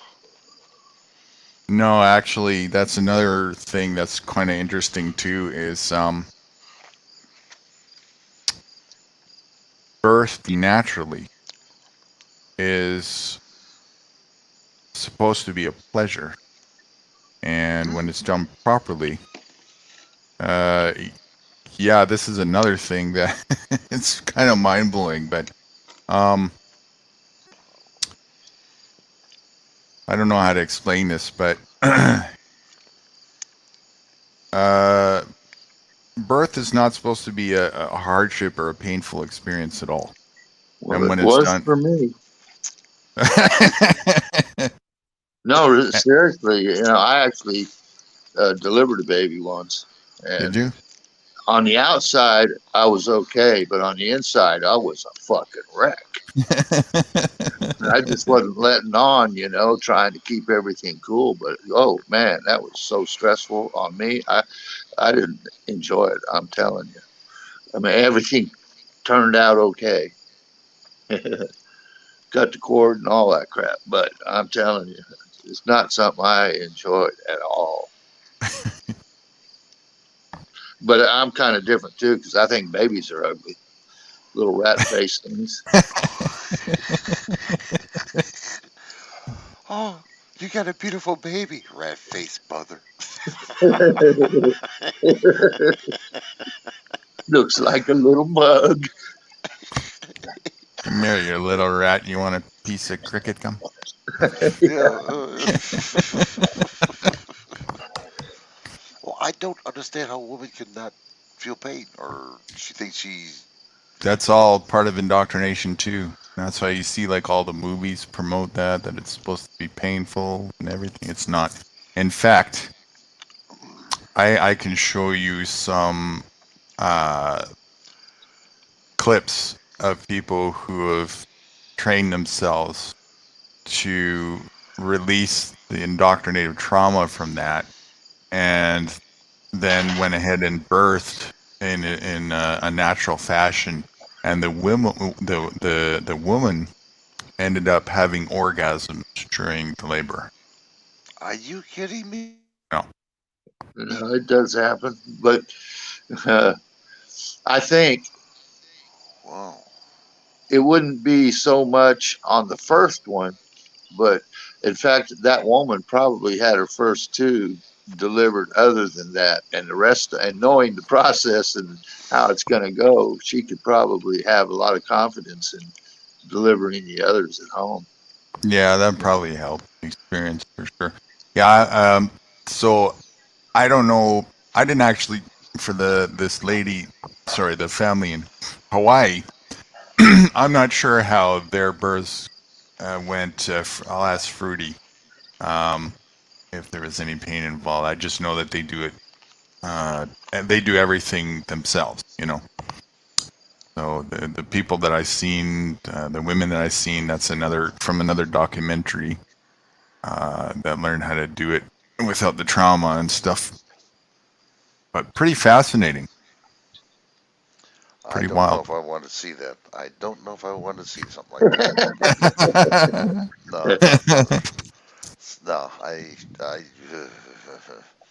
you know, it's, well, I mean, they say it's beautiful, but I just don't think I can handle it, you know.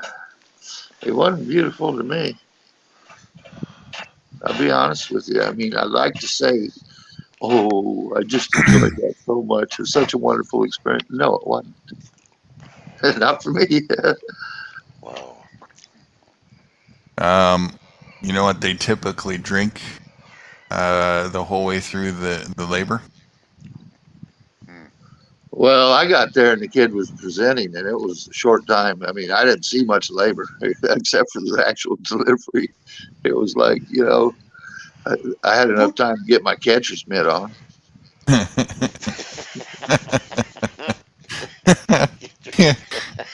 Smacks the glove. All right, let's play ball. Ready to go. Fire away, no curveballs, okay? It's got the shin pads on, everything, you know. Hope you wore a shield.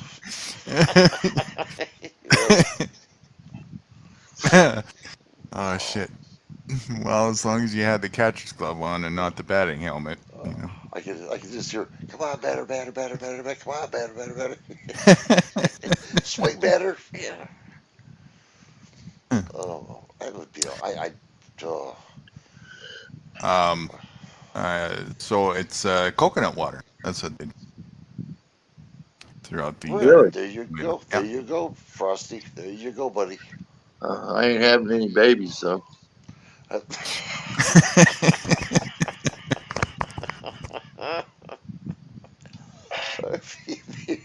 One game and he retired from playing ball. That was enough. Yeah.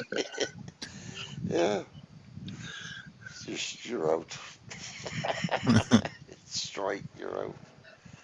I really don't know. Honestly, I'd probably be passed out. One would have to revive me, the one that's having a baby. Well, I had this overwhelming impulse to run from the room. I wonder why. That's a lot. That's a lot of intake there. Whoa. I'm the perfect guy to go boil water.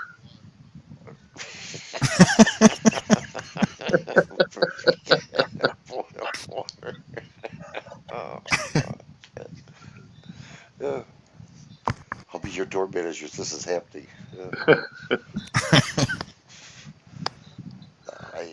Seriously, that's okay. You want me to start the process? I can do that for you. Other than that, no, I don't want to see the end of it.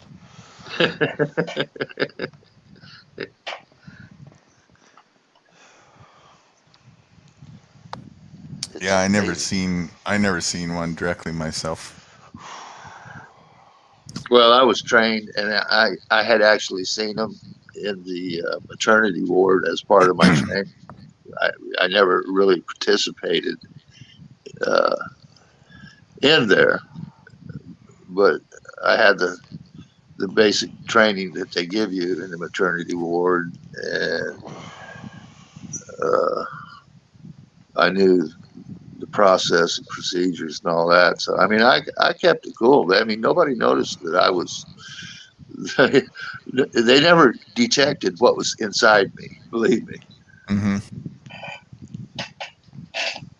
Because you never know what you're going to be presented with. A lot of people back then, they didn't have prenatal care, and they're delivering at home. They do a lot of things that are wrong. You could have a baby with spinal bifida. You could have all kinds of complications, and that's what.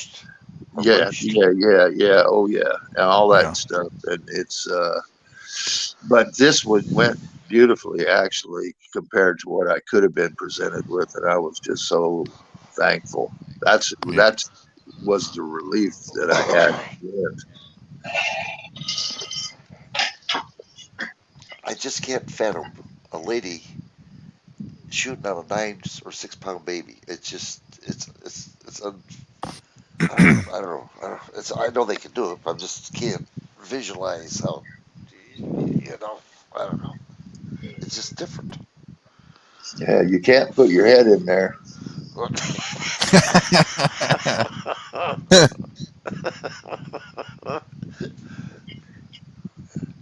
I mean, to have that kind of a dilation, jeez, oh man, that's amazing. Yeah, that whole middle anatomy sort of splits and separates for a short period of time. The head right? doesn't it? The head. No, I'm talking about on the mother, right? Her hips. Yeah, kind of like a snake's jaw. Right. Oh, I never knew that either. I know, like the head part of the baby. It kind of like when it comes out, it's not perfectly round. It's like squeezed out. That's why That's why you have that. Yeah, that soft spot. That's why you have that soft spot, because that skull is not fully fused. Amazing. It is. Nature takes care of its own. There's no doubt about that.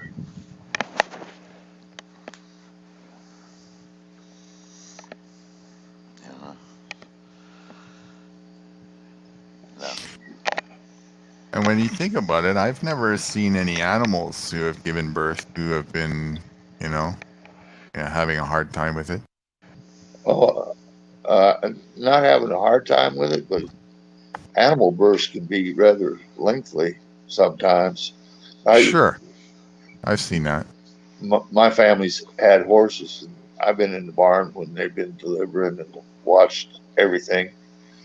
Once again, never participated, but my dad knew all about it and what to do, how to do it, this and that, and I watch him. But so I've seen a lot of farm animals. But don't they grab them by the feet and pull them out? Sometimes they will tug, yeah. Wow. But those front legs come out and present first, and if they don't, you got a problem. And you can recognize the front legs, and that head is in between them. This is on a horse anyway. Mm-hmm. It don't take long for those spindly little legs to stand up either. Right? They're really quite beautiful. I like them better than I do babies, really.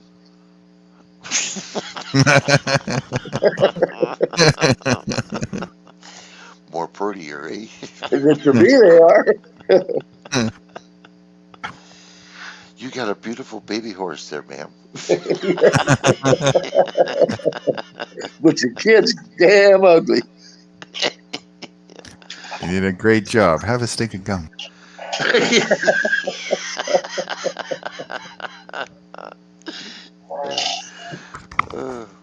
It'll fix your right leg rash.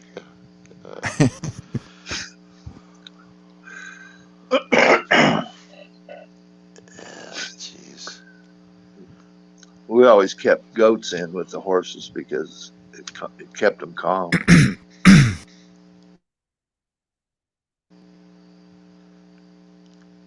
Goats and horses, they calm each other. Yeah.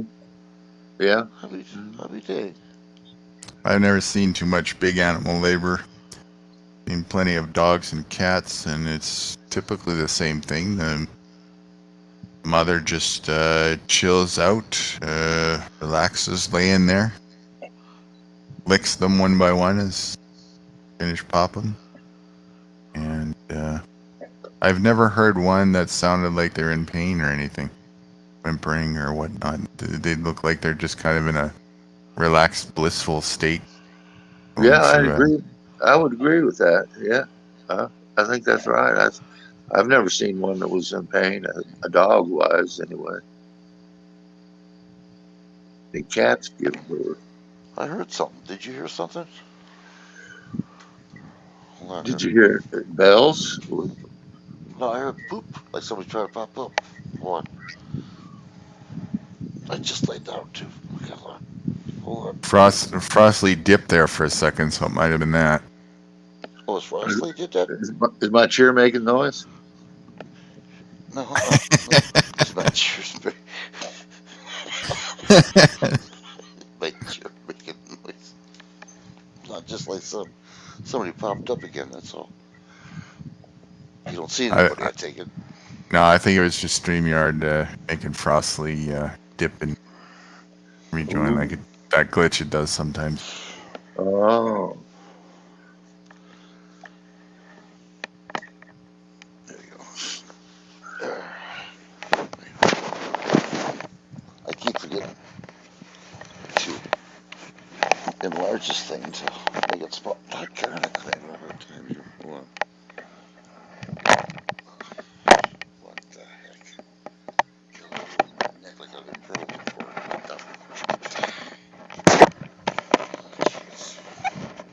Okay, I'm back. Had to fight my umbilical cord.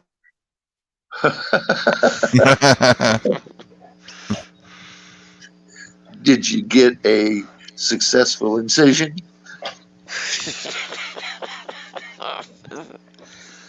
I heard my hips pop.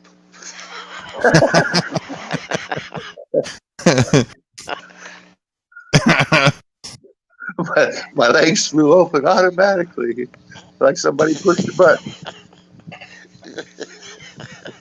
A winner. I tell you, honestly, I know people over online, but you couldn't pay me to be a woman. No freaking way. The next time you do that cleanse I tell you to do, you're going to understand what it really means when your water breaks. Wow,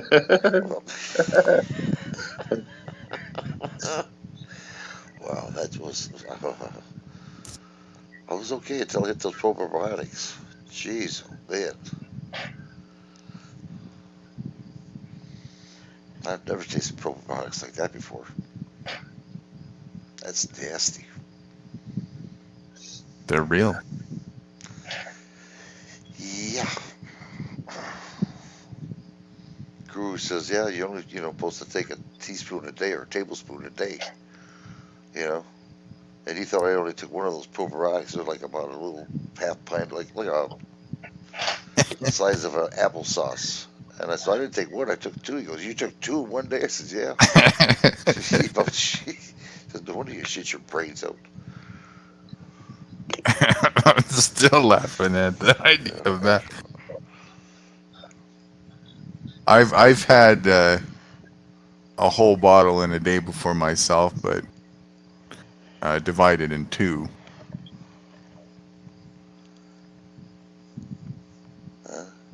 What do you think would be better, taking that or having pinworms? Oh, I'll be taking probiotics, no doubt about it. Pinworms, what a... I've never heard that before.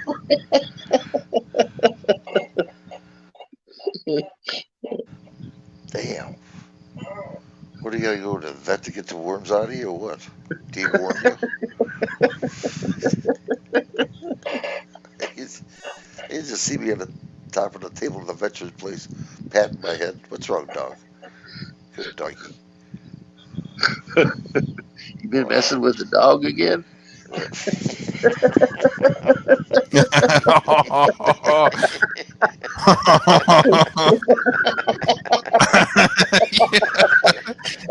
It's this new gum I got. We're doing on some experimentation. The dog really likes it. And I do too.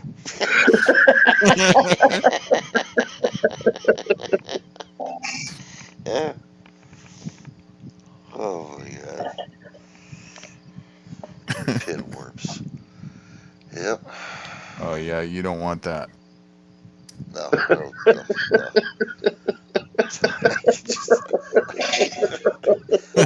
I can imagine me putting my ass to the carpet and wiping my ass with it, scratching.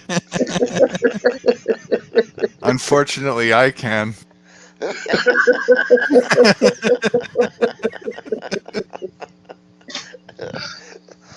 wife over there throwing me, chasing me away with a broom. Get out of here! What's wrong with you?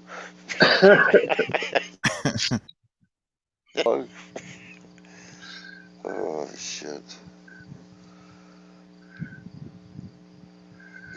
71 years I've never heard of pinworms. I can't believe that. Yeah, don't complain. That's the longest I've ever heard anybody living with.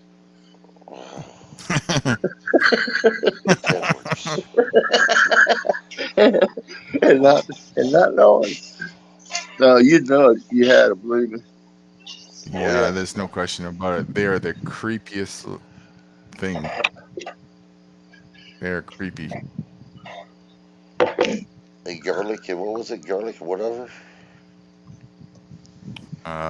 Garlic and ginger in the salad.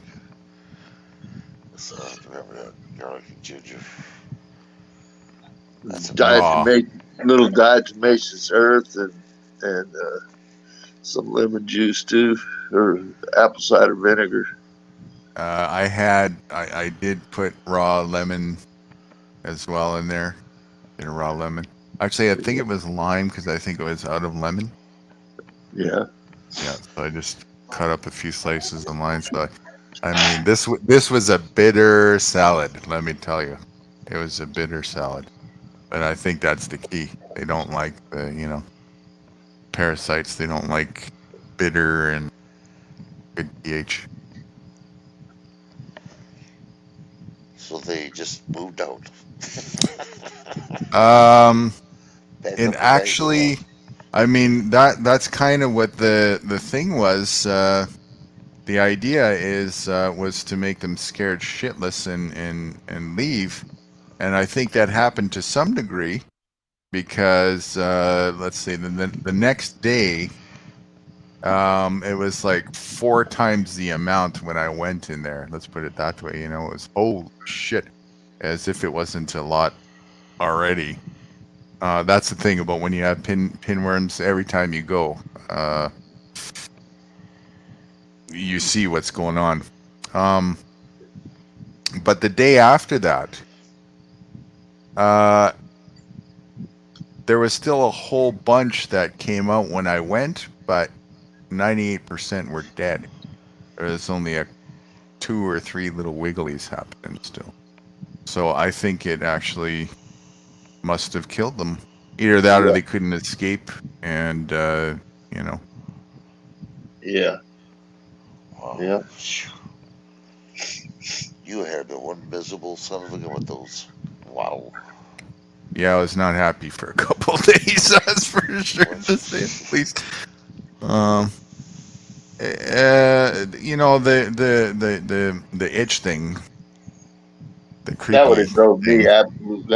That would have been the one thing that would have drove me absolutely nuts. It did for sure, but that wasn't actually that was about maybe 30% of the gross creepy feeling that I had when I could feel the toxicity from them enter in my bloodstream and reach my brain. My brain felt this weird, like, I don't know, odd toxic feeling that I just can't describe, and it was so nasty and gross. Yeah. Horrible. And it gave me these weird goosebumpy shiver things, and I was trying to sleep, and it just kept, gnawing at me and bothering me because I guess I was toxic from their waste, whatever. So many of them. I was inundated for a couple days. So yeah, my gut was feeling quite painful because I think they can eat, perforate and tear your intestines. They might have done that a little bit. But I went on a cleanse and a fast right after that, and after a week, I was all right. My stomach was almost back to normal. Didn't take too long. Did it have government pinworms? Parasites? Yeah. Yeah, until he fixed it, they were marching out in formation. Maybe I'll just try throwing lemons at the cops next time I have a problem. Yeah, there you go. Make a See pellet gun that shoots garlic cloves or something. See if they drop over. Yeah. Damn, I only hit him in the foot and he's down. You only hit him in the foot, he's down. I think that the salad that I made with that probably, and in addition, of course, to keeping your pH up, is probably the remedy for every parasite. It would be interesting to see how that matched up against a tapeworm. Yeah. I have heard of those before. I remember studying tapeworms. Well, they can travel throughout your organs too. Yeah. That's the danger with them. Yeah, that's a big danger. I didn't know that. I didn't know it either. Then they got heartworms. Heartworms used to be, that's what they would call them. And yeah, they would travel to your heart. Oh, wow. There is some parasites that can live in your eyes as well. Some of these pinworm parasites, they can travel to your eyes. Yep. Yeah, that's what you get from eating raw bear meat. If it's not cooked properly, you go right in your eyes. I've seen that before. Trichinosis, I think is what they call it. What is it? Trichinosis. Wow. Yeah, you can actually see it moving, they said. That's nasty. And they said it's hard to get out too. Very hard. Really? Yeah, there's a way of doing it, but it says it took them a long time. A long time. So close to your brain, it would have to worry you. Yeah, there was no surgery involved. It was, what the hell was that? Pills? And eye drops, I think it was. I might be wrong, but it was one of the two or both. Yeah, I'd be pretty hard pressed to put some lemon drops in my eyes or something. Yeah. Would be a good idea, No. That would burn. Yeah, you get rid of the parasite, but you'd have eye trouble. Yeah. I don't know what the treatment is for that, but yeah, I'm not sure either. That would be difficult to get rid of, I would imagine. Yeah. Well, they had a movie that people with odd infections, and they would show different things every week. You know how people got certain things. And that was part of the segment of the eyes. You know, when some eyes and something moved, she looked real close. I think He had no idea about it, huh? I think what I would do is I would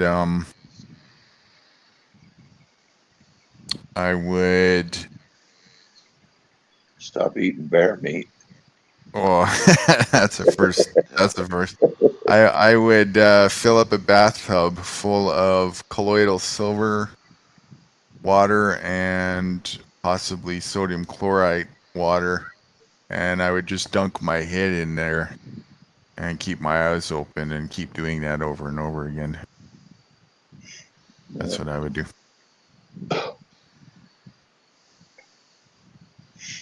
That would flush them out, I think, without harming yourself.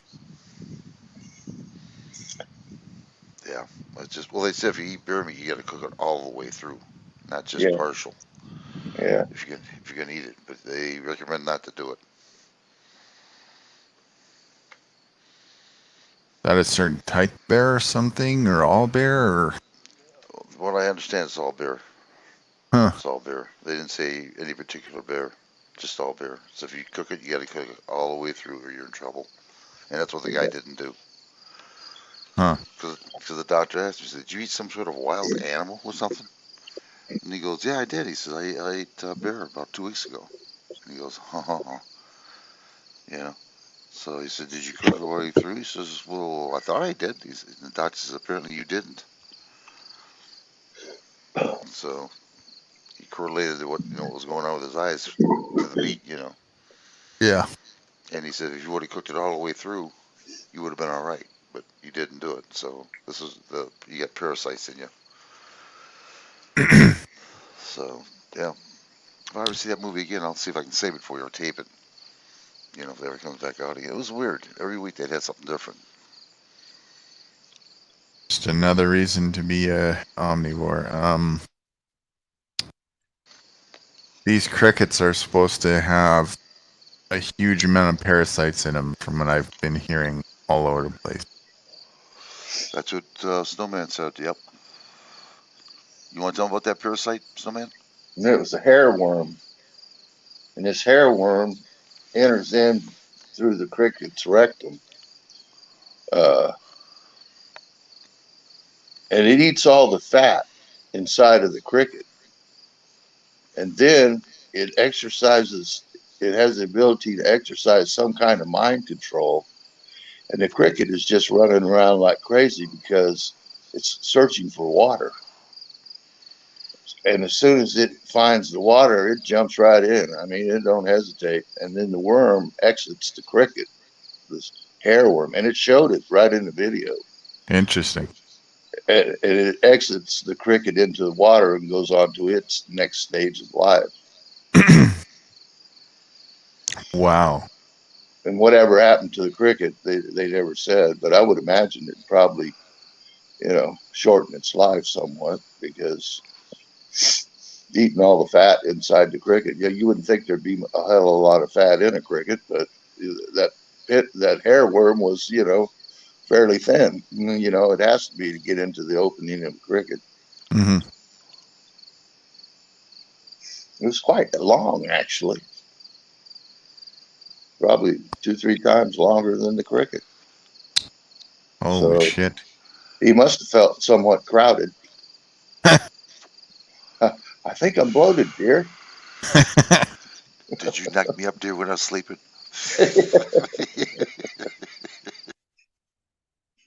And here you coming.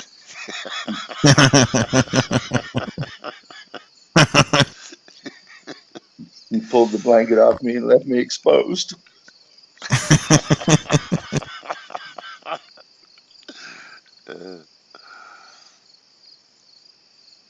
Yeah. They want us. No, dear, I didn't grow another tail.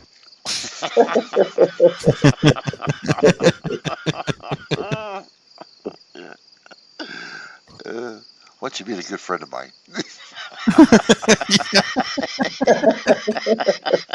A real good friend. We got company tonight. You ever heard of a threesome? He wants to check you out now.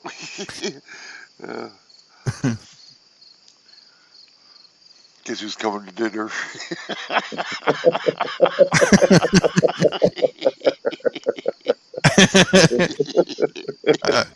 You're gonna see 69 in a whole new way tonight, honey.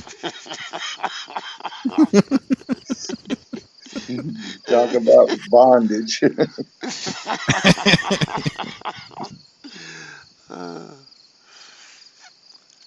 Oh, shoot.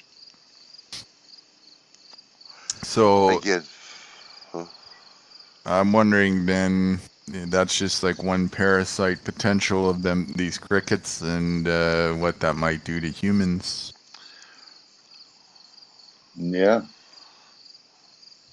Oh, but don't you worry about it. They'll bake it. They'll bake it until it's just the right amount of bacon. It's crispy, and they grind it up on this machine, and they powderize it. Yeah. And they tell you right in there, everything's got to be perfect. Yeah. Yeah. And how often does perfect play out?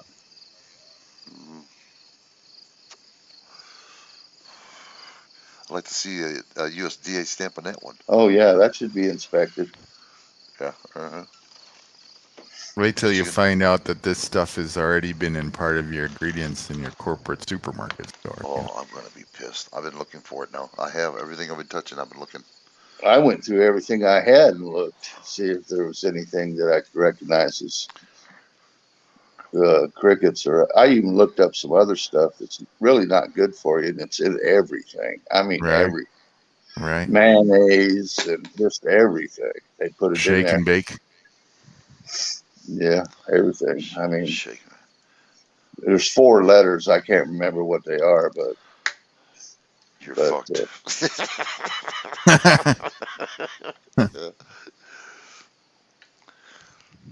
DUMY. Yes, dumb. Dummy.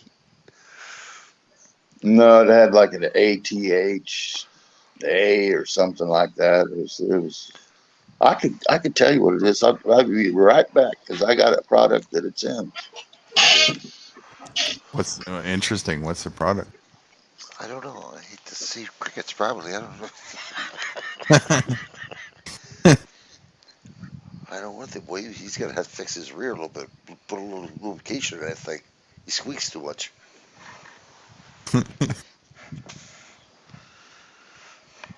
He's going to his birth control cabinet.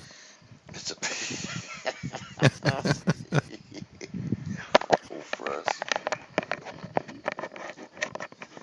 They do put fillers in there, you know, just to be cheap. They don't call it Astro Glide for nothing.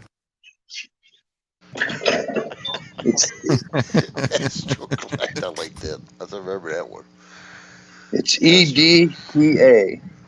EDT. Hold on, let me see if I can find it on my computer. EDTA. That's cricket protein. No, that's not cricket, but it's a nasty ingredient that is in everything. Yeah. Yuck. EDTA.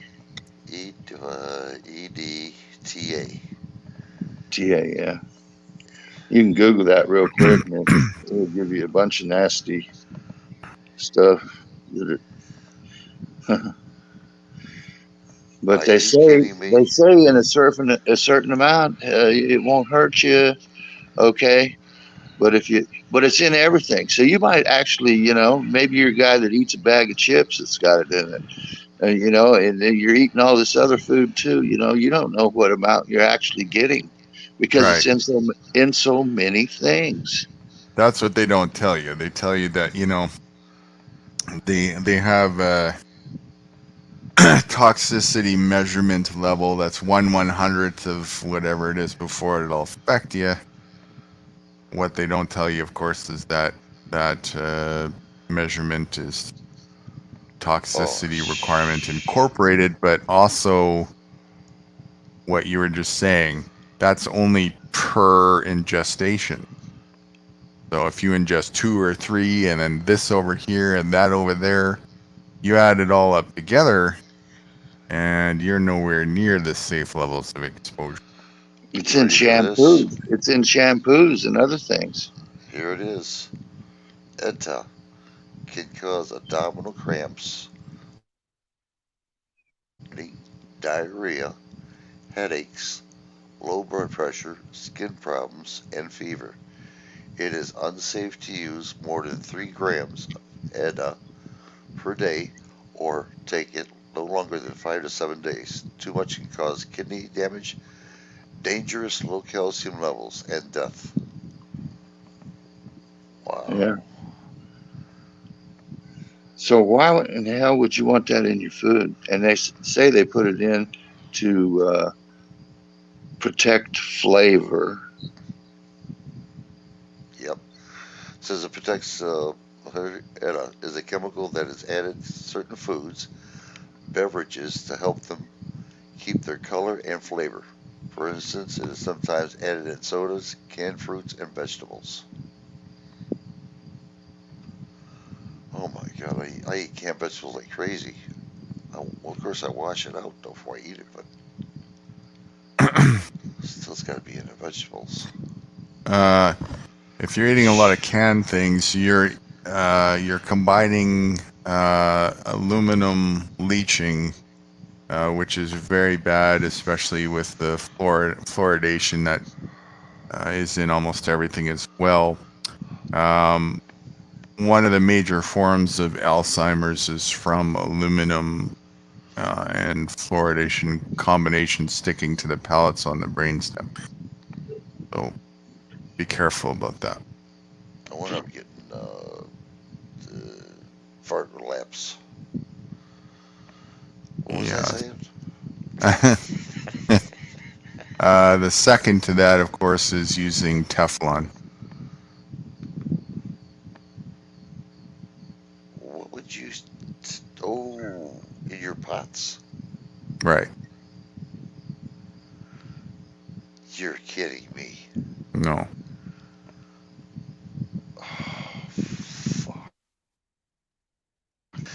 Okay, we got stainless steel pots. I don't use them because they're hard to clean, but okay. Yeah, that's your best bet. Preferably 18 by 10 stainless steel. Got it. Yep. You know, Teflon is nasty shit.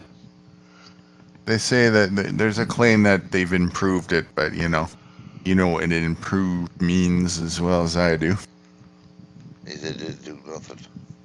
It means they improved the toxicity level, you know. Yeah. They made it even worse. Or sometimes they fix one thing because they're found out, right? And they fixed it by supplementing it with 2 or 3 other things that are even worse than what was there to begin with, you know. I used to like the old bottles, you know, just bottle pop, can, you know, mason jars, all that shit. You don't get that anymore now. That's it. Yeah. How they screw us, people. I think you were saying you were having difficulty navigating that email that I sent you. So that's the one that I think it's about a week and a half ago now or something. But it's the one that has a big long list of stuff that's wrong with food. Preservatives, Teflon is included in there. Things on labels. So if you want, what did I label that one? Let me just look here. I sent you 2 versions of it. The second one is better. Let me just look at what it was called again.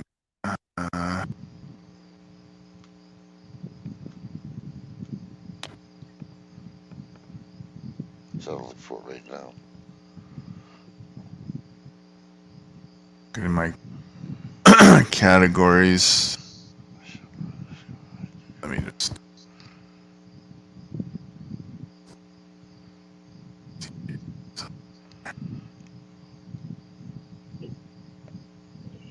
It's called "Is It Even Food? Take Two." That's what it's called in the subject. Okay, I'm back. That's really, yeah, what's The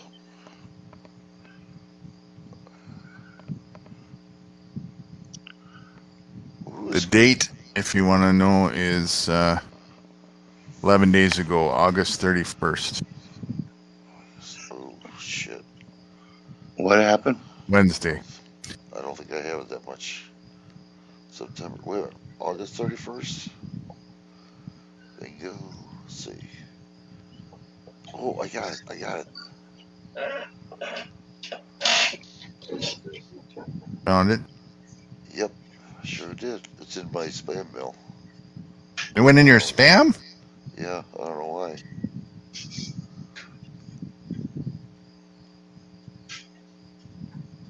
I got it. It's wonder. This list is far less than the tip of the iceberg. You got all kinds of a black meme on there. An example of how the word safe among every word is highly subjective. A decent count, a resource. Yeah, so. You got a lot of stuff. Doesn't. I just screwed up. Down to Yeah. earth. Yeah, it's a pretty in-depth thing about the toxicity in food and products, household products. And so household products. Jeez. And household products, yeah, chemicals. So each one of those links is something to view. So the ones that, you know, the blue links, but as well those pictures, the black ones there, you can click on each one of them and it'll bring it up for you so that it's easier to read. I try to expand it to make it easier. Good, yeah. Yo, my eyes. I'm like an eagle, can't see shit. Let's see if I can pop this baby up.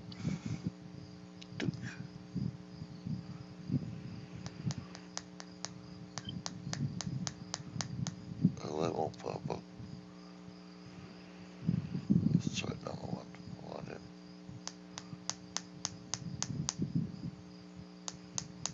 Nope.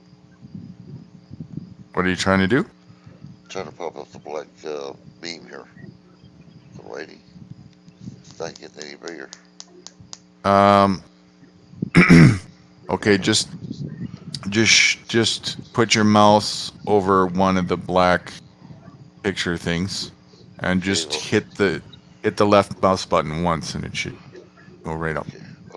I'm using it on my phone here. Let's see. Oh, you're on your phone. Okay, that might be different. I'm not sure. Alright, let me figure this out. Oh, I say if I turn it sideways, I can make it. Okay, I got it. I can make it bigger. What are bad preservatives? Here's a list of 7 additives and preservatives to avoid trans fat,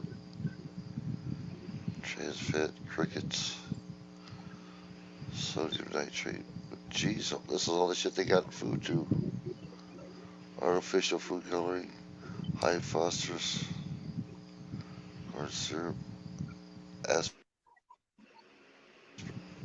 BHAMB.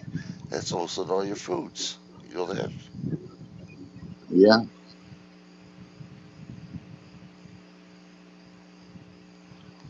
Wow.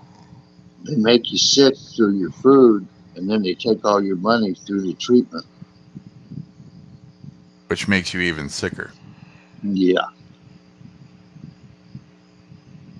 Yeah, I'll be reading yesterday. Thank you. I appreciate that. Yeah, I know where it's at now. Because today I'm going to be taking it easy when we sleep all day and then read all night. Relax for a while. Hopefully this has been, the number of people I have out here, it doesn't say right now. Snowman. Okay. It doesn't say anything right now. I guess I got to shut it off to find out, so I don't see anything at all. I got 0 watching this as usual. Well, might as well go backstage, then you can look at it. Yeah, we can do that. Yeah. Hold on, Drew. That's not a bad idea. All right. Let's see. It shows one watching on YouTube. Does it really? Yeah. Says Is there anyone there? Oh. Mr. Lurker? Raise your hand. They're trying to figure out our gum secret. They want the ingredients. All right, everybody. Raise your hand. Down. Does anybody want to say anything before we leave? Goodbye. Wow. Nope.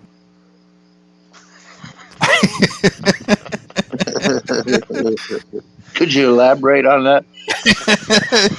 Yeah, I could, but it's going to cost you.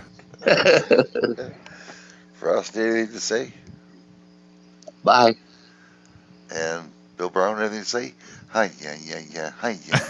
Hi, yeah.